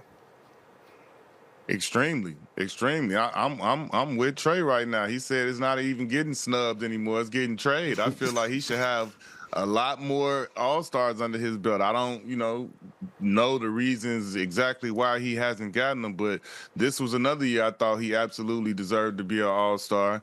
And, it's unfortunate that he didn't get to make it. But I definitely think, that his peers and everybody he plays against, they respect him as that. There you go. And Steve, you've recently talked about on our podcast just the revenge tour that Trae Young's been on. Yeah, he's been mad ever since he got snubbed. You see what he's doing every single night. Are you an All-Star? I'm going at your head top. As he should. Good gracious. I still don't know how you made that shot against Detroit. Listen. The stomp. He is special, man. He's one of the best in the league. Let's go to a little bit of a recap as we're waiting on more news to trickle in. We had some big trades happen last night. In particular, Jimmy Butler, now a member of the Golden State Warriors. Q-Rich, were you surprised that the Warriors ended up being the spot for Jimmy Butler? Not so much. I mean, that was kind of one of the teams that was thrown out there early on when everything was being said, and they remained in there in the mix throughout. So it wasn't too much of a surprise. But it was something that I definitely, I think we all knew was going to happen one way or the other. I can't say that I knew it was going to be Golden State, but with everything being the way it was within the team and him being suspended back and forth, and you knew they were looking for a deal, and then you knew if they found one that was sufficient enough that he was going to accept it, because I felt like Jimmy wanted to be out at all costs. That makes sense. So how do you feel about the Jimmy Butler fit between Draymond Green and Stephen Curry? I think Jimmy is one of those guys that he can fit in with anybody. He's kind of like, especially in a situation where it's a big three, I guess you can say. And I think, with the two personalities, you got Draymond, who's going to be fiery and he can meet Jimmy there, but then you got the the equalizer in Steph Curry, who's the calm in the storm, and he can meet Jimmy at certain places too. But I think Jimmy brings, to the team, he brings a playoff presence that they haven't really had with them since they had KD. And not in the scoring point, but I mean, even in the scoring point, because when you look at his numbers, he's got he's tied for the third most 40-point ball games with, I think, D-Book and I don't know who else, but it's playoff Jimmy is a real thing. He's gotten a little older and he hasn't had those big moments to try, to do it in these last couple years. But I'll be excited to see how he does for them down the stretch. And if they get into that playoff situation when the game slows down, because the game always slows down in the playoffs, and that's when Jimmy's at his best. Yeah. Steve, what do you see Jimmy Butler adding on court to this Warriors group? Fire. I think they need that next to Stephen Curry. He's got the type of play style that'll work. That defense, they're 10th in defensive rating. They have Jimmy Butler and Draymond Green together now. Both of them not only guard multiple positions on the weak side rotating, that's going to be a very good thing. But when you think about it, in Miami, we saw Jimmy Butler, as Q-Rich talked about playoff Jimmy, I'm attacking mismatches. I'm attacking matchups. I'm getting about how I want to. They like to have someone screen for him or use him as a screener. Now imagine that with Stephen Curry, who you don't want to have get open in different scenarios. Jimmy Butler willing to drive. They sick. you see it, right? Man, they crazy. Come on, man. That's funny. But that's the kind of moment. What is it? Emo Jimmy? Emo Jimmy right there. No, it's Big Coffee Jimmy now. Q-Rich, I'll lob this question to you. And I was thinking because Steph Curry, some of the things he said, he's talking about being excited for the fresh start. We can all assume Jimmy Butler is excited for the fresh start, considering he asked for it for how many days? Oh, boy. Does that have an effect on a team at the trade deadline where there's some excitement that can kind of drive you? Oh, yeah, definitely. Absolutely. When you get a player that you think that can come in and really impact your team and do something for y'all, and then y'all go from, kind of how we don't know to like feeling like we got new life and we got a chance. Absolutely. That can happen. I've seen that happen many a times with when players get traded away or players get brought in. I like this type of situation when you bring in a Jimmy Butler in, and he's a guy that when you've watched him on every team he's been on, he's empowered his teammates. He's given his teammates confidence. He's given them some sort of swagger to their game and stuff like that, and the confidence about themselves. Like, Jimmy has walked the walk and he's delivered on a lot of different occasions. So he's somebody you can put your faith in that he's going to be able to be a team improver and a mover of the needle for us. Got you. To your playoff Jimmy point, over his last two healthy playoff runs, 27-7-5. Shooting nearly 50% from the field. You mentioned the 40-point games. It's not just the big scoring explosions. It's the scoring explosions and letting whoever's guarding him hear about it. I will never forget him just pointing at Drew Holiday, who's one of the best defenders in the sport. Drew Holiday. Like, this is Drew Holiday, who is a flat-out dog, one of the best defenders we got. And he's just like, no, not you at all. It's incredible. But let's go around the table a bit as we are getting closer and closer to the actual trade deadline passing. Q-Rich, I'll start with you. Do you have any trade predictions? Any teams that you would like to see make a move before the deadline passes? I don't, man. I don't have any predictions. I think obviously the one move I would like to see that's kind of been out there for Nicholas Vucevic. He's an Orlando guy. That's my guy right there, Vuce. I would love for him to get out of Chicago because clearly they in a retool and a rebuild, and it would be dope for him to get with Golden State if they could make that happen, and then you could add him to Jimmy and Draymond and Steph. Like, I think that could be very interesting down the stretch because Vuce, he's underrated. He doesn't get talked about, but like, he's big time. He could do a lot of things.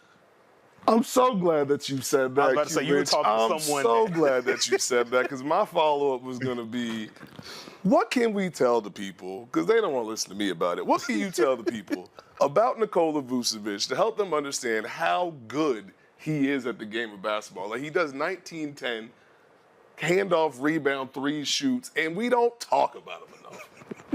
Yeah, no, he's a nightmare for big men who like don't want to leave the paint and don't want to be from around the rim. He's a nightmare. You see right here, he's showing you he can hit you on the short roll because when he rolls, he doesn't have to go all the way to the basket as you saw there, but he can stop short, hit floaters, he can catch the ball on the move and make decisions. He can like you said, you can initiate the offense with him from the top where he's doing dribble handoffs and doing pocket passes and backdoor thing, and then he can shoot the three. He's a guy that makes free throws and he can score with either hand on the block. He's a handful. I got to watch him for a lot of years right up close here in Orlando, and he's only gotten him, improved every year. Mm-hmm. And so, I think he's a guy, when you watch the defenders that have to guard him, they don't want to do all of those things them actions that he's able to run in and be involved in. Big men don't like doing those things that he can do. He has been having a tremendous season for Chicago, as Steve has been hitting on all year long on the podcast. You have just made him very happy. Just want to tell you that. No, Vucci is unappreciated, man. I got a lot of big respect for Vucci in the way. And like you look at it, he's averaging 19 and 10. Like, what are you talking about? Those are crazy numbers. 39% from three, flirting with a career high there. I like the Golden State mention. He's already been kind of linked to him, but you add that to this Golden State group. You want to add a little bit more spacing. You can spread the floor with Vooch. You can still do the handoff stuff with Draymond. Jimmy Butler can be used any kind of way. Stephen Curry obviously can be moved all around the chessboard. That's a tough team to deal with. But as we were talking about Nikola Vucevic, let's toss it back to Jake Fisher, who may have a little information for us on the Nikola Vucevic front. So let's slow your roll there. But I just wanted to say, I heard Q say that Golden State is where he'd want him to be. Honestly, right now, I think that's the only scenario that's in play for Nikola Vucevic. Like, we had heard the Lakers a little while back. Obviously, they went out last night and made their big move with Mark Williams that really took – I mean, the two deals that have really taken the league by surprise have been both out of Los Angeles. Obviously, the Luka blockbuster, then the Mark Williams trade in the, literal 11th hour last night. But Vucevic said at postgame to reporters that he's not expecting to get moved. The only scenario as of last night and early this morning that we were still kind of keeping tabs on as a possibility for him was Golden State. Things are fluid in the Bay right now. They've got a ton that they're still working through. But if he's not moved to the Warriors, I don't think Nikola Vucevic is leaving Chicago just yet. They've had a pretty high asking price on him. They've asked teams for as much as a first-round pick, which, again, as we've been talking about, those first aren't so available right now in this current market. We've seen a couple change hands, but I'd be surprised right now. I'm skeptical that we're going to get a Nikola Vucevic trade in the next 55 minutes, if it's not to Golden State. Okay. Well, Jake, thank you for that. Sorry for speeding to you. Didn't mean to put any words in your mouth on that front, but keep us updated. No worries. On Nikola Vucevic and anything else. I will slow my roll. I got to know my role and sometimes shut my mouth. Word to the rock. But we are back with Q Rich as we circle back through some of these trade predictions. Steve, I'll toss it to you. Is there a team or player that you would like to see moved over the next hour or so? At the buzzer? At the buzzer. I mean, Vooch was probably going to be my number one. It was obviously Nurk already. Damn, my bad, man. It's okay. Take your guy. You know what, Q Rich? If anyone were to take it, it's okay. It's you. You made me like the Clippers as a youth, and I appreciate it forever. So, hey, there we go. If we're talking about at the buzzer, it's got to be something I'm trying to figure out what team would want to make a move right now. Who's trying to find something that's going to push them over the top? I probably would like to see something with Cam Johnson, but I don't know how likely that's going to be because if you are calling the Brooklyn Nets, you need to make sure you have your picks in order and your youthful talent in order. I'm probably thinking, does anyone want to go try and grab Marcus Smart from Memphis? Or does Memphis want to do something to try and improve their standing and get a little bit better right now? That's probably where my head goes right there.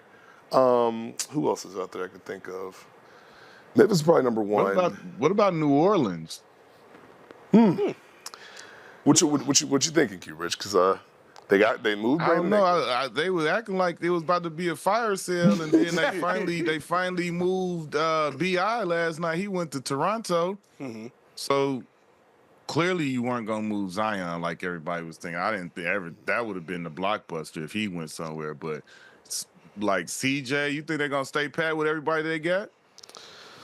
Ooh, I would assume so, especially since we just haven't heard anything on CJ, though we didn't hear anything about Luka either, and Lord knows that happened. So I would be a little surprised if we get an 11th hour CJ McCollum trade, but it makes sense for them to cash in if teams give the right offer, because that is a major shot creator that can boost someone's half-court offense if you're looking for a contender just trying to strengthen things or a team that's kind of in that 6 to 9 range that wants to get into that next echelon. I think C.J. McCollum can certainly help. I think he can, but I'm thinking if you're New Orleans and, hopefully DeJounte Murray gets back to full health, unfortunate injury that happened there, if he's going to be out for some time next year, you might want to hold on to C.J. You might want to hold on to Zion. You traded Brandon Ingram, and I really think, honestly, you can talk about Bruce Brown and Kelly Olynyk. That trade was for Trey Murphy III. He's been balling. Trey Murphy III is going crazy right now. Back-to-back 40 balls. That's a big one there. So I wonder, I mean, I'll probably call and see if anyone would like to talk about Bruce Brown because he's an expiring. But if you're talking about the Pelicans, with the growth of Trey Murphy, with your record being what it is right now, as you see on the screen, you have somehow put yourself in that zone where people like to wave some flags or whatever they say. I might want to hang tight for a little bit. No, I think that makes sense, especially in light of the DeJounte injury. Just having another ball handler to take some of the creation burden off of Trey Murphy, but as both of you have said, he has been incredible as of late. So you obviously want to give him the runway. So wait, quick question. PJ Tucker is not in Miami. He's in Toronto? He's in Toronto for now, at the very least. Yeah, so apparently they... So that was another move after he went to Miami. He got moved again. See, I can't even keep up with this. Lord. I was like, man, that's crazy. You know, I was asking the same for now. Yeah, I was asking the same thing earlier. It's like, hey, so is this PJ Tucker, Davion Mitchell deal? Is this just a separate trade after the Jimmy thing, or is this going to be roped into like a 4 or 5 team deal? I would assume whenever we get the official like trade call and the announcement and stuff, it may just be for Davion Mitchell. Davion Mitchell would be going to the Heat. Now, what do you? Okay. Now, I'll ask this. I think he's a Heat type player, though. I think everything we've heard and we've known about this kid off night, like you know what I'm saying, like he going to the right culture. You know what I'm saying, like he. I don't know. I think I like that for them. I want to see this kid over there in the Heat culture. See how he thrives. Listen, the Heat have been looking for some juice at the point of attack. I will be brief because I know we got a lot of different things to talk about. Davion Mitchell certainly going to help. At the point of attack, nasty defender, nasty screen navigator, big part of what Toronto was doing as they've been a really good defense as of late, picking up full court. He's been a huge part of that deal. So I think Miami's going to enjoy him, to your point. Oh, yeah, let me see Davion Mitchell with Spo. Let me see Davion Mitchell and Bam Adebayo guarding the same pick. I want to see that. I would like to see that. That's going to be fun. But, like, to the prediction point, like, it's funny because I was trying to do a little bit of prep before the show. Like, what would I like to see? At the top of my notes was Vooch to the Warriors. Y'all have talked about that. Also in my notes, the Hawks trading one of DeAndre Hunter or Clint Capella. And the Hawks have done that already. Okay. I had a thing. You on point. I'm trying my best. I had Yusuf Nurkic in the notes. I was like, hey, they just traded for these 3 firsts. Can they move him somewhere? I was thinking, does someone call for Robert Williams? Was going to be my bigger portion there, and I was like, Phoenix could be a team since they have those first. Now Yusuf Nurkic is now in Charlotte, so like that's off the table. Here's the thing: Portland has won about 9 out of 10 games. They're not answering the phone call today. That is true. And they've been doing that on the defensive end. And Aiden's been killing. Aiden's got there getting 20-20s. I said, okay, I'm gonna call you dominating. You out here doing 20-20s now. Barbara Walters' vision, that's 20-20 is what big boy's supposed to do out there. Hey, I tell you what, the last thing that I guess hasn't been stepped on yet, unless Jake calls real quick. Do the Bucks do something else? They traded Chris Middleton. They brought Kyle Kuzma into the room. Are they going to add another defensive wing or another defensive guard to kind of round out the roster, round out the rotation? I think they found a lot in Andre Jackson Jr., Taurean Prince, Gary Trent Jr., A.J. Green, as far as having some wings around it. What intrigues me is going to be what's the next step. Q Rich, what did you think of the Bucks pivoting and getting Kyle Kuzma and moving away from Chris Middleton? To me, that told me that maybe they as an organization, I mean, they've had Middleton for so long. I mean, to me, it's like they feel like he's gotten a little older. He can't do the same things for them that he was once able to do because they went younger with Kuzma, who's got, you know, he's a volume shooter, scorer, but like probably knowing that they can control him with Giannis and Dame, and he could be a guy that, like you say, you're gonna need somebody different than Dame and Giannis. At some point in the playoffs, you're gonna need somebody who can go off and go get you 30, 35 points and help you win a game in the playoffs when those two are being, you know, struggling or anything going on with them. You just need somebody like a Kuzma who's shown that he could score in volumes. And he was playing kind of in, you know, I guess they call Wizards no man land because they record was pretty bad and they were struggling. But like with a guy that has that type of energy and that type of ability to score the ball. And then he does other things. He's a rebounder, gonna get some steals and do some other things for you. But he solves a lot of those issues, and I think they look at him as like a younger version of what Middleton was able to do for us. Okay. Now, I have one thing based on what Q said, because my thought is like the Bucks haven't necessarily had this, a Kyle Kuzma type who can go with the bigger lineups, who can go with the smaller lineups if they want to do Giannis at the 5, all that. You talked about Wizards no man land. We've seen Kyle Kuzma in a different scenario have success. When you leave there and go to a team with higher aspirations or a more built-in system, does that change kind of what you can do, and does it make it easier for you? How's that adjustment like? Like, are we sleeping on what Kuzma could do in a better place? Possibly. I think it's about that player's mentality and how they move into that situation. You know what I'm saying? I think he's going to be embraced, but I think, he still has to move the right way and do, he can't come in just thinking you the man trying to shoot all the balls with Dame and Giannis, and I don't think he will do that. But I think this is a situation where you'll see energy from Kyle Kuzma in a situation where like people don't understand when you get out of a situation like he's in right there, and then you go straight to a situation where this means something, I could actually achieve something and win something. Like, you'll be surprised how players get a newfound energy about themselves. Not to say that he don't, Kyle Kuzma a pretty energetic player in the first place. You know what I'm saying? He always plays with a high motor, but I'm just saying, like, you be surprised that people that maybe thought he was stubborn or don't want to, he'll be willing to buy into different things and try different things, because I just got out of purgatory. I was losing game after game after game after game. Hey, fellas, I'm just happy to be here. Thank y'all for getting me here. Like, I'm willing to do whatever you guys want me to do. I just want to pitch in, and I just want to have fun, and I want to know that we won a game. Like, you know what I'm saying? Like, you'd be surprised how some guys change their mentality, and they just want to, this is a whole system. You got Doc. You got veterans. This is a whole different situation. And so you got to come in with a certain type of mindset. And I think Kyle Kuzma has been in the league long enough, and he'll realize what this scenario means to him. And I think we'll see a good showing from him. I think just to bounce off of that point, it's helpful that he's already kind of had to do that. He comes in as a rookie, averages, 17.5 points a game, as the Lakers are obviously in a bit of a transition. You get AD, this turns into a win-now situation. He goes from volume scorer to I'll do whatever you ask me to do wing. I'll ramp up the defense, etc. He goes to Washington. There was talk last year before heading to Dallas. And he's like, actually, I'm cool where I'm at right now. And now you get into this win-now situation. Even more so for him to be like, fellas, thank you. I made a big mistake last year. That team I said no to went to the finals. I couldn't believe it when I was sitting at home watching the finals and it was them. I was supposed to be with them. That man saw PJ Washington like, man, I could have been doing this. So now, hey, listen, that's got to be a reality check right there. Man.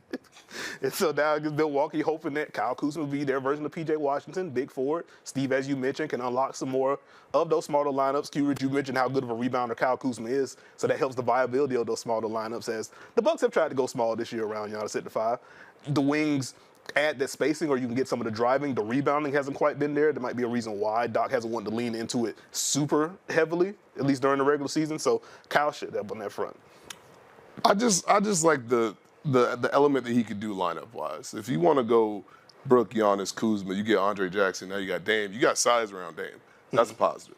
Now, Kuzma's got to hold his end of the bargain on defense, but you want to put Giannis at the 5, cool. We can go Giannis, Kuzma. We can bring Torian Prince and Andre Jackson and Dame. So we can kind of have some of that versatility, some of that functionality. That's what the Bucks kind of need. They're going to need to find steps to be able to get through and make a run in the playoffs, to deal with a Indiana or to deal with a New York, or to try and climb up and get through that playoff block. They need to find something like this that, okay, we can kind of win different types of games. Understood. All right, now let's toss it to Jake Fisher, who has words on Kyle Kuzma. Open-ended. I don't know what else is coming. Words. I do have words. Yeah, look, Kyle Kuzma, I know Q was kind of saying, like, being motivated to go to a winning situation. That was definitely evidenced by the fact that he waived his trade kicker, which is a bonus in his contract that gets added in for our not so CBA literate watchers upon a deal to help Milwaukee have some added flexibility to get something further done. If there is a move coming, I expect it would be something to the effect of Pat Connaughton heading out the door and more defensive-minded, perimeter defensive help. You know, they added some further front court depth overnight, swapping DeLon Wright for Jericho Sims. But the two Pat Connaughton names for like defense one-for-one guys that I had heard are both off the board now. It was Caleb Martin and Cody Martin, the twins. They were both guys that I know Damian Lillard really likes, and that I know the Bucks were having conversations about. So right now, I'm still kind of asking around to see who else potentially Milwaukee could flip Pat Connaughton for. But for now, the Kuzma piece is just a real gamble, I think, for the Bucks, that there's going to be more upside compared to the Chris Middleton piece. In a league where a lot of teams don't make moves out of whatever type of fear or caution or not wanting to mix things up, I think you do have to give credit to John Horst's staff there with the Bucks in identifying someone who is younger, who is longer, like you were mentioning, Nikias. That optionality in the front court, I think, will be very beneficial. And also, this is a major cost-saving move. Like, again, we were talking about the apron stuff and the tax evasion that we're seeing from other teams right now. For Milwaukee being a second apron team this season, to get under it by this move, you know, they would have had to, they were exploring Pat Connaughton trades originally just to move his number off their books entirely to get under the second apron, and then potentially add Bobby Portis and Chris Middleton together to go after guys like Jimmy Butler and Zach LaVine. So this smaller move accomplished both of those things in one. They think they might have gotten better while also getting younger, and additionally being under that second apron helps set them up for further flexibility. And Kyle Kuzma's contract declines in average annual value too. So there's a lot of moving pieces and a big, I think, overall calculus behind making that swap. Chris Middleton, we've been told pretty consistently, is not going to be further on the move, even though Washington is very much kind of a turnstile for veterans right now. He's going to be in place in the nation's capital, just kind of rehabbing a bit and getting, I mean, he's playing, right? But there's been pressure we're getting a trade right now. We're getting a trade right now. The Clippers are trading Terrence Mann and Bones Highland to the Atlanta Hawks for Bogdan Bogdanovic. That was another name, Bogdanovic, that we were talking about in Atlanta. Terrence Mann had interest from Denver as well. We know that. I think there was, you know, he'd fallen out of the Clippers rotation for a bit. So there was some, I don't know, interest, I guess, on both sides of finding a new Terrence Mann home. Bones Highland's been out of the rotation for years now at the Clippers. He's been looking for a new home for a long, long time. There was a chance he would get sent to Minnesota at last year's trade deadline. So this is a new, I mean, Bogdan Bogdanovic needed to get out of Atlanta like we were talking about. Terrence Mann was one of those other names down my list that I was looking for today. I thought he was going to go to Denver. I thought there was a lot there where the Nuggets are still looking for one more piece, kind of around Zeke Najee's $8 million salary with a couple bit of wiggle room, you know, around that. But yeah, Terrence Mann to Atlanta with Bones Highland and Bogdan Bogdanovic back to the Clippers. That is our latest move. And all those pieces were things that, yeah, we kind of saw on the board here. So that is an interesting one.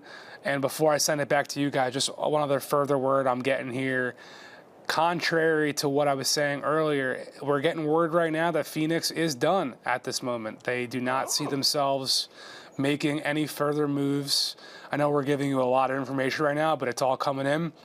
Appreciate it. All of Cody Martin, or both of Cody Martin and Vasily Micic don't have guaranteed money next year. So Cody Martin, I believe, is on a non-guaranteed contract, and Micic has a team option.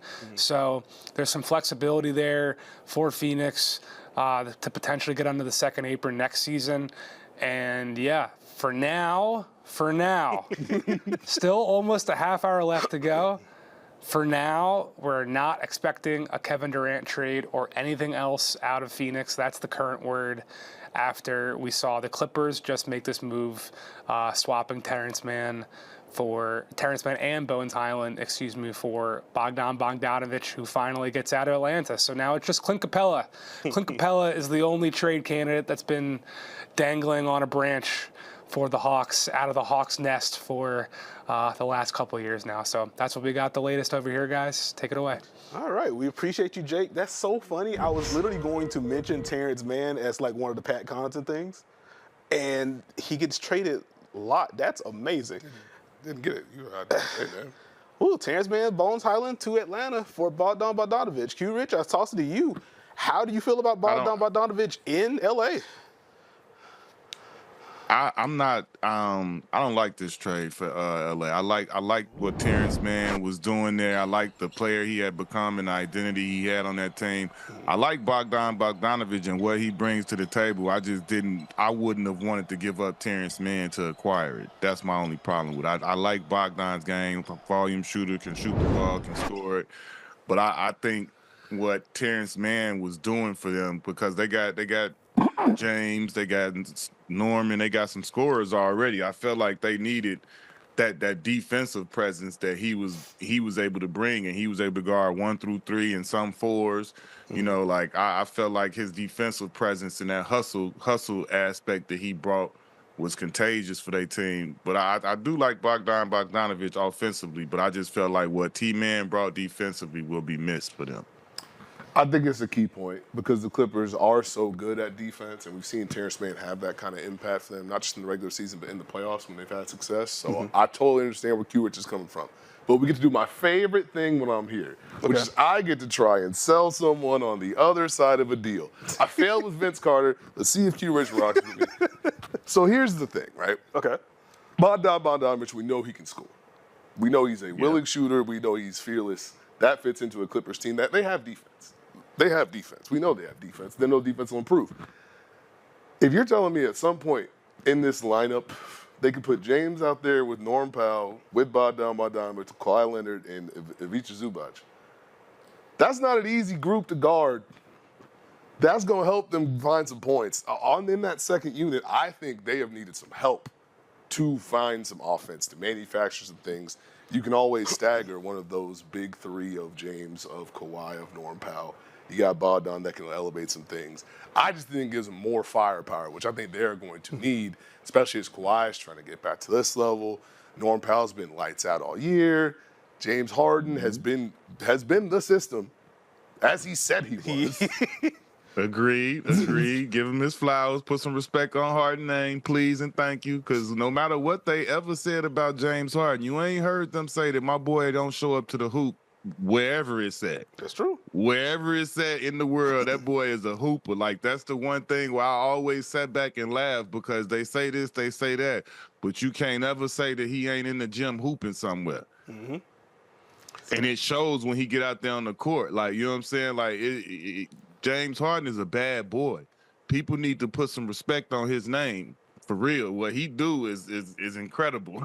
For real. An all-star this year, ain't no doubt about it. First ballot Hall of Famer. Whenever he decides to hang him up, he has been tremendous. We do need to put a little bit more respect on his name. To bounce off of what you said, Steve, one, you're going to need a bounce back from Bogdan Bogdanovic. He's had the graphic up a little bit earlier, only shooting 30% from three, but historically he has been a very good shooter, a very good scorer. So assuming that he returns to form, he should absolutely add to that second unit. He should be an option that Ty Lue can go to in closing lineups. And to your overall point about just trying to bolster that side of the ball, I think we had the graphic up. They're 21st in offensive rating. They are 21st in half-court offense so far this year per clean the glass. So they don't mind getting teams in the mud. That defense has been incredible. I've said it on the pod. I'll say it here. Ivica Zubac should be in consideration for an all-defense team this year for what he's been able to do. Having that other side to where you can go to Kawhi, you can go to James Harden. You also have a guy like Bogdan Bogdanovic. If you try to show help anywhere off of him, he can shoot or attack closeouts. I think that could help him at the end of the game. So, Well, I'll ask this question, Q-Rich. Do you think being able to play alongside someone like James, who can get you any kind of look you need alongside Kawhi, does that open things up and make it easier for Bogdan to maybe shoot and score better? I was going to say, absolutely. When you talk about the lineup that he's going to be playing with and the people that he's going to be playing around, I mean, he's absolutely somebody that if you leave him, like if you go double James, go double Kawhi, double anybody, and you leave him open, he's a willing and able shooter who's going to probably shoot your face off. And, you know what I'm saying? He's a fiery dude who's highly competitive. You saw that in the Olympics. And I like him. Like I said, I just felt like I liked what T-Man brought as a defender, but I definitely can see where the Clippers are looking at him to help offensively, because obviously Terrence Mann isn't the same type of an offensive player that Bogdan is. So I definitely understand that. I did it. Hey, good job. We love that. I guess just flipping back to Atlanta, you've already talked a little bit about Terrence Mann and what he provided. How do you see him sliding into Atlanta? How much is he going to help that group? Man, I like it. I think, you know what I'm saying, when you look at the terror that Dyson Daniels has turned into this year, and then you throw any combination there when those two are out there on the court together, it's gonna be a lot of pressure out there, you know what I'm saying, on that perimeter, because those guys really defend at a high level. So I think the same energy that T-Man brought, I mean, that's who he is. He's a high motor, defensive intensity type guy, and I think that's the style of play that he's going to take wherever he goes. And I think Atlanta, honed in on that and saw what he was doing and how he comes in and he can change the whole pace of the game and change the tempo. And I think they like that, especially with the way he's able to defend. Now, I kind of want to tie it to something we talked about. It's not quite the same as Kuzma, but you got Terrence Mann, we got Bones Highland. They both are looking for time. They both are looking for opportunity. They both will find that in Atlanta. As a player, can you find yourself elevating where, I don't have to just be this. I have more wiggle room to show what I can do. Can those two kind of find that in Atlanta?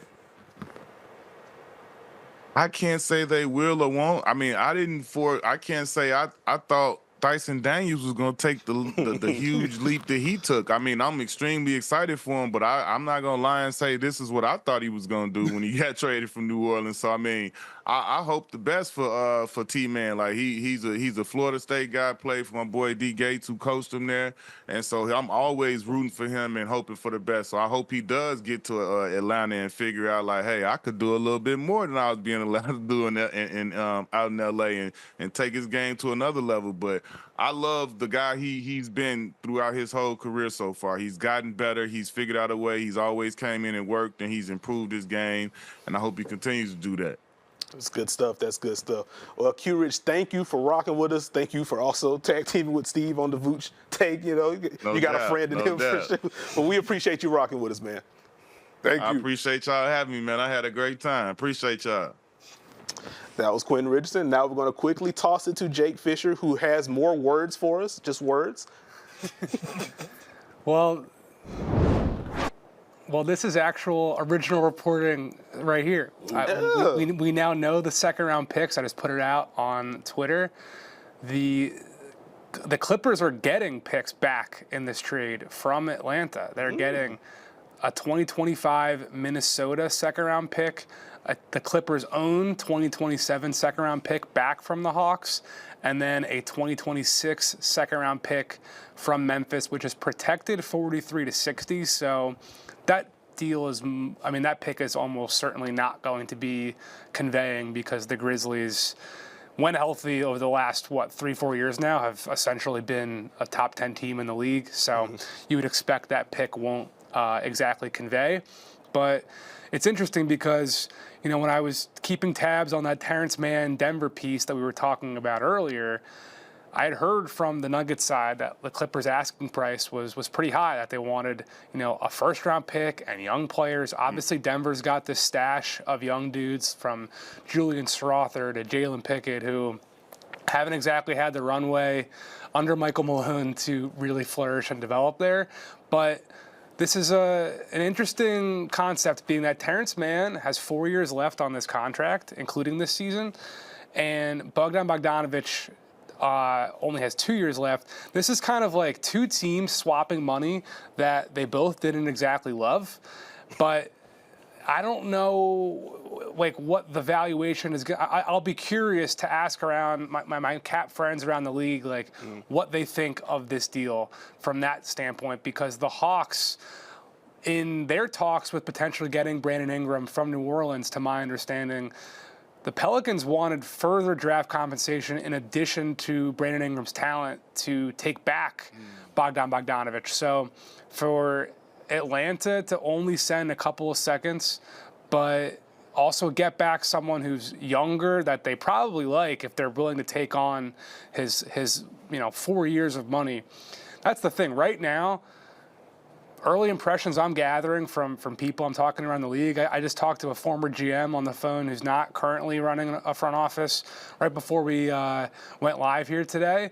People are like very scared of money 3 years down the line, let alone 4. So this is a very interesting, like, cap nerdy move where the Hawks are paying to get off of money that they don't like to take back long-term money that the other team didn't like, but clearly there's like a priority of Terrence Mann for the Hawks. So that's some cap nerdery for you guys to chew on over there. Hey, listen, we'll take that on. I love it.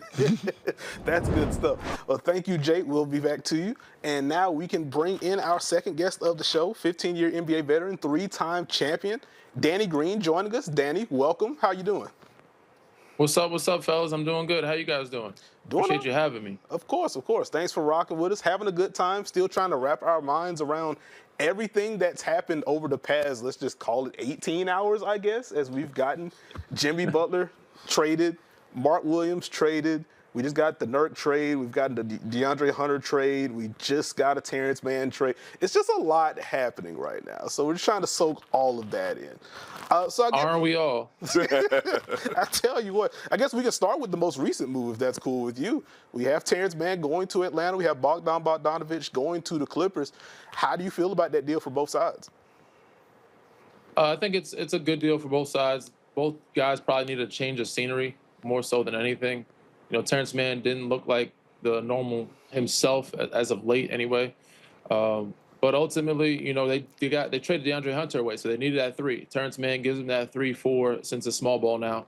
And, Bogey has had injuries. They get more shooting in Clipperland. So, they both have similar contracts with different players. Bogdanovic is a shooter. You need that around James Harden, Kawhi, Norman Powell. So, Clippers got good shooting. And then, Atlanta kind of missed out or lost on DeAndre Hunter. So they're missing that 3-4 man, and they get that in Terrence Mann. So they kind of replace him. You mentioned DeAndre Hunter. I feel like I have to ask Danny Green, how did you feel about the Cleveland Cavaliers making that move to add DeAndre Hunter to what they've done? Big move. That's a huge move. It may not seem like it. Ever since the Luka trade, all these trades seem very minuscule compared to the rest of the world, but that's a really great move by Cleveland. I know I'm close to Karras and George, so it sucks that they're both getting up and leaving midseason and having to go to Atlanta, but Atlanta's still a solid team. But this is a big move for Cleveland. They didn't have that depth in the 3-4 man area. They needed that. They have great bigs and then great 1-2 punch with Darius and Don, but they needed this 3-man, and this was a big stable move because Karras was great for them, but he was off the bench guy. George is more of a 4-man. This gives them that depth, that length, that shooting spacing as well, all in one position to kind of put them in contention now. People were like, if they stay healthy, they could beat Boston. Now, Boston, this is a serious matchup for them. In New York, this gives them some size. I'm going to say too much experience, but he's more of a vet now. But this makes them very dangerous in the East. So I like this move a lot for Cleveland. And see, I'm glad Danny mentioned the size element because I know we're looking at the starting 5, but I think when Cleveland can kind of start going through things throughout playoff series, those 2 bigs playing well together, there's always probably going to be one of them out there. So now can we bring DeAndre Hunter, slide him up, or Max Strus? Still got Dean Wade. We have only one of those guards. Can we have size around them with a double big or 1 big? That can kind of help them during the playoff journey. So I'm glad DG mentioned that. No, that's good. Yeah, this sorry to cut you off. This makes the job a lot easier for Darius and Don defensively. You got 3 defensive guys on the floor you could send to. Their job now is to just get up in the smaller guards and send them to the rim and try to finish over Evan or Jared, or DeAndre can switch on to them. So they have, this makes them a lot more dangerous and allows them to share the floor a lot more because before it was like it's hard to share the floor with them. They're too small. When you have this type of size, this helps. Yeah, that's good stuff. And then you went right into where they stand at the top of the East. Would you consider Cleveland the favorite in a series against Boston, or would you still have them ahead? I mean, I wouldn't say the favorite, but their chances are a lot higher now. Boston, defending champions, so they're the favorite. And when they're healthy, you got Porzingis. They're just a matchup problem for anybody. Porzingis, Jalen, Jason, Drew, Derek White, they're role players but stars in other teams. And you have Peyton Pritchard, 6 man a year, coming off the bench for you, and Hauser and Horford. They got so many pieces. It's hard to not put them as a favorite. But this puts Cleveland right up in that conversation with home court advantage per se. If they keep that throughout the playoffs, this is a really good shot to upset Boston. Understood. I guess let's go to the recap side really quickly. As again, we've had some pretty big moves over the past 12, 14, 18 hours or so. We finally got the end of the Jimmy Butler saga. He's now in Golden State. How do you feel about the Jimmy Butler fit alongside Stephen Curry and Draymond Green? It's a good move. I said it helps. I think Jimmy can only help an organization, but I think it's just a weird dynamic when you have Draymond, Kuminga, and Jimmy that are kind of similar in what they do. But, Jimmy was trying to get out of Miami. He got what he asked for. I think other teams came up bigger or better than this trade. Said in other days, this would be big news. But because Luka happened, this is like, oh, okay, cool. But, he got that extension. They said there were talks that he wouldn't sign that extension there, but he did. He got 2 years. So this is something they could, put together and hopefully figure it out around, him and Steph and Draymond to try to make them back in contention again. This gives Steph some help, but ultimately, I don't think it moves the needle that much in the West. They're still not in contention right now. They have to make more moves, but this does help in a sense. It fixes some things, but not in totality.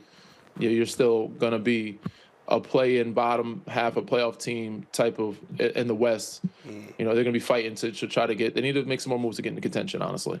Got you. All right, well, we have about 20 minutes left until the trade deadline passes. Steve, I'll start with you and then flip to Danny. Are there any teams that you would like to see make a move before these 20 minutes are up? Well, I was just going to – Danny just said it. He said the Golden State Warriors need to make a move. I was going to ask Danny, what would you be looking for Golden State to try and get to add to what they've kind of found their way into?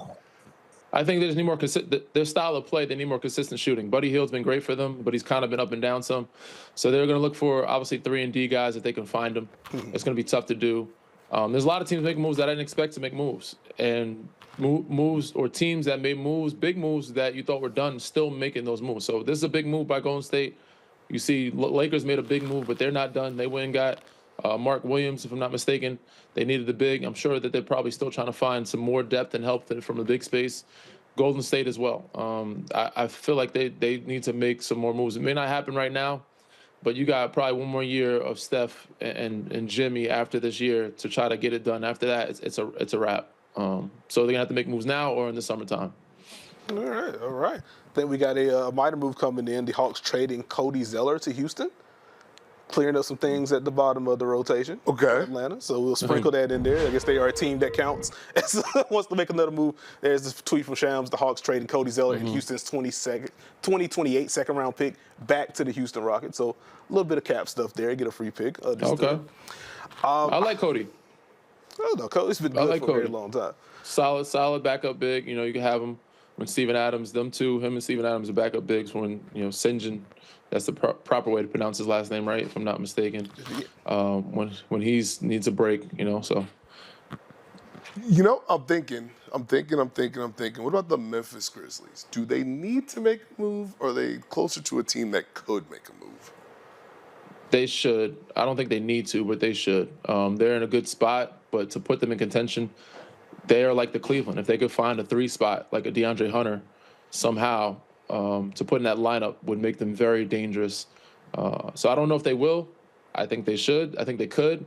It's not a necessity. It's not a necessity. It's not, but I think it's something. Jalen Wells has been great, but they just need some more depth at that position, more size, more experience, more so.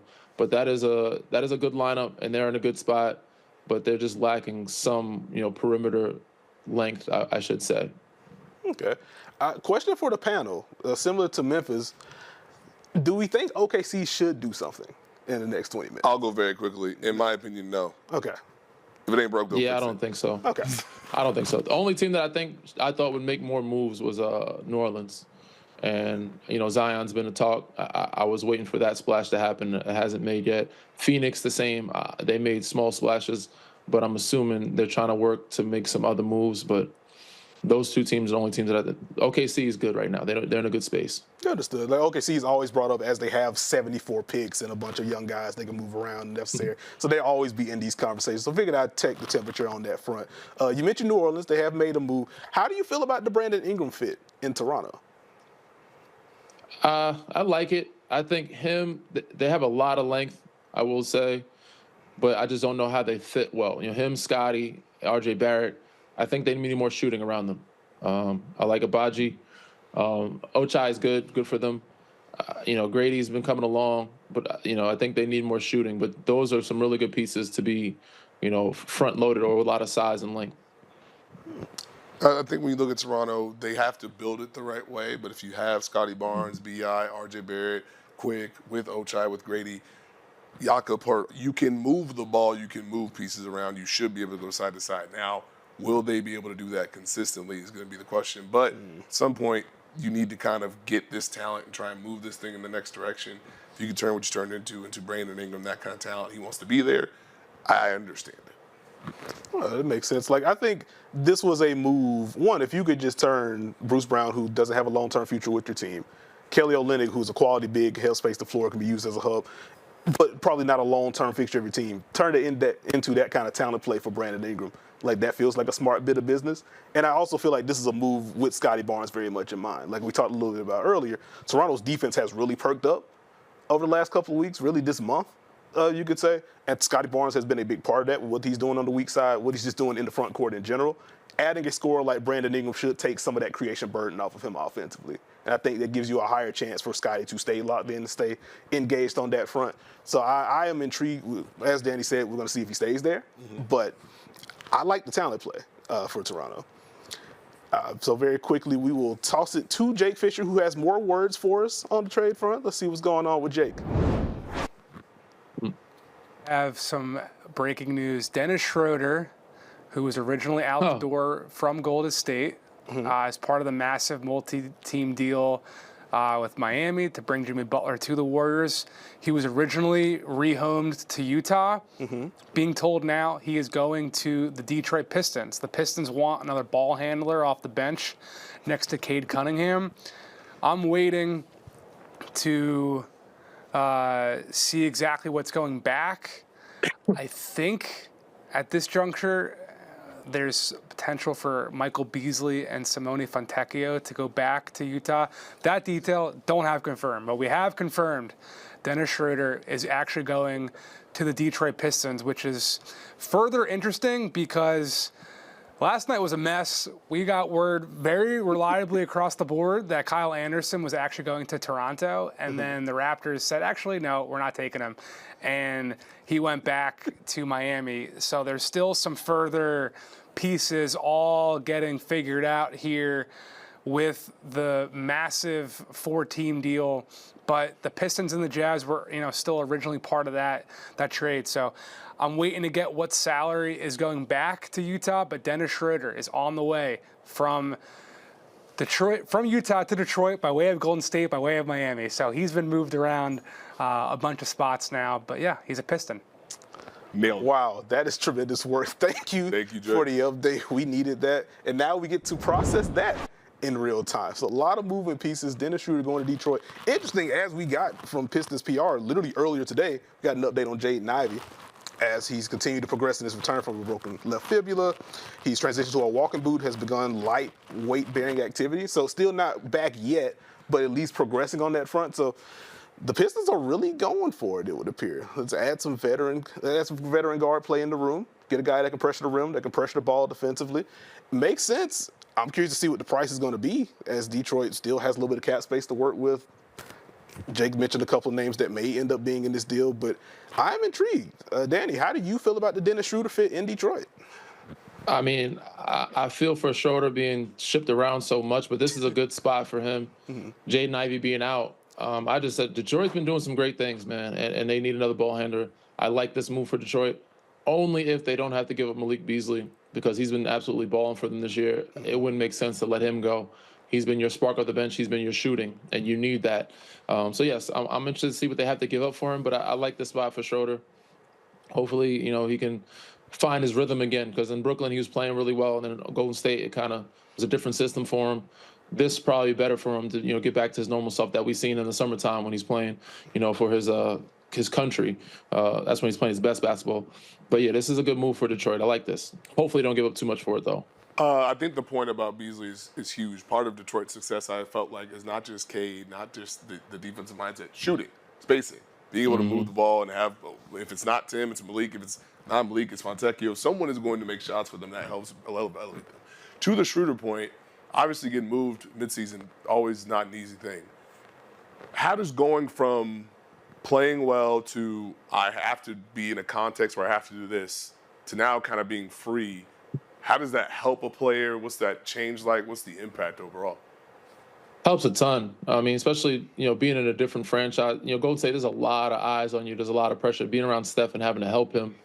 And then that system, trying to figure it out midway, because he was only there for about a month, but he got traded a third of the way through the season at that point and then not traded again. So, in a lower key market where he can just hoop, like in Brooklyn, where he can just be free and the expectation isn't as high or the pressure isn't high. They're not looking at you as, oh, you got to help somebody be a champion again. You have to be a contender. It's like, oh, go hoop. We're winning games. We have nothing to lose right now at this point. We won more games than we had last year. So we're in the playoffs right now, and we're playing with house money. So I think that's a great situation for most players, I like it. I think circling back while we're on, I guess, loosely related to the Jimmy Butler trade, you've given your Warriors thoughts. Andrew Wiggins now heading to Miami. Davion Mitchell heading to Miami in a separate trade. PJ Tucker came from Utah, now being rerouted. I guess we're still trying to figure out what all is happening with this mega trade. But for the pieces heading to Miami as of right now, how do you feel Andrew Wiggins is going to slide in next to Tyler Hero and Bam Adebayo? I like that piece. They needed a good three. Obviously, he's a little older than he was before, still athletic enough, give you some consistency. They was just up and down with that, right? They also have slow-mo in that trade. They said Davion Mitchell, another backup. I don't know what's going on with Terry Rozier, so we're going to figure that out soon, I'm sure. But this is a good move. Wiggs is a solid player, a solid three. Gives you some length at that perimeter position, and he could play four when you go small. Him and Bam, I think, are a pretty good, duo. I wouldn't say duo, but pieces to have, defensive-wise, and, can help with Tyler Hero and some of the, I wouldn't say mishaps, but he's not the best defender, so you can help with these other defenders around him, make the game easier for him. Yeah, I think the defense is what immediately pops with Andrew Wiggins. Just adding that level of athleticism to the room for Miami. Like, obviously, Jimmy Butler a better player than Andrew Wiggins, but for a Heat team that is generally towards the bottom in pace, they don't run as much in transition. Having an athlete like Andrew Wiggins as Miami transition a little bit more to the Hero Bam era, I think that helps get some easy points while they're trying to still sort through some stuff in the half court. And again, Davion Mitchell is just going to be a monster at the point of attack defensively. Going to add to that full court pressure room. I'm excited to watch the Heat defend post-trade deadline. So we will see how that goes.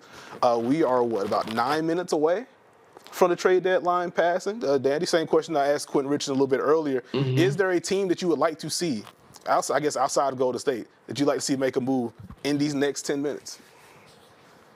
I think we spoke on it before. I think the last team said it was Cleveland for me. Like, I wasn't sure if they would. Then it's Memphis. Memphis is the team that I'm waiting to see what they're going to do. They're still number two. They're number two, and they're very good. But I'm waiting to see if they can do something to put them in serious contention.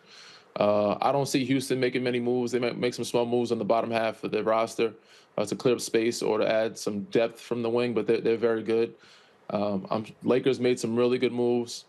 I don't see Knicks making too many moves. Maybe they might make something happen. Milwaukee made a move. I don't know if they will continue to do so. Orlando, they just got to get healthy. But ultimately, when you look down the line of the teams that's in the playoffs that are good but not great, seeing where they can put themselves in contention, the one that sticks out to me the most is Memphis. The one I had in my notes from earlier, Minnesota. I don't think it happens. I don't know what the move would be. That's another team. But in my head, it's like, okay, do we need to do something? Do we need to add, I don't know, a shooter? Yes. Another. What do we Danny said a quick yes. Absolutely. Well, Danny, what do they need? Do. They need a lot of things, but I just don't know if they're going to get it. The move they made with Julius, it doesn't make sense to flip him again when you gave up so much to get him. But they need some depth. They need some help. And I don't know if they're going to say, I don't know, honestly. It's like one of those things you're looking at. You were so good last year. And you made, I wouldn't say such a bad deal, but it wasn't a great deal letting Cat go. You extended Rudy. Listen, I love Rudy. I think he's a great defensive guy. But to me, you ask most people in the basketball world, would you rather have Cat or Rudy, and who would you extend or give up? I think most people would flip-flop the way they did things and say, hey, if I was to give up anybody, I'd probably give up Rudy and keep Cat. They did the opposite. And I don't know, they just don't look like the same team as last year. You go to Western Conference Finals and should have been the finals just because you were young and not mature yet. That same team, if you bring that same group back, I think you have a finals team. You just don't have that same identity, don't look the same. It's just not the same feel, and you got to figure out a way to get that back. And there ain't many Cats out there, so they need to find something to help Anthony Edwards, whether it's shooting-wise, defensive-wise, or another big lob threat, I don't know. But, yeah, they need to figure it out. They need to make a Dallas move or find some type of Anthony Davis out there if they can. Yeah, I think the Minnesota piece is really interesting. To Julius Randle, and to your point, Danny, like moving him again would probably be tough. A little bit of, hey, we got to hold on. We got to make this work since we just traded for him. We just traded Cat. I guess there are some cap implications moving forward. If Julius Randle is still back, what happens with Nas Reed? What happens with Nickeil Alexander-Walker just because of where they are apron-wise and things like that? So if there was going to be a Randle move, I would imagine it would be something around that situation and trying to retain more of those guys so they can maintain most of this core at the very least since they've already made a piece or made a move around it. But go ahead. Well, I guess I asked this question. I don't have another team, guys, but I have a question. Should someone call and try and get Cam Johnson before the buzzer hits? Golden State. I mean, or Memphis. Like those teams, everybody could use a Cam Johnson. He just costs a lot of money. Not a lot, but costs more money than people are willing to give up for him. But he's very good. He's worth the money, of course. A Carolina kid, love him to death. 3-and-D guy. Everybody could use a Cam Johnson. And teams that want to be serious in contention, Memphis, Golden State, like those teams that need a 3, a wing guy that can play 3-4, those are the teams that I'm looking for to try to get them. Even the Lakers, if they're not done making moves, that's the type of guy you need on your squad to help put you like, all right, we're now in winning conversations all across the board. All right, we got about 5 minutes. Let's toss this to Jake Fisher, who has more words for us. Yeah, further detail on the Dennis Schroeder to Detroit piece. We've gotten word it's KJ Martin and Josh Richardson back to Utah. So 2 of those other pieces that were part of all of Detroit's multi-team facilitating and part of that Jimmy Butler stuff. We've got word right now that the Memphis Grizzlies are trading Marcus Smart and a 2025 first-round pick to the Washington Wizards. And that was something that I had heard was potentially going to bring Malcolm Brogdon back at one point in time. So I'm waiting to see if he'll be involved in this deal. But the other big Memphis thing, I had heard this. I was kind of trying to keep it close to the vest. Bob Myers just said this on ESPN's show, apparently. The Grizzlies, we know that they were kind of floating around the periphery for the Jimmy Butler stuff. The Grizzlies were one of the teams that placed a call to Phoenix to try to get Kevin Durant as well. So I know you guys were talking about what should they do, what could they do. They were definitely one of the teams poking around on KD. Obviously, we've written Jimmy Butler. We've heard that kind of, exploratory interest from the Grizzlies side of things. But yeah, Bob Myers just said it, so I'm going to say it too. The Grizzlies were calling on Kevin Durant. Wow. Okay. That is a lot. My goodness. Okay, well, thank you again, Jake. We'll let you handle these next 4 minutes of some change. We know we always have some moves trickling in after the deadline, but here we go from Shams. The Memphis Grizzlies are trading Marcus Smart and a 2025 first-round pick to the Wizards in a multi-team trade that sends 2 second-round picks to Memphis. Memphis creates roster flexibility with the move. Ooh, it looks like a setup for something. That's what it sounds like. I was wondering what they're getting in return, but I'm like, they didn't get a player back. Do we go after Cam Johnson, or what do we do? What do we got going on here? Well, apparently they were sniffing around Kevin Durant, which is not something that I had on the beat. You'd have to give up Jaren. You have to give up. You have to give a lot to get KD, and I don't know if they have or they want to give up those pieces. They'd have to give up the whole bench, and I don't think Phoenix wants their bench. So yeah, that'd be tough one to sell. I will say, to Memphis's credit, you've talked about them wanting to make a move. Like, it's been like 2-3 years in a row of Memphis trying to get a wing in the room. Like, they were around the Mikal Bridges conversations. They were around the OG Anunoby conversations. We just got the Kevin Durant mention. None of those things have happened. But they identify the same thing you do. Like, hey, we could use a little bit more in that wing/forward room. So that part's interesting to me. Yeah. I'm trying to process. They got 2 minutes. Dave said it's almost time. I'm trying to process and wonder, because while Memphis has a need, I wonder if moving Marcus Smart, besides flexibility and the ever-looming money thing that's always hanging over the top, is it a belief in Gigi Jackson and the wings that they've had and they've developed? Or are they trying to land something that's going to move them forward? Because Memphis has been next man up here for a minute. Both. Both? I think it's both. I like Gigi a lot. I like Wells a lot. I think those kids are very good. They're just young. They're not ready yet. And Memphis, they're very good too. I just don't think they're ready. They need some experience to put them in the contention, or at least another year or two older to be like, all right, this team is ready. Houston, the same. Houston is very good, but I think they're not ready yet. They need another year or two, or find some more experience somewhere else. But so they got a minute left to figure it out. If they're going to live with Gigi and Jalen and figure that out, or find somebody new to come in to give us like a serious contention. If we stay healthy in the playoffs, could be a team that's in the Western Conference Finals, and somebody get hot and put us where we don't belong. Yeah. Well, since Danny mentioned Houston, I'll just ask very quickly, because I was of the feeling like you got something. It may not be enough. Do you hold and find out exactly how far this group goes, and then go into the offseason knowing what you need? If I'm Houston, I say yes. I wait. If I'm Memphis, no, let's get something now. Okay. Let's figure, if we can, let's try to get something now, because we're good, but I don't think we're that good yet. And I think Houston has said they have the pieces. They just need to get growth and maturity. I think with Memphis pieces, they can grow and mature. They still won't get contention unless they pick up one more piece. If is my opinion anyway.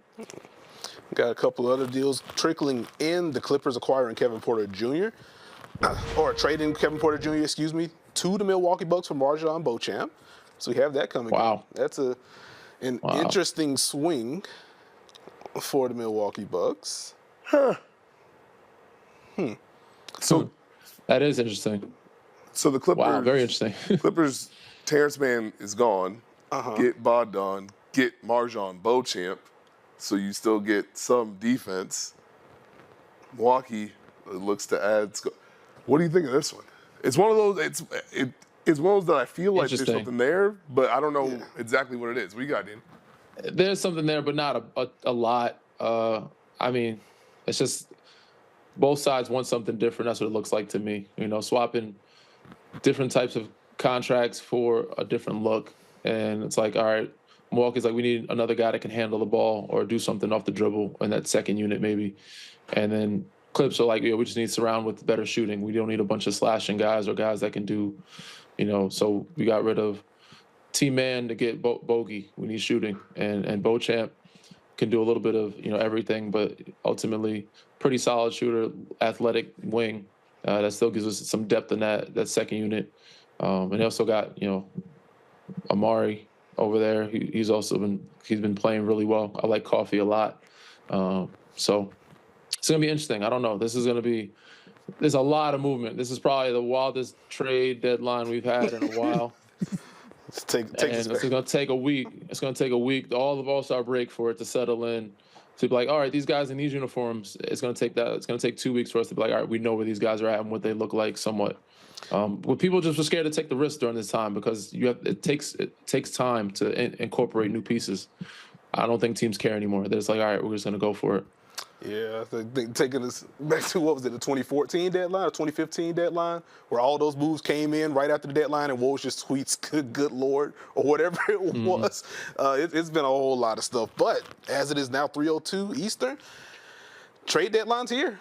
It has passed, so we are now. And I'm sure we're going to get trickled in some other new information, right? Is there some more stuff coming in, or what? No, feed me the buzzer beaters. Give me the buzzer beaters. Give me the ones. Okay, that's what we're waiting on. There we go. Just doing a quick scroll from Chris Haynes. The Kings acquiring Jake LaRavia from Memphis. So I wonder if they are part of that multi-team deal that's sending Marcus Smart to Washington. So we'll wait on more information on that front. Sacramento said they need you. Indiana trading James Wiseman. and cash to Toronto. There's a bunch of last little second things coming in. Yeah, here we go. The Indiana Pacers are trading James Wiseman and cash to the Toronto Raptors. Okay. I guess on the Toronto front, do we get anything to trickle in on Chris Boucher? Because he was someone that I thought maybe it was between him and Kelly Olynyk that would go along with Bruce Brown in that Brandon Ingram trade. It was Kelly Olynyk. James Wiseman making, what was that, about 7-8 mil, if I remember correctly? I can look it up very quickly. But that's got to be like close to the Boucher range, or that plus another piece would probably get you there. So I do wonder if that ends up being the bid. Still a little stash, no? Yeah. Boucher wasn't moved, was he? Boucher's still there, correct? Yeah.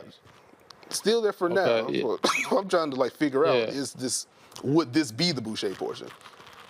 But updating here, the Kings are sending a 2028 second rounder to Memphis, plus Kobe Jones and Alex Len to Washington to acquire Grizzlies' Jake LaRavia as part of the Marcus Smart trade. So that is the multi-team deal there. So Memphis got nobody in return. It's looking like it's going to be those seconds and a rather large trade exception. I'm curious more than anything how the feeling is in Phoenix, knowing no one can call them about Kevin Durant any longer. Or how Kevin Durant feels. The team saying, no, leave me alone. Yeah. I think I'm all right. But well, I mean, just because trades happen doesn't mean a lot of movement still can't happen, because there is the buyout market. We're going to see what happens in the next couple of weeks. Who does what, who buys who out, and who's trying to get somebody for cheap. So that is also a lot of moves that could be made in that sense. Yeah, I think that's where you get some of the quote-unquote boring moves where we're just swapping around. Here's end-of-bench player and a second-round pick, try to get underneath the luxury tax or get underneath an apron. And then in 2 weeks, it's, hey, that's a name on the free agent, on the buyout market. Oh, here's the tweet saying they're linked to this guy. That's why they made that trade. So to Danny's point, we're going to get a little bit more, but what an end to an electric trade week, really. Yes, unbelievable. That is. Do you guys have I want to see the pictures of everybody. You see the big, what's the name, the graphic?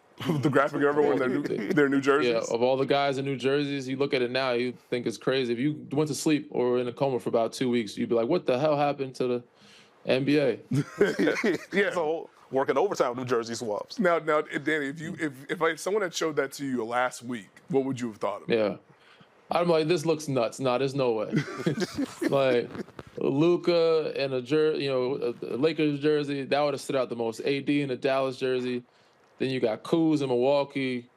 You got Jimmy in Golden State. You got De'Aaron Fox in San Antonio. I'm like, what the hell? What's going on? Nah. This is NBA 2K. Who is making these trades? This has got to be a little 10-year-old playing a video game making these trades. There's no way. Got trade override on. Move their favorite players wherever they want to move them. But let's quickly toss this to Jake Fisher, who has some last-second words for us. Kind of put a bow on this crazy trade deadline. It was crazy. I'm still waiting to see if there's any last couple of things that haven't come across the radar. I'm waiting for word back, definitive word. Cam Johnson wasn't dealt.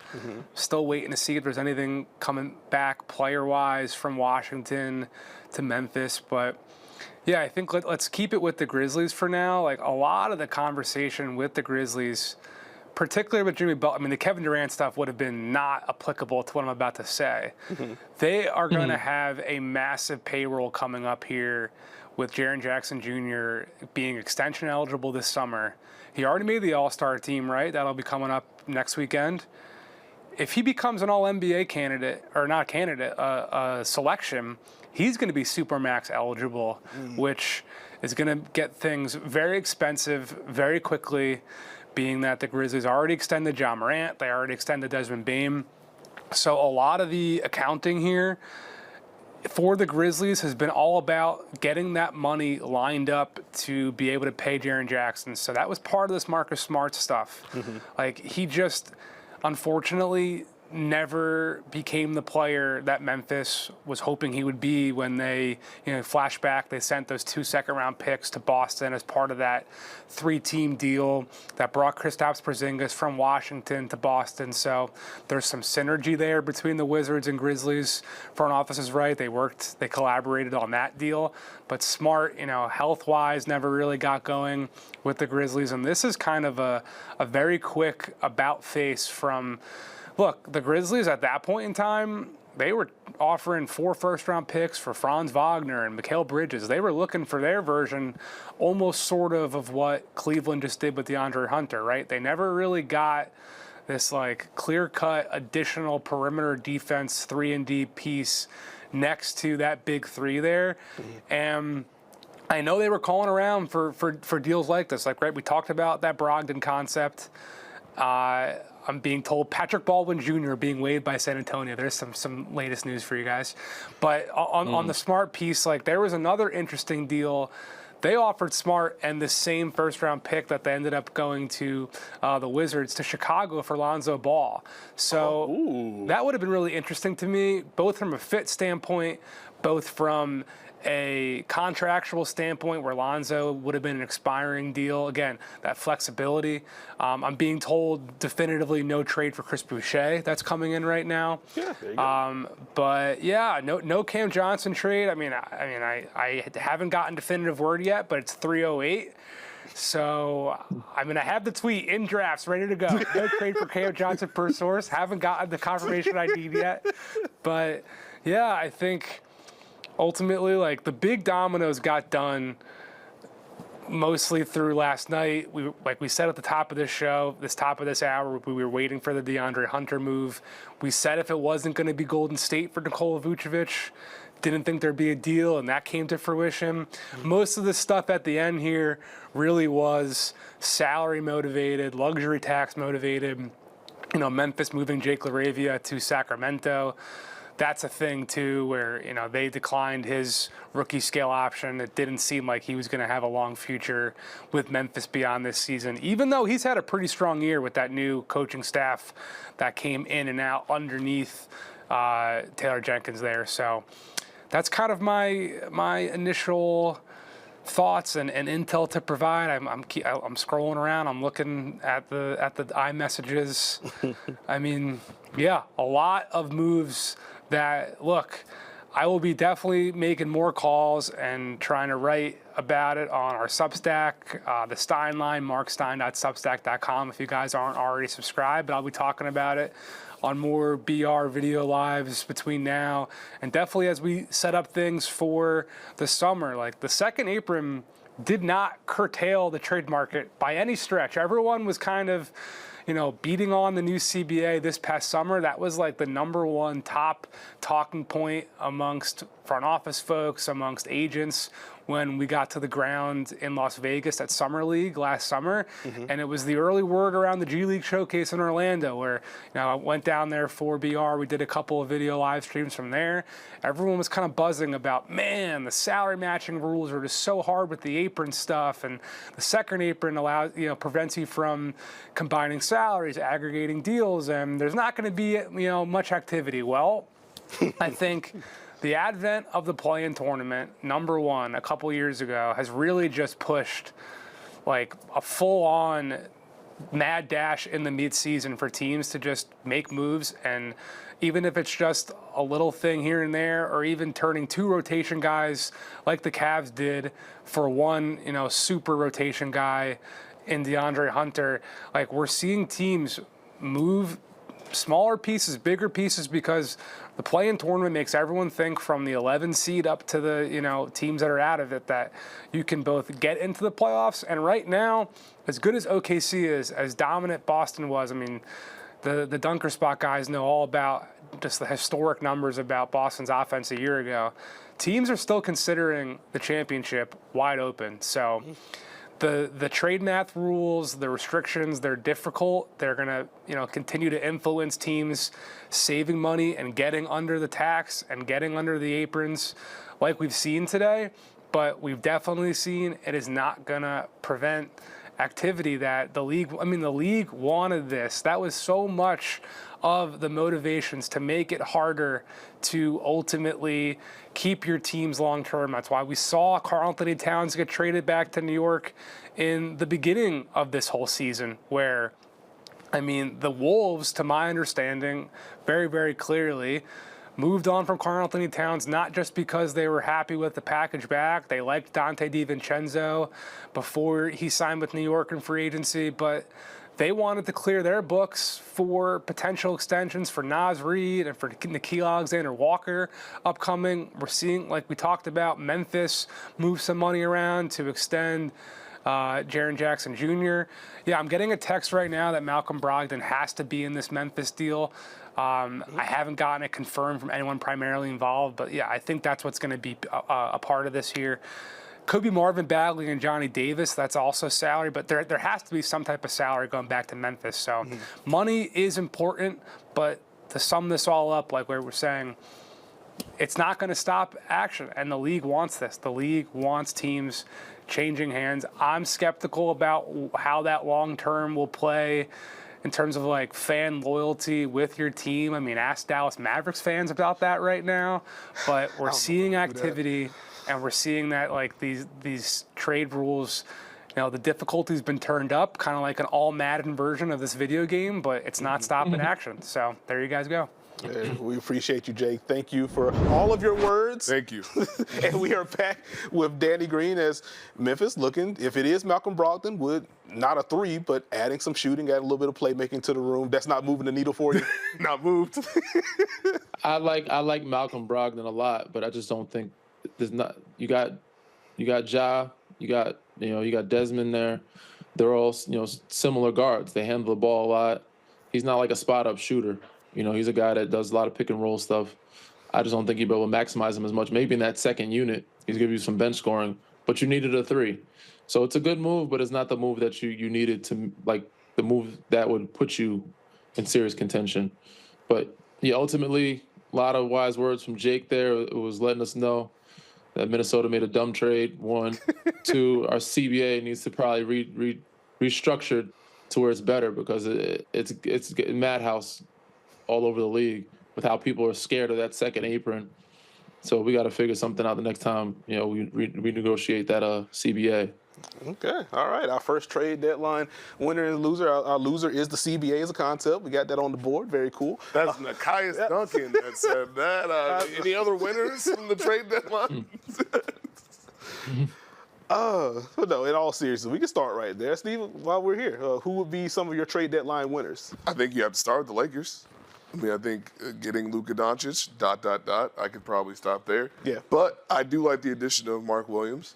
Being able to have Luka and LeBron with two bigs, to have that size, I think, have that versatility. You know what they can do with rollers. I think Mark Williams has shown a lot. It's going to be interesting to see what he does in this context.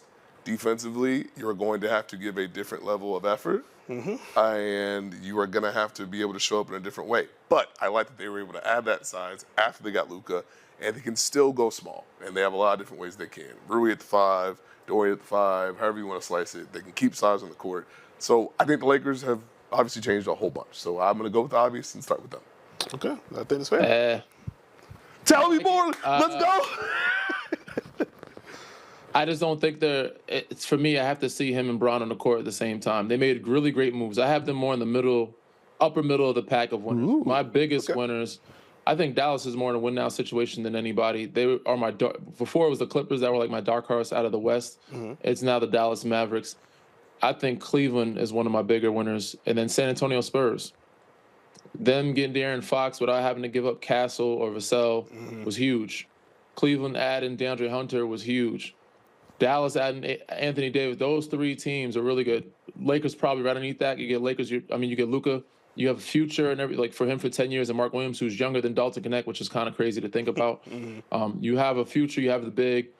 But ultimately, you have a lot of guys, once again, that do similar things, and I wonder how they're going to fit with Austin, Bron, and Luka. So it's going to be an interesting dynamic. I think they're going to be good offensively. We'll see what they do defensively. They got a big finally. There's only one big, but when you lose a big, you're probably down 2 or 3 bigs now. So you probably need another big. And Jackson Hayes played really well the other night, so he's going to have a bigger role. But I like the moves, all those teams have made. But ultimately, my biggest winners are probably Cleveland and San Antonio. And then Dallas is right. Those three, they're pretty neck and neck. San Antonio made out great without having to give up a lot to get De'Aaron Fox. And then Cleveland getting DeAndre Hunter was huge. But AD to Dallas is better for Dallas than it was Luka for Lakers. But long-term for Lakers. But right now, it makes Dallas better right now, ready for win now type of basketball. Okay, I am fascinated. Let's get into some of the losers of the deadline. I guess Stevie, I'll start with you. Who are you a little disappointed in during this deadline? I don't think you could. The Phoenix Suns, to me, you couldn't move Bradley Beal. You got yourself into a scenario where it's like, well, everyone's untouchable but Devin Booker, which means everyone was like, hey, so Kevin Durant, huh? Now we got whirlwinds of KD going back to Golden State. KD's like, actually, that doesn't work for me, brother. No, thank you. You trade Nurk, but that's it. You're still in the same spot. Now you got people mad. It doesn't seem like a W to me, Danny Green. Yeah, I agree with you. I'm gonna put Phoenix up there. They're probably at the top of the biggest losers because they didn't make much of a splash. And there are teams that didn't make any real moves, like Indiana. Milwaukee made one move. I didn't think it was good, but I don't think it was super great.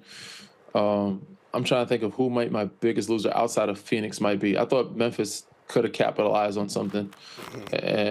Shocked that Brooklyn didn't take advantage of finding a way for Cam Johnson to even start over like OKC and get picks. Somebody not capital. I'm trying to think who the biggest loser out on Cam Johnson would be. Miami did okay. Golden State did okay. I think Sacramento did decently, but they should have gotten way more back for De'Aaron Fox if it were me. But yeah, probably Phoenix. I mean, nothing else really comes to mind where it's like, because nobody else had higher expectation. You got to look at the teams that have expectation to be great, and other teams that are good or in that conversation made solid moves. They made good moves. This is the only other team, and Denver, right? What did Denver really? Denver didn't do much. That's the only other team that I didn't see did much that could put them back. And they're still very good and they have good pieces, but I think there's some depth away from being back to where they were 2-3 years ago. So it'd probably be Phoenix and Denver, the teams that you think should be in contention and have the most expectation that didn't really make many big splashes or moves. Gotcha. I think Denver was going to be one. We talked about Minnesota. Minnesota not making a move was understandable considering who they would have had. Minnesota's a loser from way before this. They're at the top of this because they lost the past summer. That was not a good move. So they've been losing since then. So yeah, they could be at the top, but this is the deadline. So they were losers since before the deadline. You might as well put Minnesota up there, yeah. Jeez. Daddy going with like the executive of the year voting where we just take the full year instead of just this portion of time. It's just, you just did 2024, 2025. That's just okay. We recap the winners and the losers very quickly for our audience. The Los Angeles Lakers on the list as they were able to add Luka Doncic, also able to add Mark Williams in the deal. The Dallas Mavericks, called by Danny. We got Anthony Davis in the room, made some other moves around the peripheral, getting Caleb Martin in the room. The Caleb Martin-Quentin Grimes trade, very interesting one, but also adding a little bit of pick equity in that deal as well. The Cleveland Cavaliers adding DeAndre Hunter at the deadline, a little 2-for-1 there. While also helping their books a little bit. The San Antonio Spurs naturally landed De'Aaron Fox. As Danny Green said, no Devin Vassell in the deal, no Stephon Castle in the deal, no Jeremy Sohan in the deal, and they still have a lot of firsts they can move around moving forward. On the loser side, the Minnesota Timberwolves as a concept apparently are on this list. The Denver Nuggets, who did not strengthen their second unit in particular or their front court room. Now, I'll tell you one person that is happy that the Denver Nuggets are on this side of the bracket. That's Coach Michael Malone, who said, hey, don't touch nothing. We got everything we need. Please. I know what you did. I like the faith. I like the faith. Actually, if I can ask a question real quick. When you have either a coach or a team that understands or believes in what they have and they don't move anything, what does that feel like inside the locker room or as a player? Oh, it's the ultimate confidence you need. Like, that's the greatest thing as a player and as a group, because there's not much changing going on. It's like, he believes, we believe. And so I love Mike Malone. I've known him for a while. And I personally think they could use some depth. But if he believes that, great. And that only empowers your team even that much more. When you got Jokic, you always have a chance. You got MPJ playing the way he's been playing lately, you have a really good chance. Aaron Gordon healthy, Jamal Murray, coming alive in playoff time, you are still a much, you are a problem to deal with in any conference. So, I mean, I love it. And the fact that these other teams going to have to, kind of figure it out again. It's kind of like preseason again and mid-season before they have a month and a half to try to get things rolling and try to make something special happen. But, it gives your team and your players the ultimate confidence in themselves moving forward that, we're good enough, we're solid, and this is our group, and we're rocking together, and it just makes that bond that much stronger to come together. There we go. So we got Minnesota on the list. New York is thanking Minnesota a lot. I'm sure Cat has been balling out. You mentioned the Caleb Martin trade. I like Caleb Martin. It's just a different look. I don't know. That's a great move for Philly, to Quentin Grimes. They needed shooting. But from my understanding, as Dallas couldn't keep him or pay him, that's the only thing I got out of it. But in my eyes, I'm thinking you would keep him to get shooting around AD and Kyrie. I think they just need another ball handler in Dallas. I thought they would find like a way to get another point guard. Yeah. But Dinwiddie's good, Kyrie's good, but you need somebody else that's just strictly set the table. If you could find another Tyus Jones somewhere, there's not many of them out there. Of course, he's one of one. Or I don't want to talk about a Duke guy too much, but it's my guy. He's great. His assist-to-turnover ratio is unbelievable the last 5 years or 6 years. So, but if you can find a real table setter, it'll just make the game a lot easier for everybody around them in Dallas.